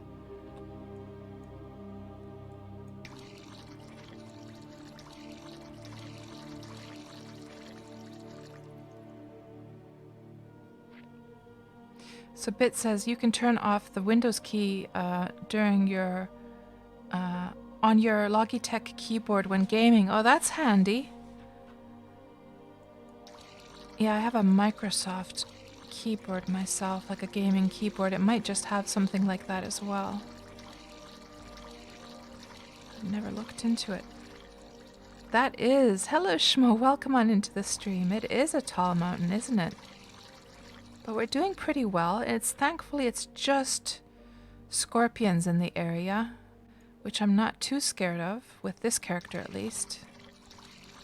She's a pretty fierce, like, warrior. And please tell me my horse is still coming. Yes, good. Horse looks just so perky and cute. They're just standing there on the edge of the mountain.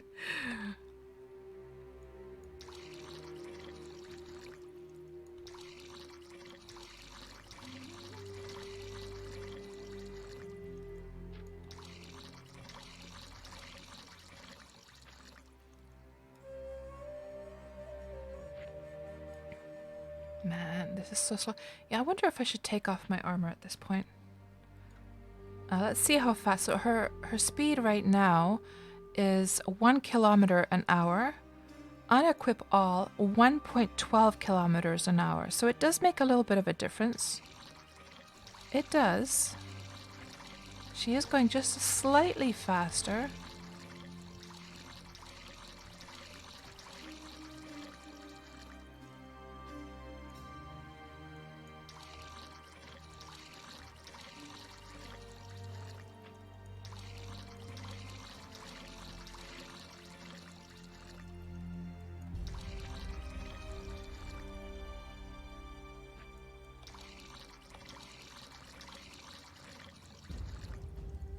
There's a spider up ahead, actually. Old, scared, huge spider. I guess it would be a good idea. It's so easy to take the armor off again, so once we get close by, we'll take off our armor. I won't bother before that.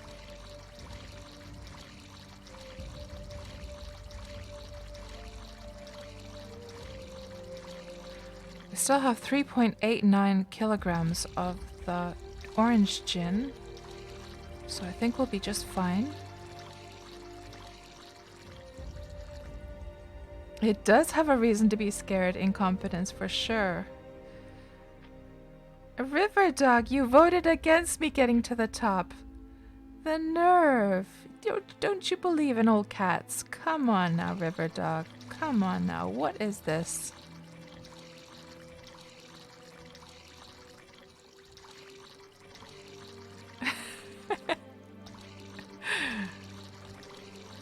And he's just wiggling his butt up there.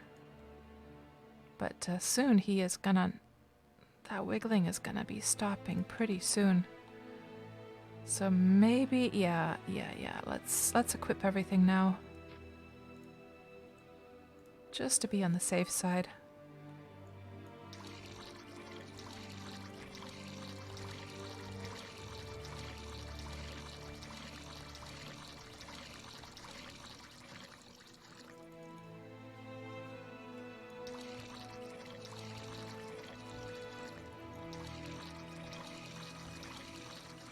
Here he comes.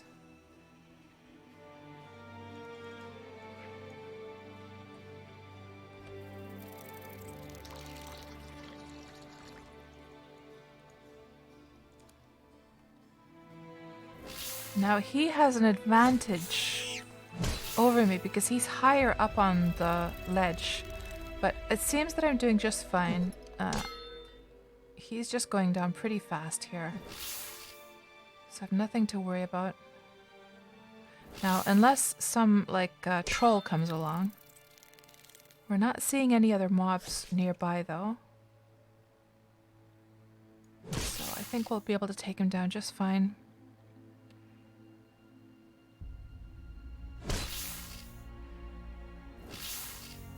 And yeah, you can drag your armor onto your body. So do you mean like into the character window, or do you mean literally on your 3D model? I know you can drag them into the slots, or I think you can just drag it into the middle of the window as well. I believe if you just drag them here, they will automatically go to the right slots as well. Yeah, but I prefer doing it just with right clicking, because then I don't have to open the window and I don't have to do the dragging actions. I can instead just choose the entire bunch and then just right click and then equip. I find that much easier. So so I can just show you what I mean. So if we just unequip all, and then the process you're talking about is dragging them. I believe if you drop, yeah, you can just drop them in the middle. You can drag them like, I wonder if you can just drag them all in one go. You can. I wonder if you unequip all and you select all, can you just drag the whole bunch? Oh, that's pretty good, yeah. Because of course, when you did it by the way I was doing it was selecting all and then right-clicking and equipping. But of course, since it's tied to your queue, and I only have 6 in my queue, it was only able to dress 6 at a time.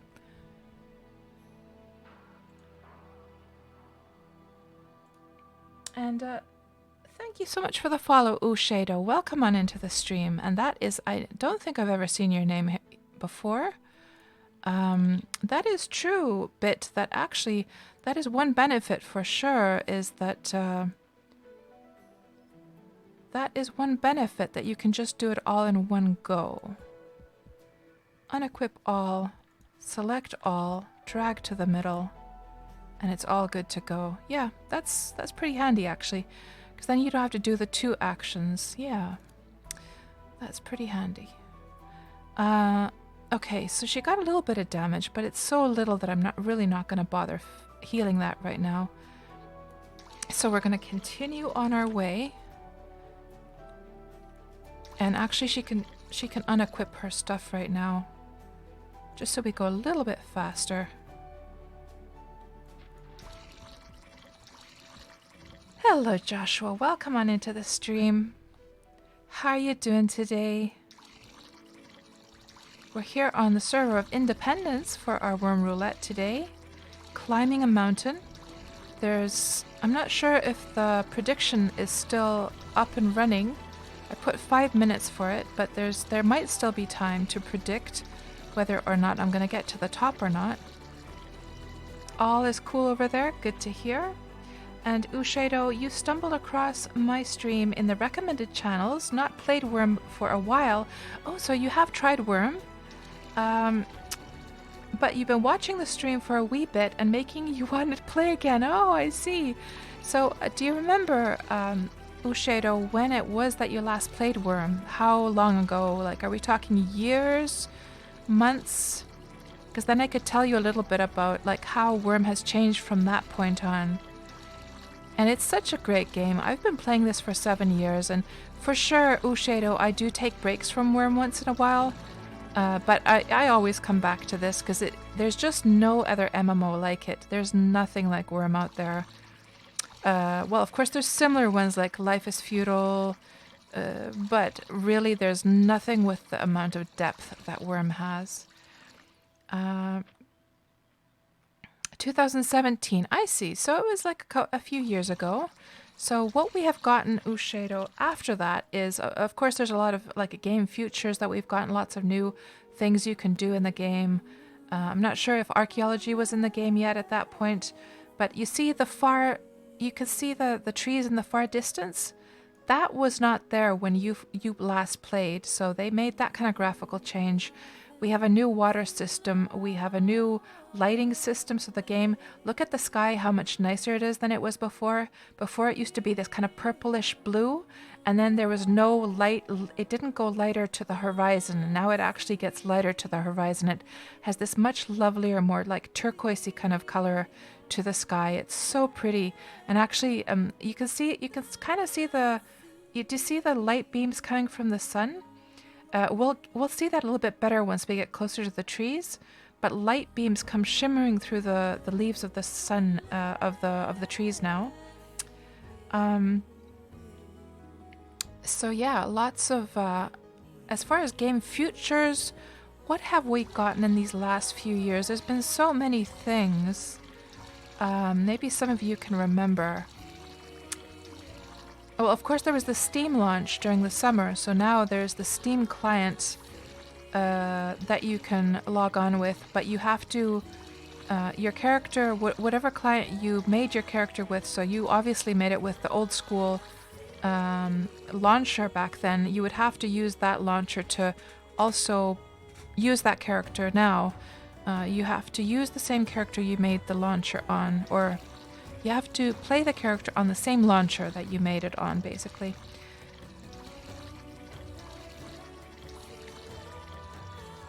Journal systems is a bit easier, dragging system, archaeology. Schmo is asking, so is that the tallest mountain in the game? And Wolfmare says the tallest mountain is Dragonfang in the center of Independence. It's a lot taller than this one, yeah. And climbing Dragonfang is one of the things that I want to do one of these days.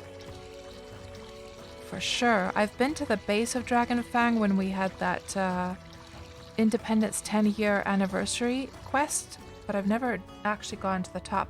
And once we get to the top of this mountain, we're probably going to be able to see the peak of Dragonfang from here.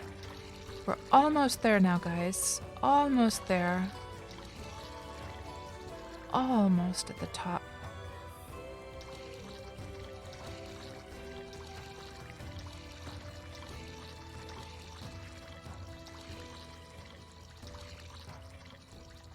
And we can start looking at the slope now. Slope is 50. We're going to start keeping our eyes peeled for the slope to go to 23 or below, so we can stop climbing.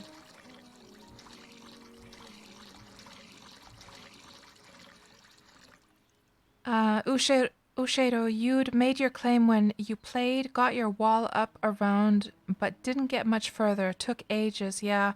So Ushedo, so you played just a little bit, right?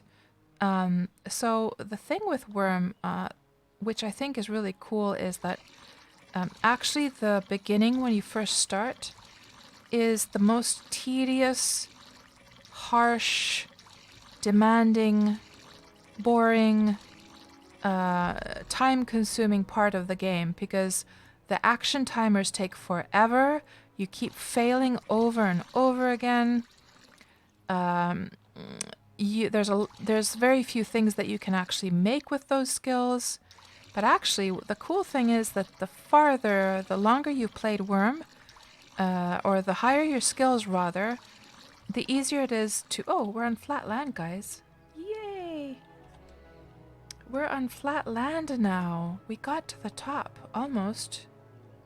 Let's go and have a look around. And Horsey, where are you?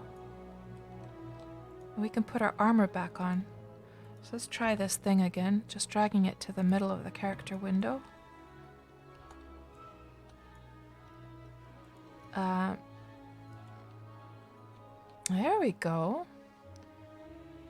So, oh yeah, the sun's streaming through the leaves. Let me see if I can find a spot here where the sun is coming.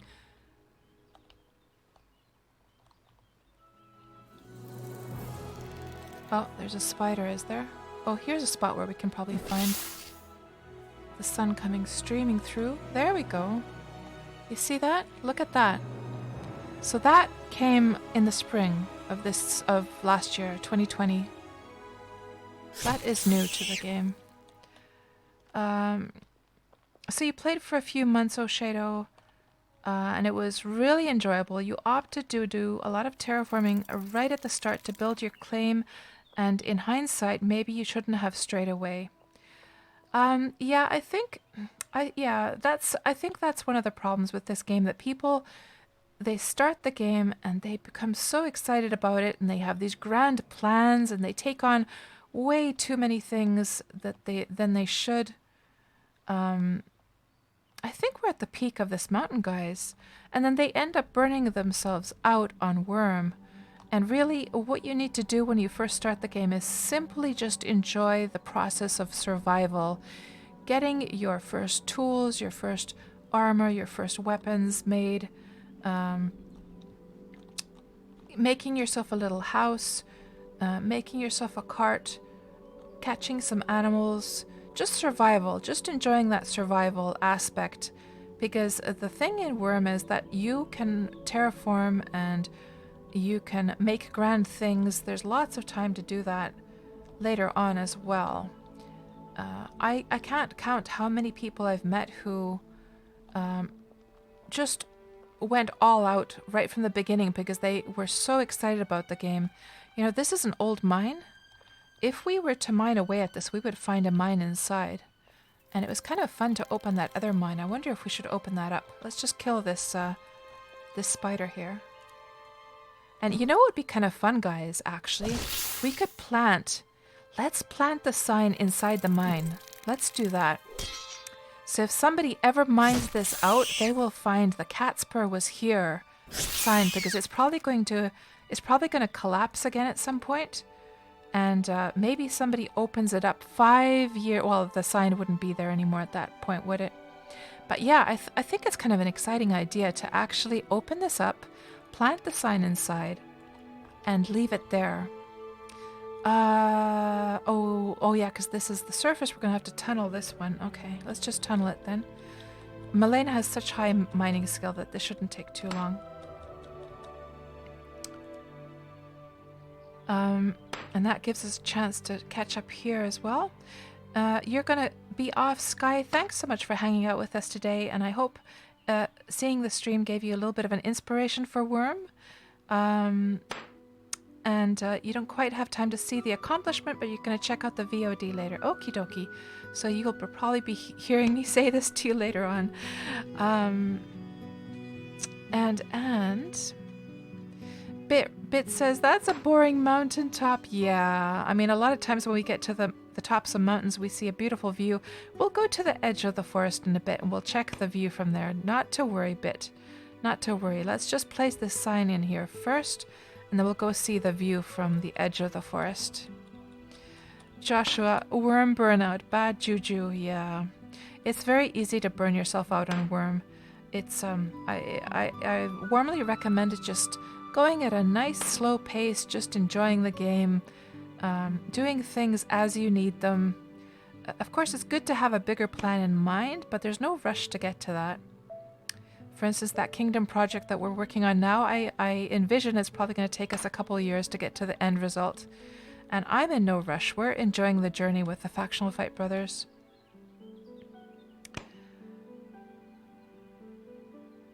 And Ivana, yes, there should be a command called playtime.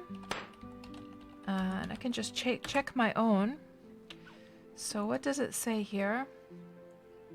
You entered through the portal to Wurm on day of awakening, week 1 of the Bear's Starfall, 1036. That's 2,599 days, 19 hours and 41 minutes ago. You have played 493 days, 8 hours and 12 minutes. You have been premium consecutively for 37 months since December 2013.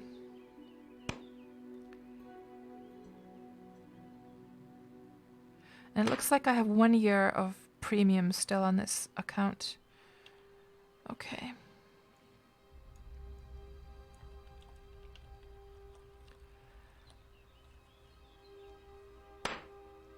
Oh, by the way, we should end the prediction now. I almost forgot. So, Choose prediction outcome. So Cats did make it to the top. 74% of you voted that I'm going to make it alive, and 26% of you said nope, she's going to drop. So all of you who had faith in me, you're going to get some channel points. Choose outcome. Hell yeah, of course. Complete prediction. And I'm guessing you guys got your channel points, I hope.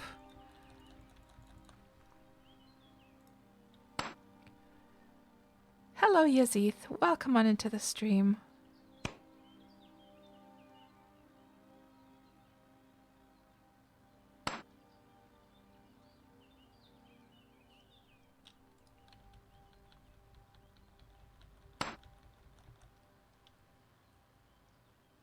So Viking asks, what was the command again? So I'll just put it here in the chat for you, Viking.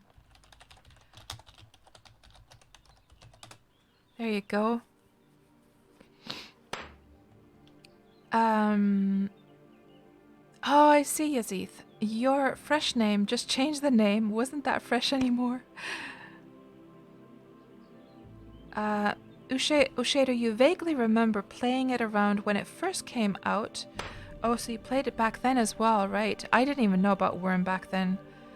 I started playing in 2000, at the end of 2013, and I'd never heard of Wurm before.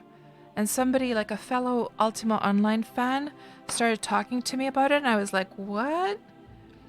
And from the first minutes of playing this game, I knew this is the game for me. I just fell head over heels in love with it right from the get-go.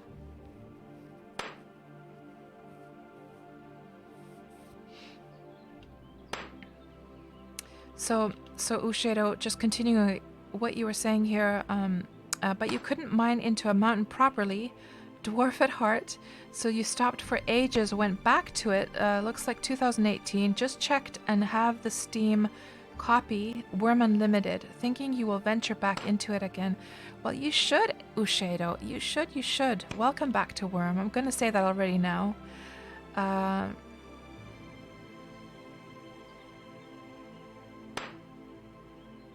And everyone's checking their playtimes here.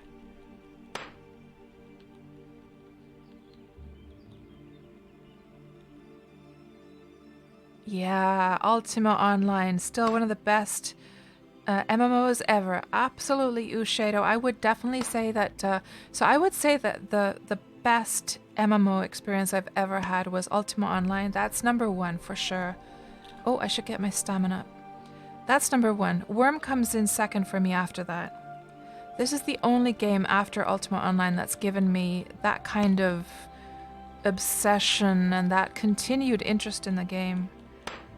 Yeah. What shard did you play on, Ushedo? I was on Europa. I played Ultima Online for 13 years. I was an old fan of the old Ultima single-player games from the 90s. Yeah, I was completely obsessed with Ultima Online.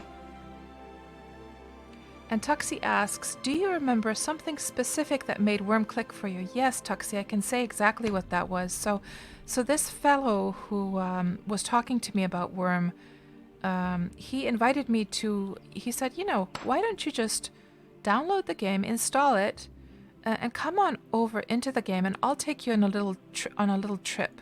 We can go and see my place. And so he picked me up with his ship. I think we were on a Nar, or was it a rowboat?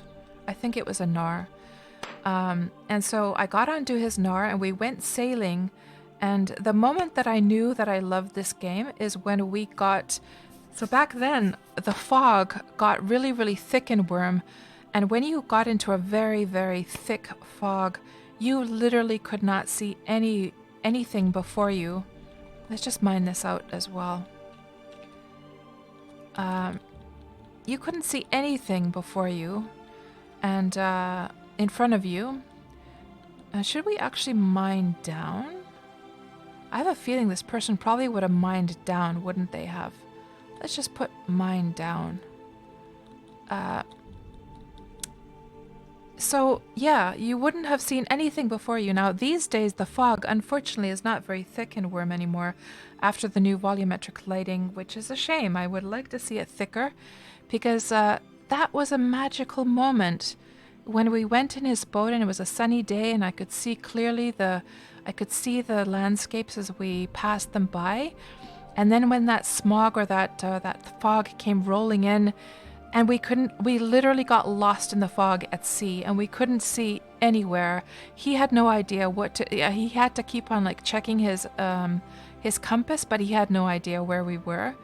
And I just thought that was somehow really magical. Not only that he had built this boat by himself, but that we had actually managed to get lost due to the weather conditions.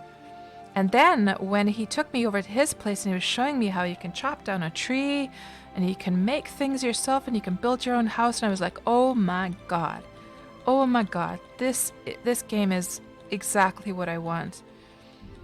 And so yeah, from that point on, I immediately started getting into the game, and I literally dropped everything and started like trying to find my own spot. And built my own house within that first 24 hours. And just the rest is history. So, Ushader, you also played on Europa, right? You started in 2002, right? I started in 1999. And around the year of 2001, I think that's when I was organizing the Big Mama's nightclub nights.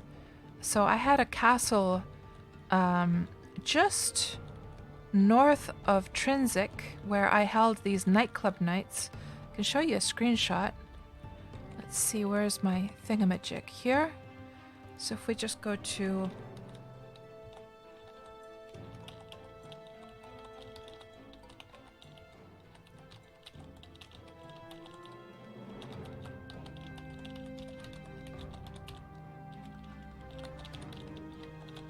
I think this was the one, yeah. So, at this castle, every Saturday night, so the doors were locked during the week, but every Saturday night, I would have a full staff hired. So I had waiters taking orders from our customers. We had a DJ, a different DJ every single week, and we would listen to like a radio channel where they could upload their MP3s. That was me there selling the tickets. I had doormen. Here's the doorman like letting people in one at a time. So this door was locked. And then the doorman would let one person in at a time, so they couldn't get through. So you might be wondering, didn't everyone just start like running in? But no, we had this system where they got in, they had to buy their ticket. They weren't able to get through the door until they had paid for their ticket, and the doorman would have opened this one. So we had a system. These were the bathrooms. And there's the dance floor, and everyone. Like I have a whole website about this on my Ultima Online website here.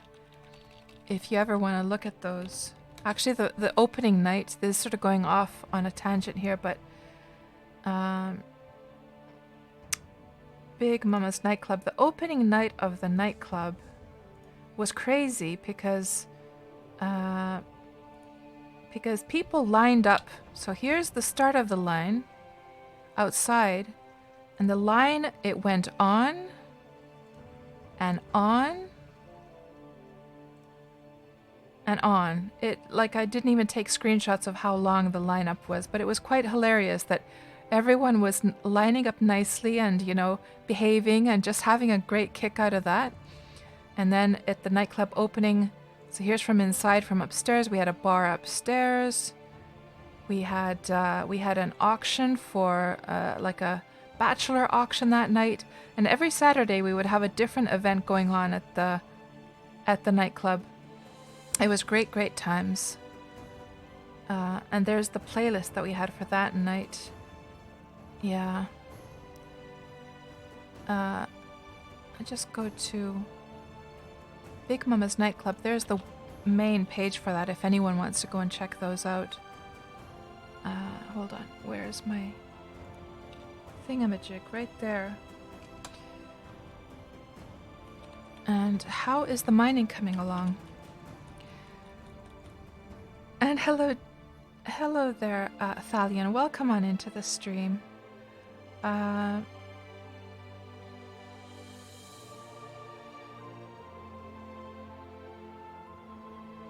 me just scroll up and see what I missed. Hello, Wolfmare. Wolfmare says, you can let your inner dwarf go wild now that you can build in mines. Absolutely, absolutely.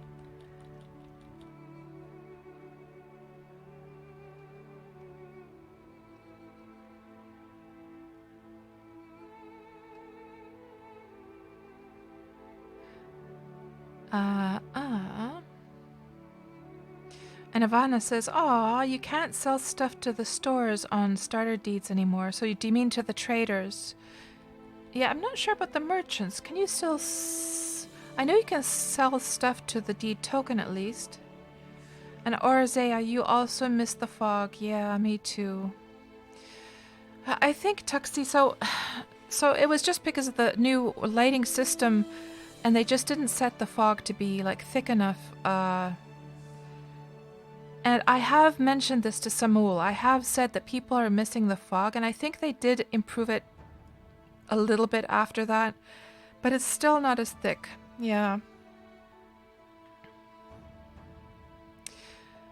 And Taylor says, "No, don't bring back the old fog. It gives you bad headaches and eye pain."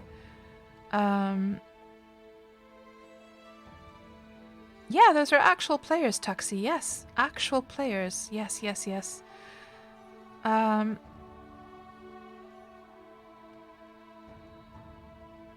Oh, you were part of the guard down at you, Ushedo. Nice, nice. So you were a role player as well? Because those guys were role players, weren't they? And Ushedo, speaking of you know what might be interesting to you? I show this once in a while. Let's just show Ushedo this since he's an old... Or that could be... You could be a lady, of course, as well. Let's just show you... Ultima Nostalgia. You. So I had this... I shouldn't say had, because I haven't given up on it yet. I have this project over on... over in Wurm Unlimited to recreate the Ultima Online map. So I've made my own server there, and I've made the map of Ultima Online. And in each episode of this video series, I go through the process of building one of the cities. So this is the one of you, and those are the mountains. You enter the shame area. Let's just speed this up a bit. So those checkpoints show the areas that I've already completed in this project. And now we're going to show the process of making you. And you can see the map here is shaped along the ways that you is. Just talking about some other things there. And this is now completely untouched now. It hasn't been terraformed. And I'm just talking about probably starting my Twitch stream at that point. And so when we come back to the original Ultima Online map here. And let's just go.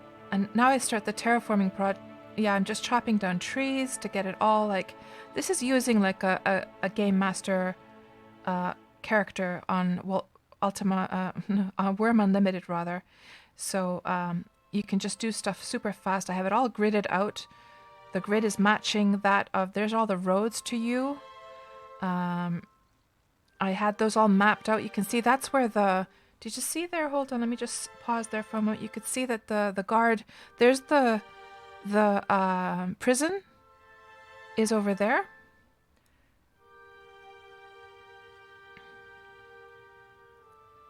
And then I talked about the fact that in you the houses are log cabins mostly, and we didn't have those in we don't have log cabins in Wurm Online. So what I simply did is I exchanged the pottery brick, which is not part of I don't think Ultima Online has pottery bricks, so I just changed the texture to like log using the Palisade texture. And then I made, it's just a flat like texture, so there's not like the 3D roundness to those logs, but it was better than nothing because I wanted to make the U buildings, right? So then I've just built all of the buildings here at this point. And yeah, somebody had made apparently a mod in Wurm Unlimited to make actual. And here's the prison. Now I've built the prison at this point. So it has those little, let me just go back to this. So you know how like in Ultima Online, the prison is sort of the hallway is built on these little stands. You see those little pillars? So I was using the T wall in Wurm to emulate the little stands there underneath the hallway. And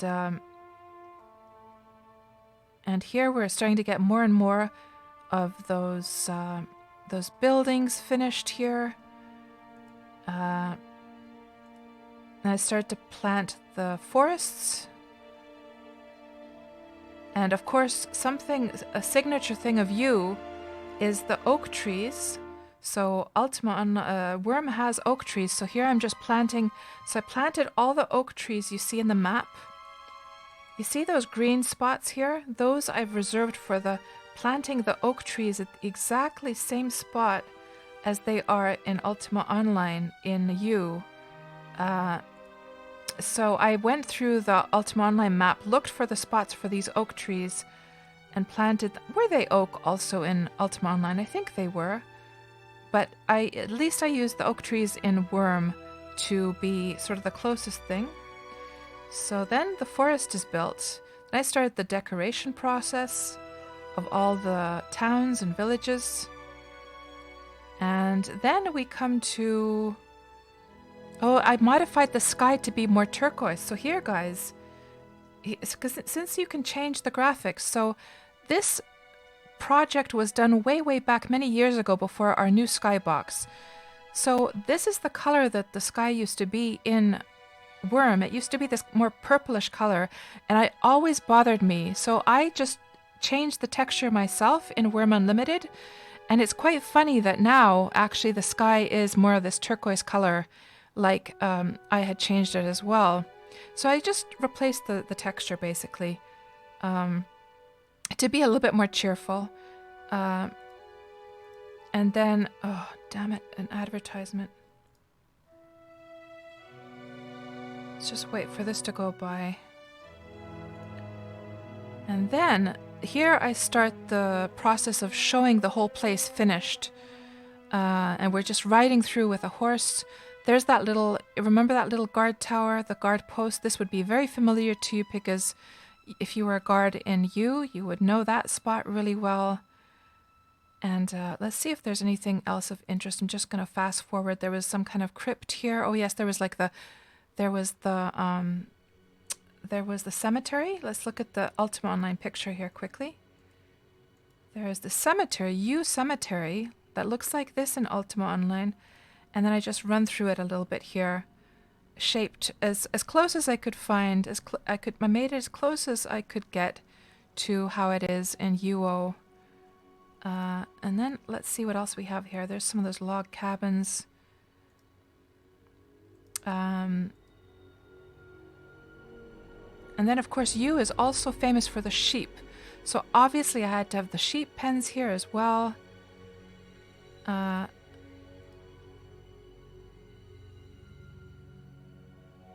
And it's mainly a lot of these farms in U. And there was like the great oak vessels, like a shipbuilder's shop. So I have a whole bunch of nautical like items here for making a ship. And then what else do we have here? Well, we're not going to look at everything here. I think maybe the most interesting thing to look at also is the Orc Fort, which is the very end here. Oh, we had the prison. There's actually I had placed some guards here in the prison. And there's also like I put some prisoners here at the very end when you get to the very end of the prison, let's just see here. So those are all NPCs that I've just placed there. So here we get to the end of the prison. I put some rats in there as well, obviously. There's the prison cells, and so I've put actual prisoners here inside of the prison cells as well. Man, I should finish this project, guys. Looking at this makes me feel so nostalgic for this project. It's been a lot of fun to do this, actually. And lots of people ask me about it all the time. Like, when am I going to continue it? I should, shouldn't I? But let's just go forward to the... Let's go forward to the... advertisement time again. Let's go forward to the orc fort.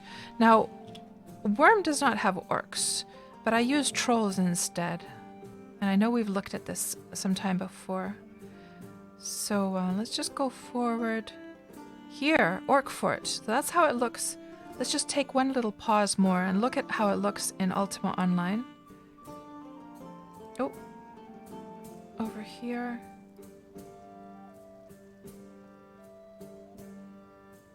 Oh, it was actually after. Here we go. So you can see there's like an entry point, and there's a little ramp going up to a little house here.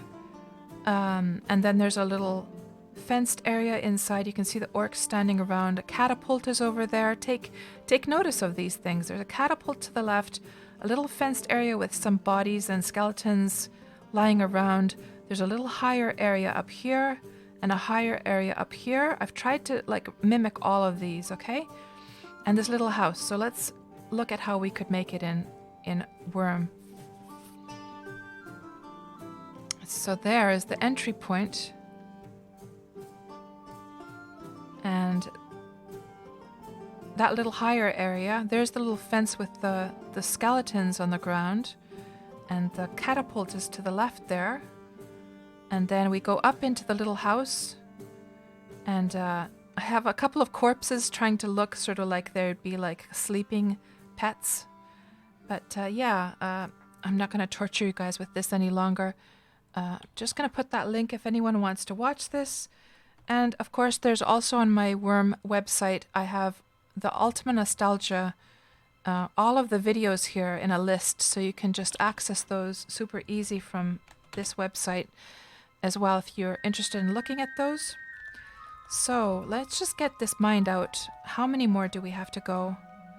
We're at 38. We need about 50 of those mine shards, so we're almost, or stone shards rather, so we're almost at the end. So let's see what you guys are saying here.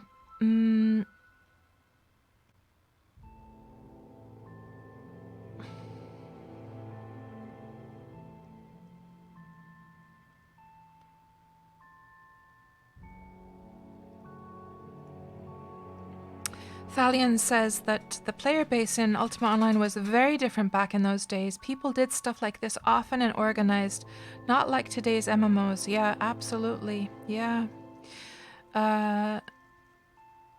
So Ivana says you could probably go first person and wall hug. So the only problem, Ivana, with that is because since these are flat, they're not like bumping out. I would do that if they'd be like, if they would be, see, if you go right up to this, you're not going to actually be able to see. Even if I go first person, I don't think I'm going to be able to see through because it's flat, because we're not in deep enough. It's still just flat. Once we get in deeper, the bumps are going to start to show. So that's the problem. Let's just mine this one out here still. We're at 45 shards, so we're almost there. The attention to detail, Cat, says Joshua. Oh, you're dribbling. Were you dribbling because of the log cabin walls, Joshua? And Ivana asks, I wonder if the Wurm team would import that to the official servers for you. So Ivana, I did make a suggestion to the Wurm team back before I was part of the team myself. So back when I was working on that project, I did make a suggestion in the suggestion forums that could we not just at least have that texture. I would have gladly given them that texture. Because actually the texture has been taken directly from their own like Palisade texture. So it's not even my graphics, you know? Oh, you like that, Oshado. I'm glad. The graveyard just north of the crossroads where the guard base was learned to be cross-heel bandages in that graveyard. Nice. So we got this far. Ooh, we dropped down. Thank goodness for climbing. Imagine if we got stuck in there. Now that the wall is bumping out, we can actually start to try and look through it. Let's see if we can see anything here.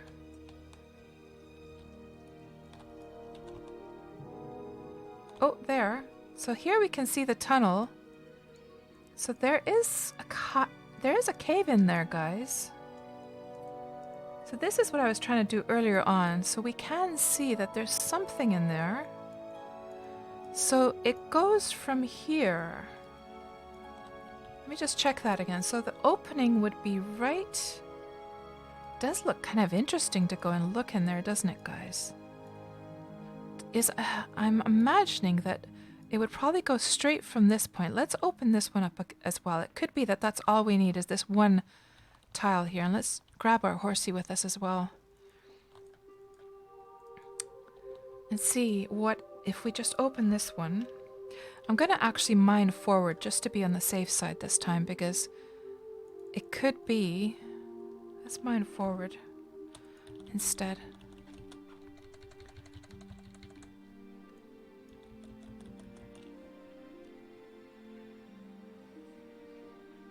And Joshua says, remind me again why you're not on the team permanently. So the question isn't so much about permanence, Joshua. It's more like I'm just on a volunteer role, so I'm not getting any kind of salary for being on the Wurm team. I am getting some perks. So those who are on the volunteer team, they do get, we get to choose between a month of premium or else some sleep bonus every month. And also there's some other little perks as well. And, you know, as far as getting a salary for that, that would be a dream. That would be a dream to be like a proper like dev on the dev team and get a salary and be able to pay my bills with working for Wurm for sure. But, you know, it's such a small team and I think their primary focus is first hiring enough programmers, because here's the thing is that if you don't have the programmers to actually program in the art that the artists are making, it's not of any use having the artists make stuff and then just have a pile of this cool stuff that's just sitting there doing nothing because nobody has time to program it in. So I think that's kind of the bottleneck there, is that they first need to be able to hire like programmers, and then they can look at other roles, I think. Yeah, it's sad, it is.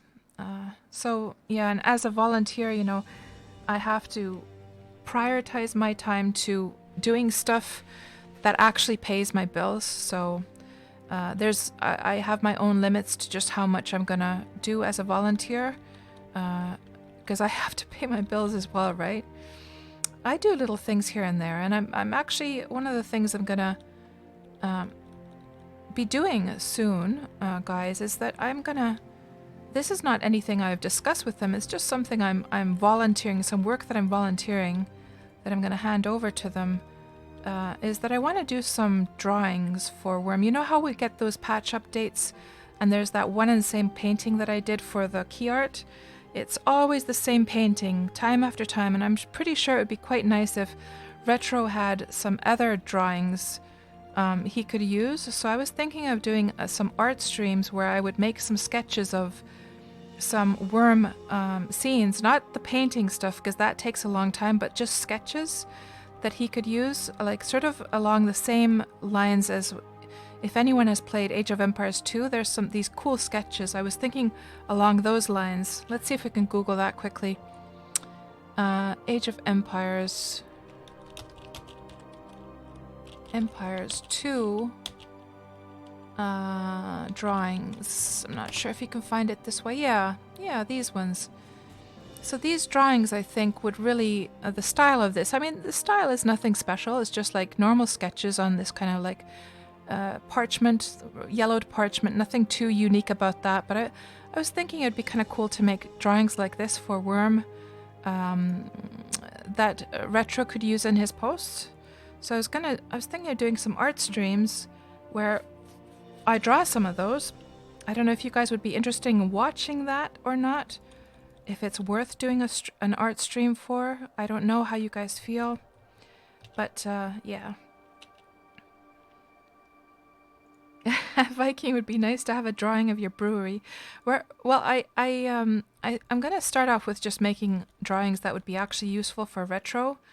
That sort of match the theme of his posts. The types of posts that he would need often, you know.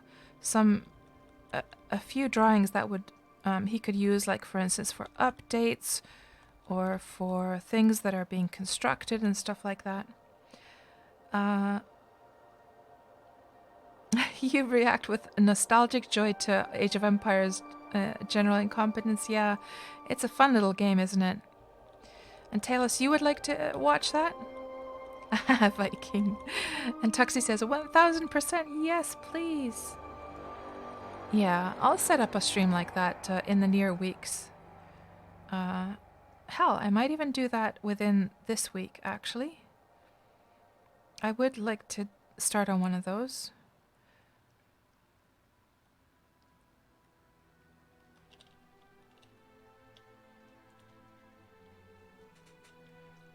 Now, how many stones do we have here? 28. It's probably kind of silly mining this out. I mean, there's probably not going to be anything of interest behind this wall, but since we saw that there is a cave in there, I'm kind of curious to see.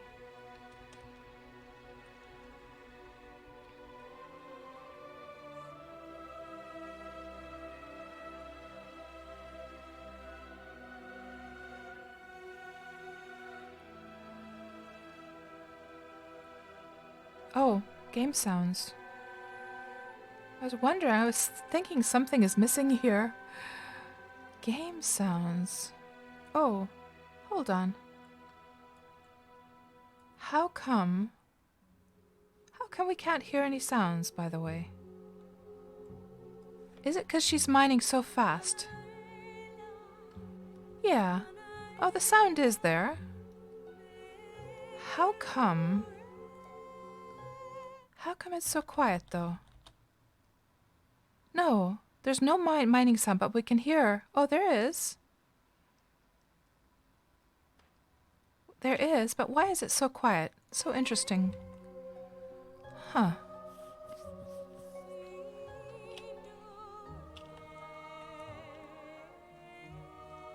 And I have it at almost top, like, volume as well. How weird. So strange. And I don't have the sound settings set to low in the game settings either, so not sure what's going on there.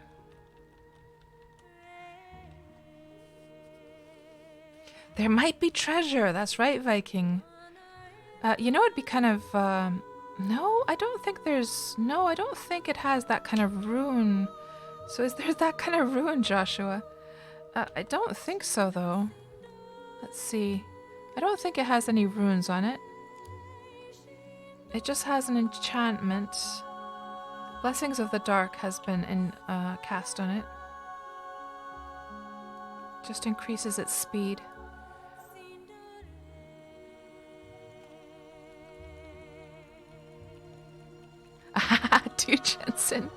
Do Jensen with the dad jokes. She's just minding her own business. I was just thinking when you said Viking that it'd be kind of cool to find treasure. That reminded me of something. Did anyone manage to find one of those New Year's treasure chests out there that they put every New Year's? Has anyone went out looking for those?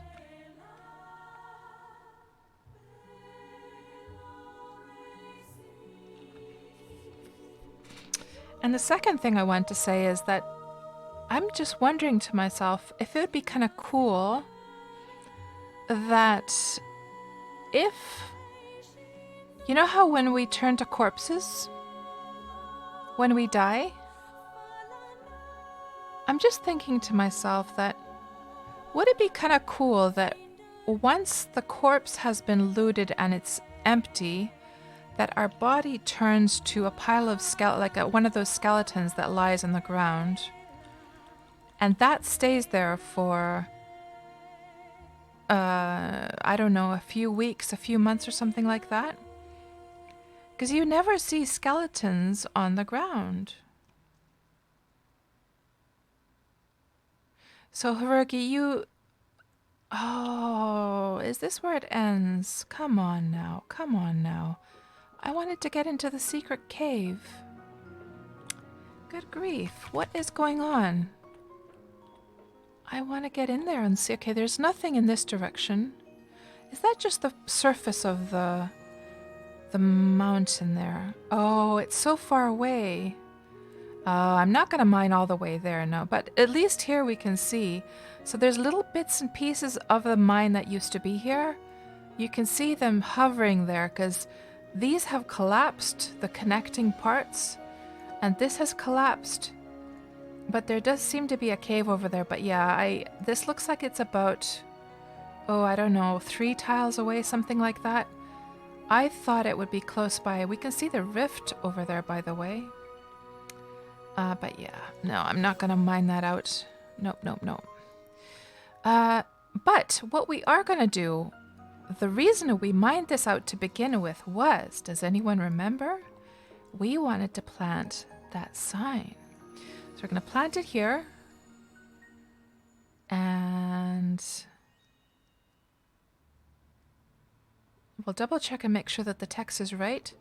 KatsPurr / Milena was here January 5th, 2021. And it is the 5th today. Excellent. And we'll leave that there for somebody to discover someday.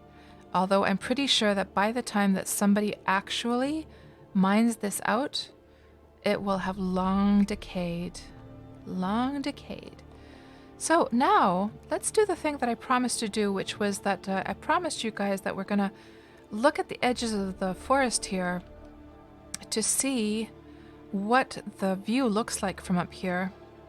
Let me just make sure that I drink up and that I eat up a little bit, because we might have to do some climbing. So let's actually disembark, lead the horse, and we'll do some mountain climbing here around the edge. So what we'll do is we're going to go in a full circle. Let's go down. So here's the thing, is that when you're climbing, the most stamina that it starts to eat up, like it ate up quite a bit of stamina because we were going in a vertical steep slope. But actually when you're climbing sideways, it takes up much less stamina because you're going in the slope is so like much more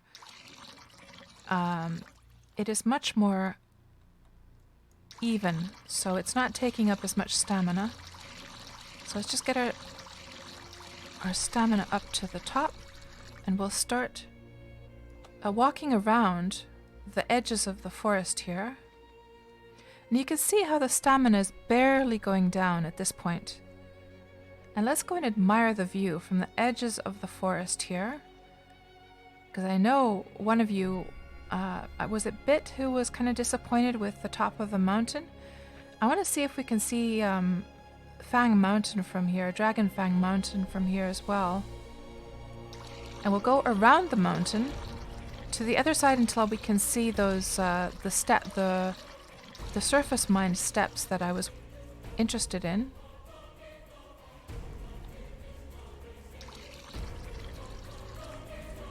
Let's go down a bit.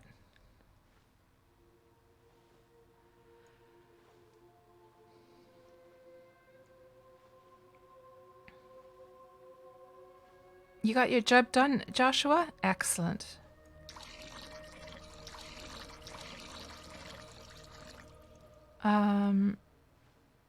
And Ushado is asking, is it best to go to official or private servers? So there are only private servers in Wurm Unlimited, Kat? which is... How did we get onto your stream? Oh, must be logic. You got there, guys, because I put you there. Yeah. I kidnapped the factional fight brothers, and they're forever stuck on my stream. But yeah, Ushado, the private servers are the ones that you can find on Wurm Unlimited, which is a standalone version. So that's completely disconnected from Wurm Online at this point. Well, not that it was ever connected in the way that you could have taken a character between the two games. That was never possible to begin with. I wonder, let me just stop here for a moment and see what direction we're heading. So this is now southeast. Okay, so if we look at the map of southeast. Thank you so much for the follow. Spy Gene is that? Let me just check from here. Yes, Spy Gene. Welcome on into the stream, Spy Gene. So we're here on this mountain right now. And we're literally walking around the edge here. And if we're facing... so that's north, right there. So this would be facing in this direction. And that lake down there is this one. And we can't really see the islands, but they're over there behind the fog. And then this down here would probably be this lake. You see that little opening there? That's this lake right here. So what we're going to do is we're going to walk all the way around the edge until we find the surface mined steps that were over here, made by a player. And then Fang Mountain is this one. So I think that once we... I wonder if it actually shows from here. It could be that it doesn't even show from here.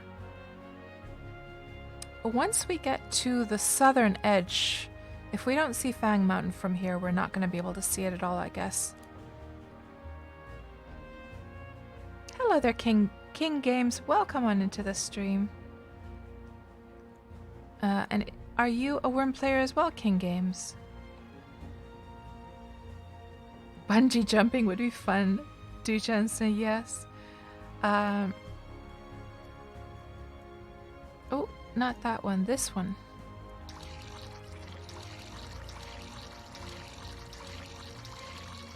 And Talos, you borrowed your dad's PC just so you could log in and visit my sign near your deed on Celebration after I visited there. Aww. Aww. And I guess you found it then, Talos? Yes, Ushado, yes, the servers here. Oh, there's Dragon Fang Mountain, guys. There it is in all its glory. Yes, so Ushado, the servers here in Wurm Online are all run by the official Wurm team, yes. So there it is, guys. We should, you know what? We should take a screenshot. Let me just turn off the UI and take a screenshot of Milena admiring Fang Mountain. Let me just get a spot here where the grass isn't too badly obstructing the view. Something like that. And let's see if we can take a screenshot like this, more like. And let's just take off her helm as well. So we can see her face. There's Milena. Just zoom in a bit. That's better. That's better. Now I like that. That's perfect. Milena looking very happy with herself, very content. Yeah. Exactly, Joshua.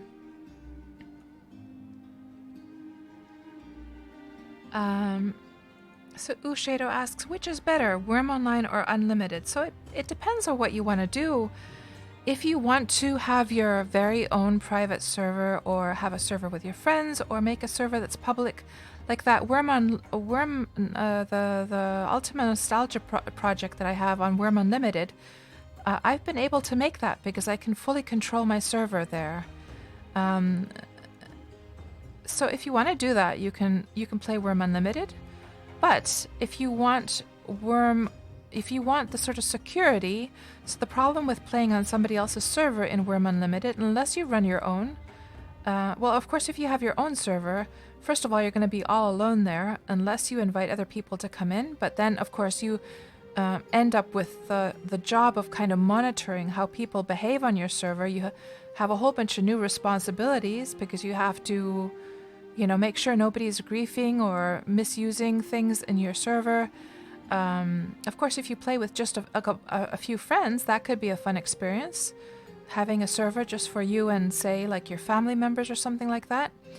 Now, Wurm Online, of course, you play here, and since it's controlled by the Wurm team, all the players are equal here, So, so you don't have to worry about the servers going down. The servers, there's the security of all of the effort and work you put into your character over here.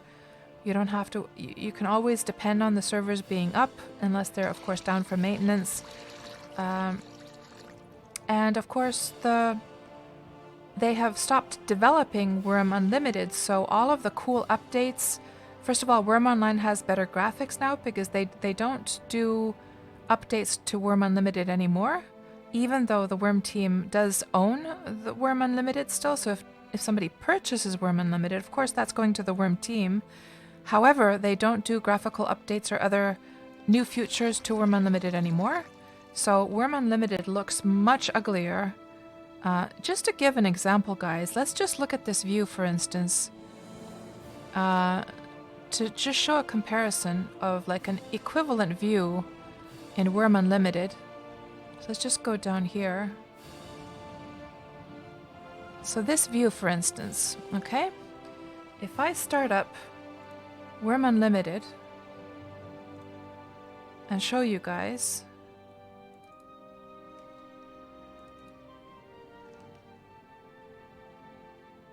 Oh, you know what I should do? I should drop down my tent just in case something happens.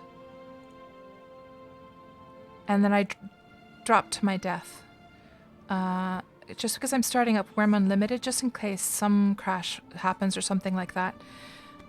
So I can at least spawn at my tent then. And then we need to go over to Steam.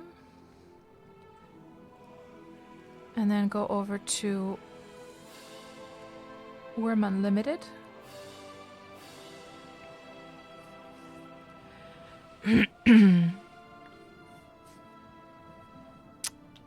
Then we go to my server. This is my test server just.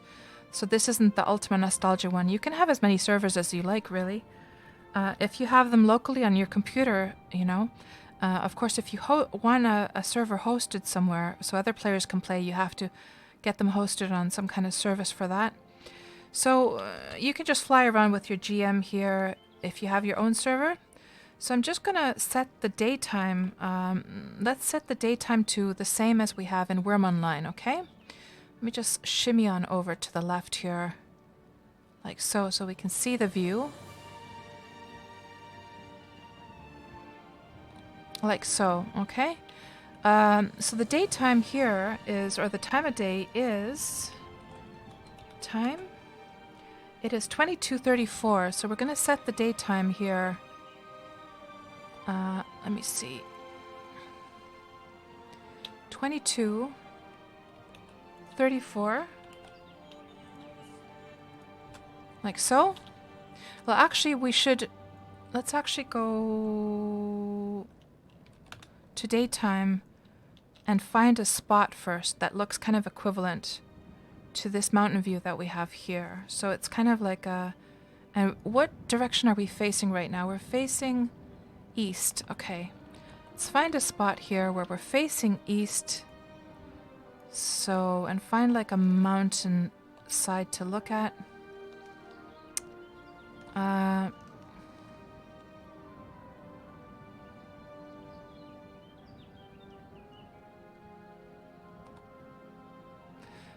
Well, maybe we'll just fly over here. It's gonna take a while. I mean, I could teleport as well. You can teleport around with your GM character. But we'll just fly over there.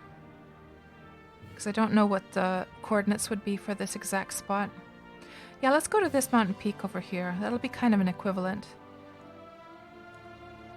As you can see already, though, you do not see, in Wurm Unlimited, you do not see the trees in the distance. That's how it, so they stop right there.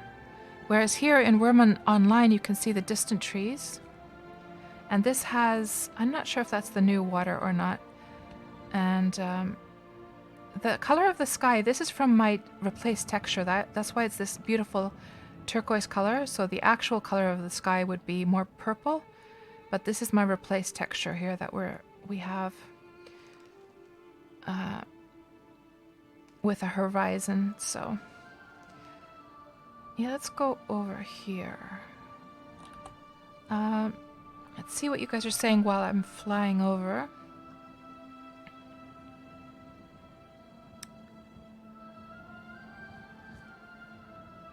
Yeah, that's a big difference. Like Talus was saying that skills go up faster on Wurm Unlimited.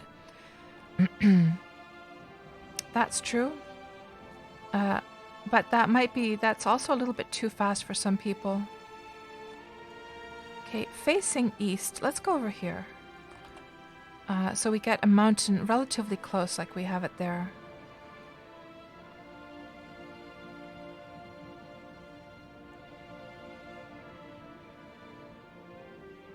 These seem to be very small mountains, actually. It's not really going to be a very equal experience, to be honest. Let's do it from here. And then let's put the nighttime back to 22. So you can see it's pitch dark in Wurm Unlimited. So this is with the old lighting. Let's just turn off the UI and compare these. So pitch dark, can't see a thing. The trees cannot be shown in the distance. There's the moon. And in Wurm Online, the nighttime is much lighter. You can see the blueness. You can see the stars in the sky. I think there's stars, yeah, but they're very tiny in Wurm Unlimited. And I know a lot of people would love to see a darker night. We have talked about that many times. Let's just turn off the UI here. But in general, I think Wurm Online just looks so much prettier than Wurm Unlimited does. It's just old and clunky still in Wurm Unlimited. So, yeah. I think we can just shut this at this point. And get back to Milena. And let me just put the UI back and make sure she's got her booze. And we'll grab the tent. And continue going along the edge of this forest here.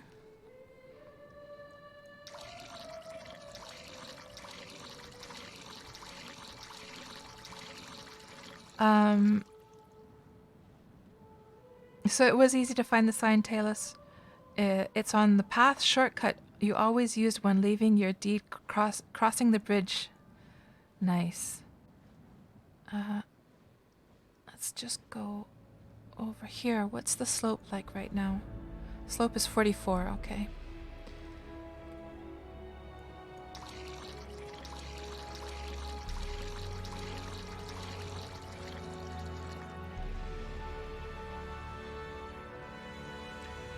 And Ushado says, I can't have my own server. God powers, go to my head. You'll just tweak this and that. Online it is then. Yes, I think online is the better choice for sure. How frequently do you have to play to avoid decay? So if you own your own little deed, having your own little deed, by the way, hardly costs anything. Founding it costs about 5 silver, roughly. I think it's just under 5 silver. Then if you just have the minimum size deed, it costs, probably about 1 silver a month, which is the equivalent of €1 a month. You do not have to have premium to own your own little place. It used to be that you had to have you used to have premium to own a deed, but you don't have to anymore. So that's pretty cool. I warmly recommend having a little deed. because I have tried the life of being on free land and having to repair your house, and it is a pain in the butt. It is a real pain. The only case where I think that would be kind of like okay-ish is if you had high enough masonry to make a high quality stone house, which takes a very long time to decay. That would, but since with a new character all you can make is a wooden house, that decays really quickly actually. So let's see what we have here. There's the Fang Mountain. So now we're facing south, aren't we? South, yes. And there seems to be some lights on down there. There's some kind of deed down there. Let's just look with our spyglass. So there is a place called Lansdowne. I'm assuming this place is called Lansdowne. That's Lansdowne's barn down there. Lansdowne Work Center. Lansdowne Work Center as well. Yeah, there's a little place down there. There's some lights on down there. And there is something going on over here. Looks like an abandoned deed. Is there anything else we can see with the spyglass?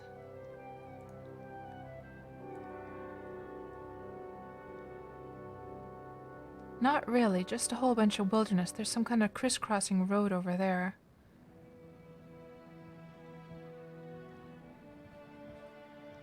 There's Dragonfang. Oh, there's a deed up there, or some kind of evened out area. Yeah.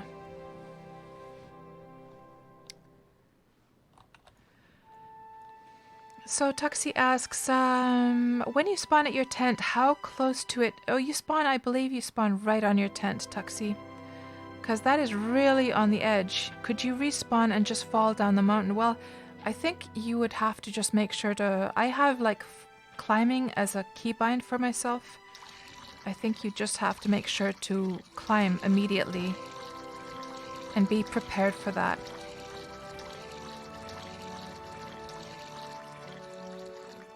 Oh, you've never respawned at one before, I see.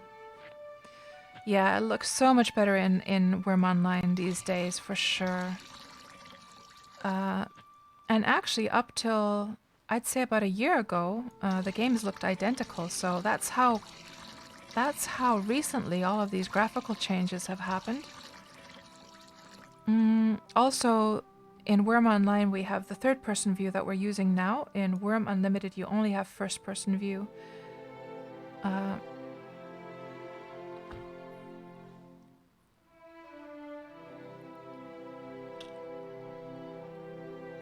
That's true, Joshua. That little deed soon turns into something more, slightly larger, yes. That is so true, isn't it?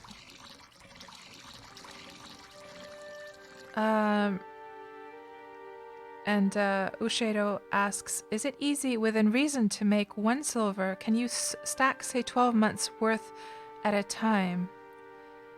So do you mean to pay? Can you pay for rent for 12 months at a time? Yes, you can put as much money into your deed token as you like.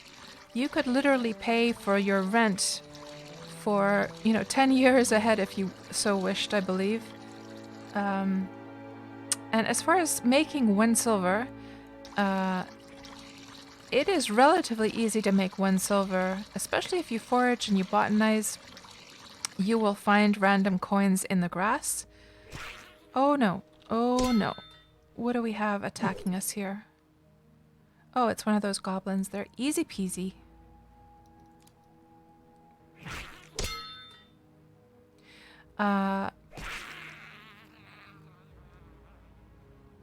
Yeah, and also you have a chance of making money when you kill stuff, when you bury corpses. You can also sell things to your deed token, or you can do little work tasks for other players.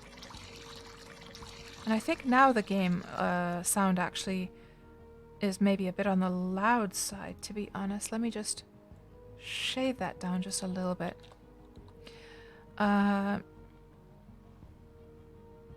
You wish the spyglass was craftable, Schmo, yeah. Well, then again, you know, I have to say that I think it's such a nice gift to get upon paying for premium for 1 year, that if you could craft one, it would just totally take away from that feeling of, you know, I think it's such a nice anniversary gift that, man, I've been playing this game for 1 year now, and for that I get this beautiful spyglass. I would hate to see that effect going away, you know? What game is this? I don't know, but it looks awesome. Yeah, it does, doesn't it? So here is the view to the south. Just go onto the rock tiles here, so we don't have that stupid grass in the way. So I think, guys, this is a moment for our... Let me just drink up.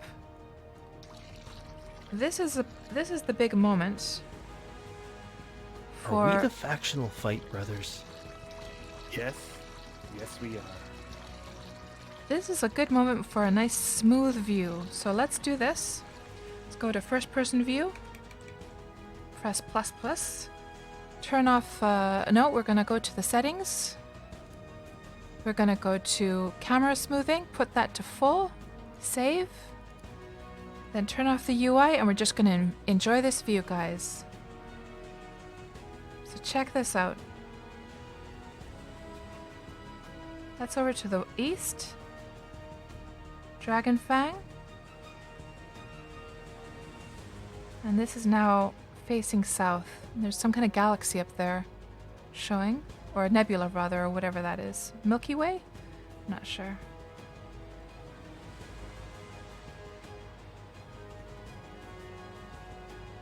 Beautiful.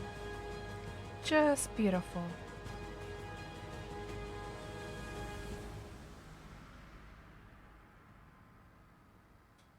There we go.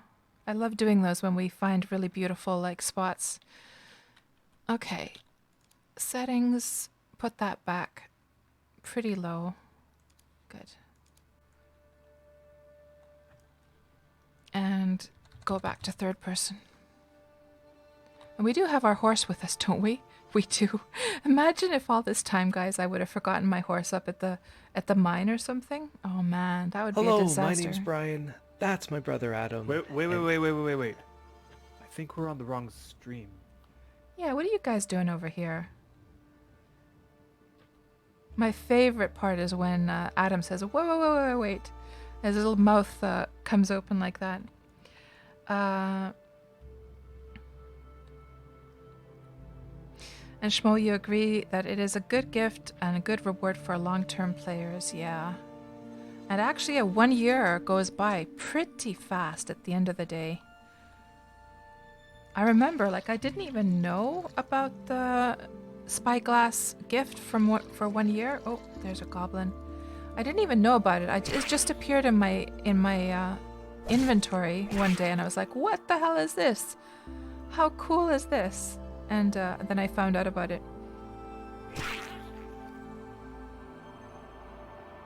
Do they stream the factual fight? Do they stream, Buzz? Do they stream? They are probably the most famous, most beloved Wurm streamers there is. They've been streaming Wurm for years now, absolutely. Let's do a shout out for the Factional Fight Brothers. They are fantastic. They stream on Sundays. Where is it? Factional Fight. There you are. Yes, absolutely check out their streams. They are so much fun. And their stream, guys, if you guys missed their stream on Sunday, they went to the horse races on Harmony, and I took part in that as well. And it was such a fun stream. It's really worth checking out the VOD for that.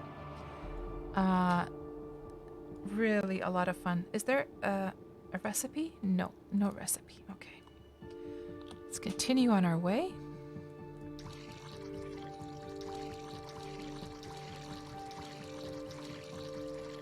And let's see what else we have here. Yep, that's right, Buzz. Absolutely. 1 day a week. See, if you look up Factional Fight on YouTube, for instance, they're going to have a ton of videos and tutorials and stuff on Wurm. And I think we just all love the Factional Fight brothers because they're such kind, lovely people, so helpful, and the atmosphere on the Factional Fight stream is always so cozy. And when you watch their streams, you just get this like, even if you already love Wurm a lot, the way that they talk about Wurm just makes you love the game even more. And they'll also, they have their own critique of the game. They'll definitely speak up if they're unhappy about something. And Adam has been ranting quite a bit lately, actually. He just wants more communication from the devs. But, at the end of the day, at the very core is their immense love for the game. And that really rubs off on you when you watch their stream. So, yeah.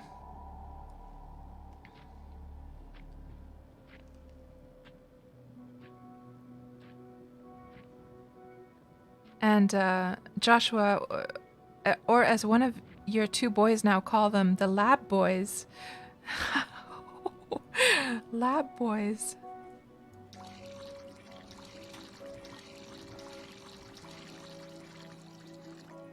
So this mountain over here, I believe that one is... So if we're on this mountain, we're just coming around the edge here. That mountain right there is gonna probably be this one, and its big brother is this one over here. And there should be, yes, there's a lake right down there, which is this one. That's right.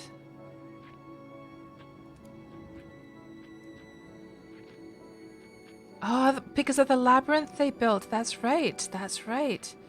So, yeah, Buzz, one interesting thing about the Factional Fight Brothers is that they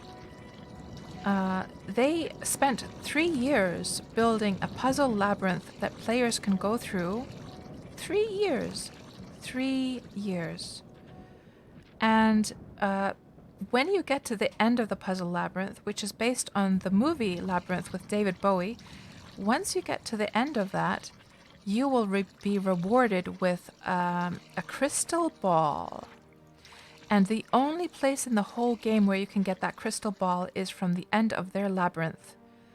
So, the devs wanted to show their appreciation for their work on this community project, and they rewarded the Factional Fight Brothers with this thing that players can get their own crystal ball, and they made this kind of thing for the game. Isn't that cool? Like, what other MMO do you know that would do that, huh? That's one of the benefits of playing this kind of small niche game with a small community and a small dev team is you would never have that kind of thing really happen in any other MMO, I don't think.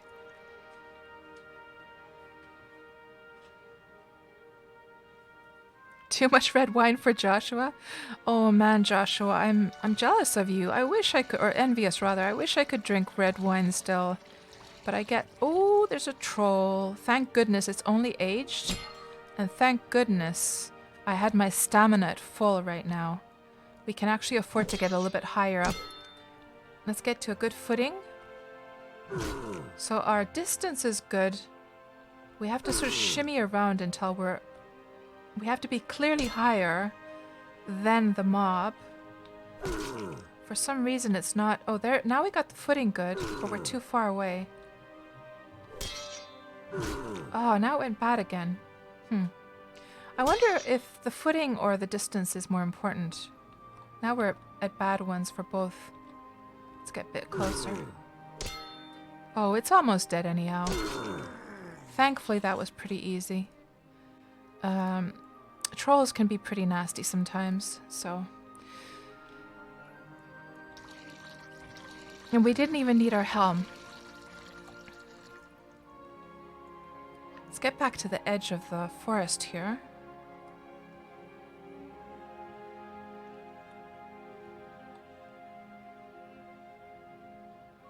Just trolling, says Dude Jensen, absolutely. That's right.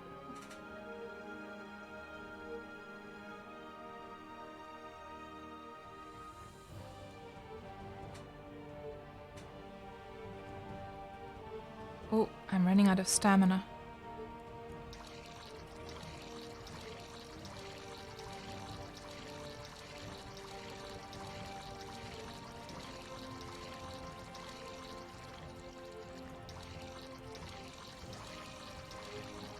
Definitely living on the edge here. Like, literally.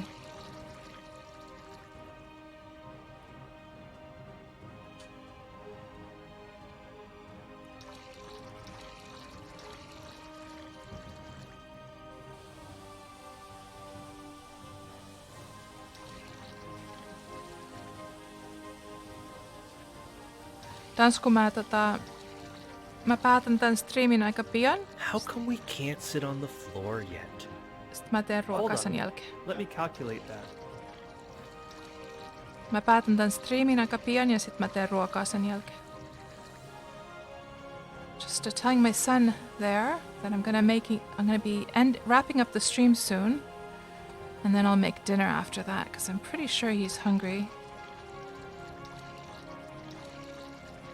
We only have 3 kilograms of gin now, guys.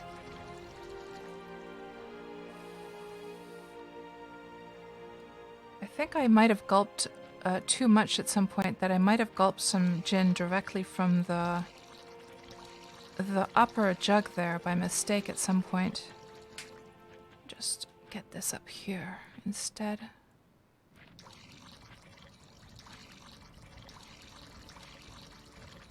Now, we should soon be finding these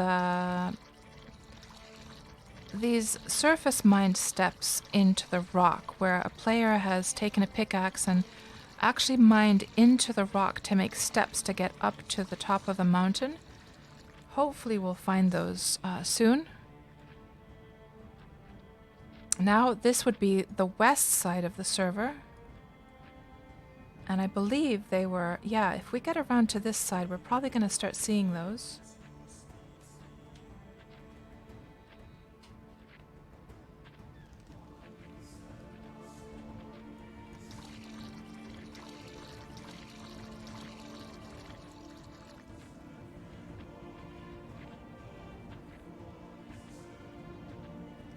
Time to go make chicken. Oh, we just had chicken yesterday. Today I'm actually going to be making some wok food, some kind of Chinese food with noodles today.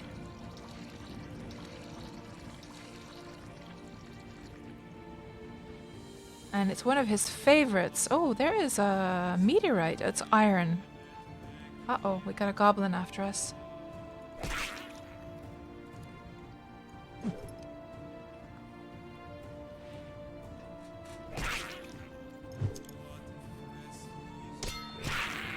Okay. And does it have a recipe? No. Okay. So, let's have a look with our spyglass from this point over here. So this place, Morth's Crop Shop. Keep? Crop Shop Militia? Orange Blossom is the name of that ship down there. That looks like it's just a whole bunch of garbage down there. Okay.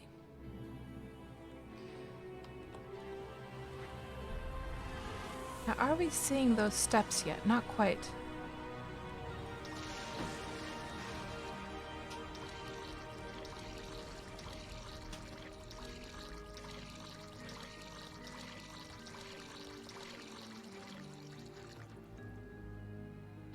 I should probably take off her armor as well. Unequip all, so we can go a little bit faster.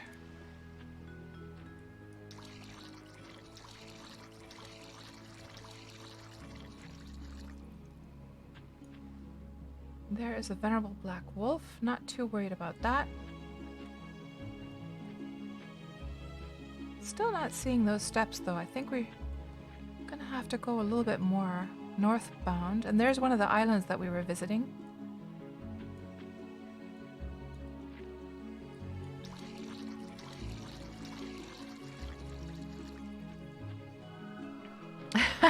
To Jensen. Inside of Yo-Yo. Nice for getting up and down. Absolutely.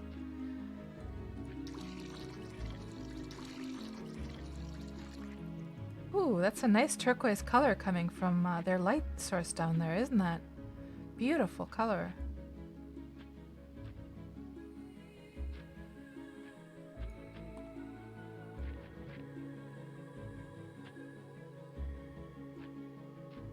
Yeah, so the plan is that I'm gonna try and find these steps, just because I've never gone up surface mine steps up or down a mountain before. I kind of want to experience what that feels like.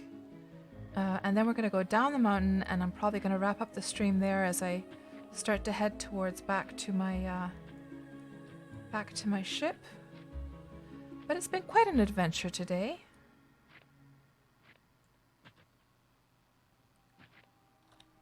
So, yeah, I am not seeing them. What happens if we just shimmy right, go to the right like this? Well, then I can't auto drink at the same time, though.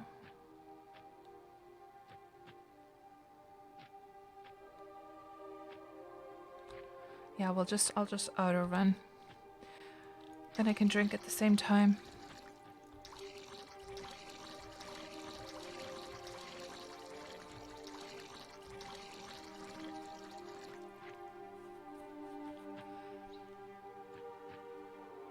There they are. There they are, guys. We're almost there. And is that another... It is. That's another meteorite up there. Let's see what... can we see what metal type it is? Lead meteorite. Meteorite. Okay. I have lead tiles on my deed, so I'm not too fussed with that, to be honest.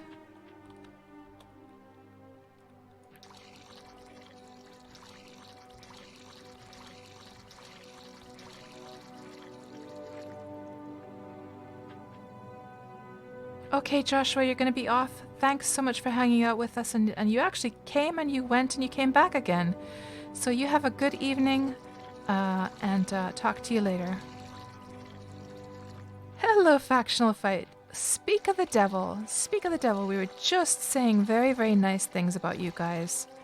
Just a moment ago here, somebody was asking more about you, whether you streamed or not. And we were talking about the puzzle labyrinth.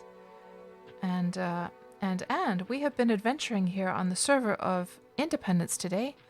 Ooh, that's an anaconda. I'm definitely going to want to put my armor back on. And our goal today was at the top of here on Independence. You can just see, well, you can see from the mini map there, the top of one of these mountains here on Indy. And we got a beautiful view of Mountain Dragon Fang on the other side. I might actually want to put my helm back on as well, because these anacondas are nasty, nasty, nasty. Nasty, nasty critters. And what I'm trying to find right now is these player steps, the surface mined ones. I've never went down them before, and I want to see what that feels like. And we're just about to wrap up the stream. Once I get down the mountain, we'll wrap up.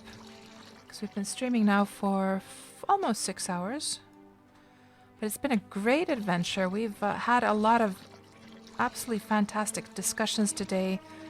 I think it's been a good stream this time.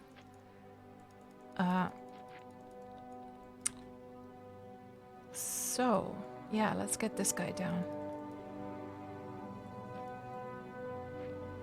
Get on a bit higher ground than he is.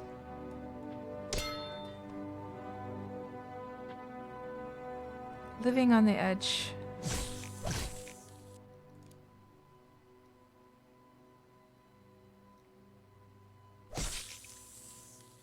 And yeah, oh, we're doing just fine actually. Oh, he's a nasty one. What does it look like from first person view?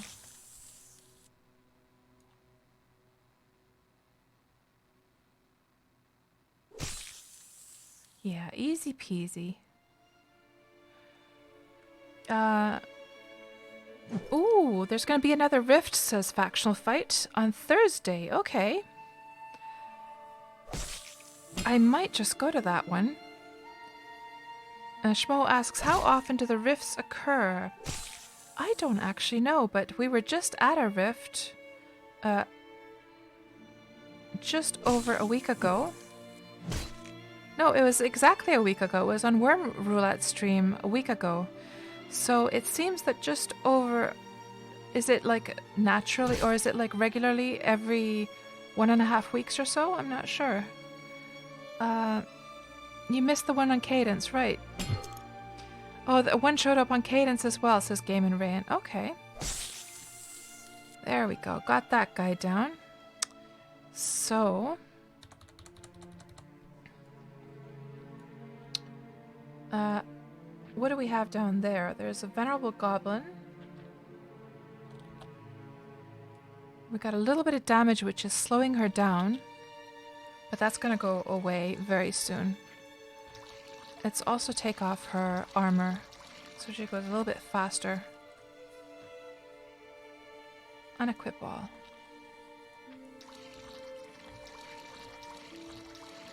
And we're almost at those steps. There should be just around this corner here. I see, Factional, so it's exactly 9 days from the moment it closed. Aha. So Schmo, the beam appears a few days before it actually starts, just to give a sort of heads up for everyone where it's going to be located. And then people start preparing for it. They start chopping down trees and doing stuff like that to make space for it. And then the actual rift itself, like once it starts, once the monsters spawn, it takes a few hours it depends of course on how many people show up and what their fighting skill is like and stuff like that. Oh, jeez. God, I almost felt like I was gonna... So, my question is, does these steps just stop here then? Did the person literally give up after only surface mining a few of those? Because I am not seeing the steps. Yeah, guys, because when we were looking from... Where were we? We were somewhere over here and looking over at this mountain. It seemed like the steps went all the way up the mountain. But I am not seeing any more than these ones over here.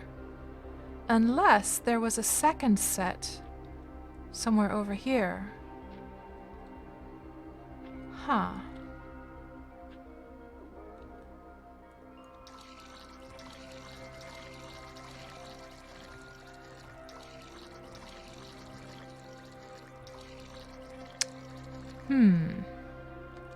That's kind of disappointing.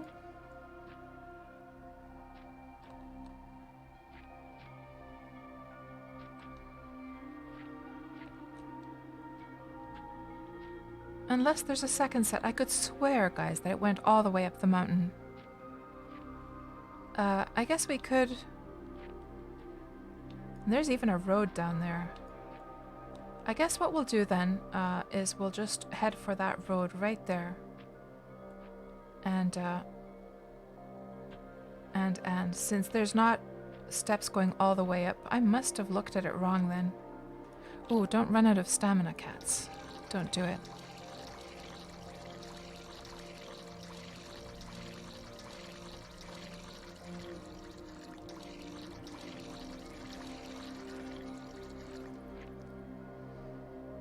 So Du Johnson says that the beam shows up exactly 48 hours before it opens. Aha. And the Cadence Rift starts 40 minutes before the Melody one, says Factional. Might be worth it to do the Cadence one, then sail back over to Melody to finish that one as well. Is there a benefit from... I guess you had to get the count, right? To get the count for the journal achievement. For 100 rifts. Yeah, if one can make it in time, I guess. And I guess to get the achievement, you would have had to finish a rift, so I guess you would have to be there once it is finished, right? It's not enough to have just participated so that you could go there, kill a couple of mobs, and then sail over. I don't know, actually.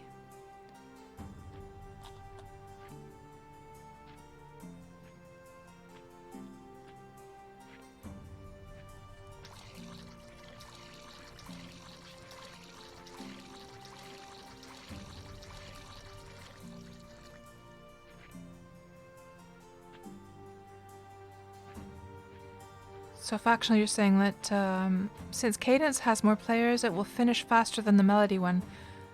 But then of course, oh, these are the steps here, guys. Here they are. There they are. You see those little slivers there? So let's go more horizontal so we can at least take the last of the steps down. Of course, there is something to consider that apparently the rifts do scale according to how many people are there and how fast the pace is taking them down. So I'm not sure if it actually finishes faster, factional, because it would just scale to be a little bit of a harder rift, right? Cats? How did we get onto your stream? Oh, must be Logic.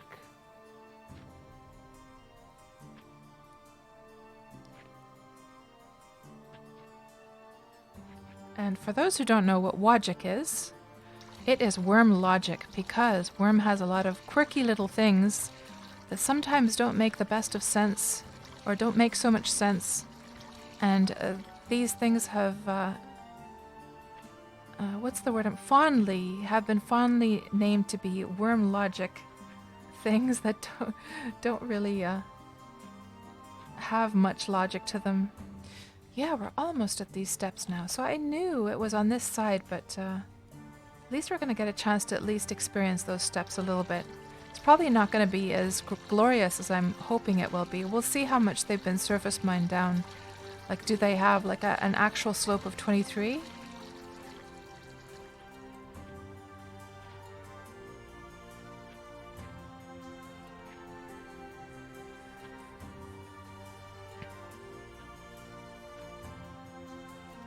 Factional says that the first rift, Cadence, and Melody started at the same time, and Cadence ended 40 minutes faster. Oh, did it? How am I drinking the booze so fast? Asks Factional. Well, I'm obviously dragging it here to just get 1 gram at a time, but I have a keybind for drinking, so I just drink it with the keybind. I have it set to Alt-D.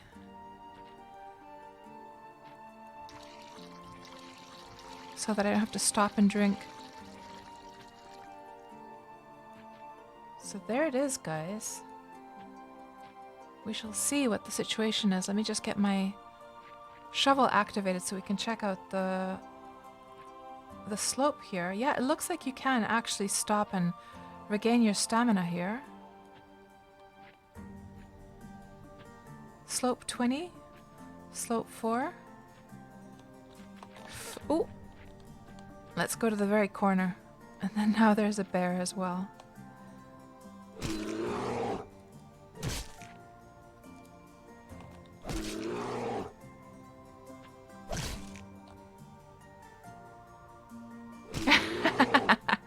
Buzzkill. Cat pounds the ale better than any man. Oh, God. I'll admit it's true, Buzz. It is true. Now, with this slope 20 and 4, if I let go of my climb... Ooh, it's close. Like, it's really close that it... Can I just walk a little bit? So it sort of stops. Ooh, you have to be really careful. So there's these little tiny spots that you can actually stand on. Let me actually heal myself before we go down.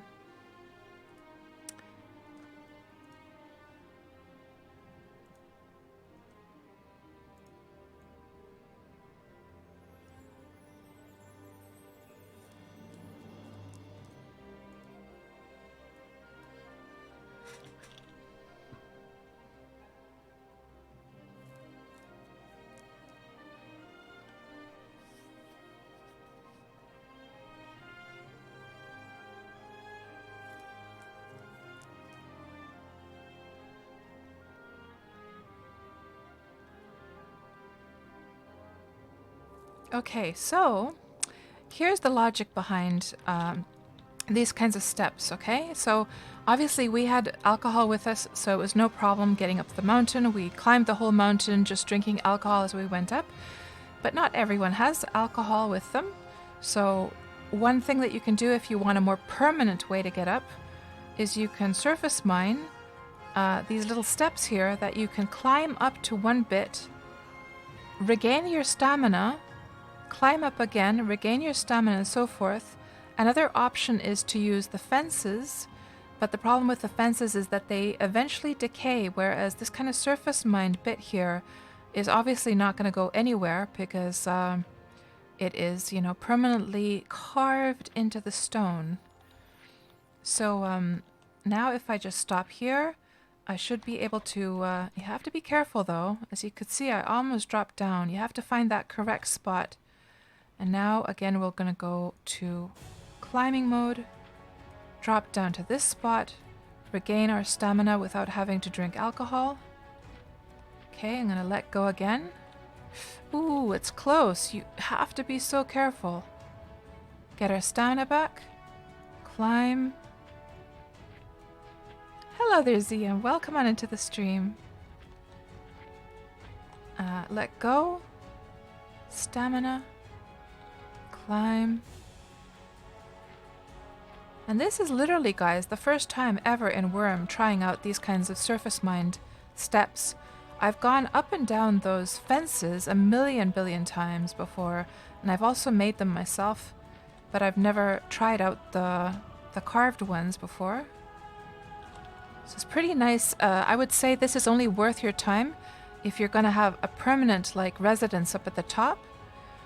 Obviously, if you only want to climb up a mountain quickly to see what's up there, the fences are a much better way to go. Because surface mining this down is going to take some time, actually.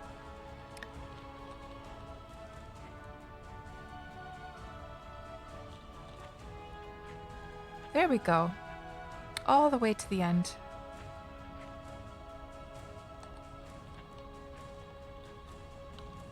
Yay! So we got all the way up the mountain and down the mountain safely, safe and sound. So guys, I think this is the perfect spot here to wrap up the stream. So I am gonna just switch over to this ending screen.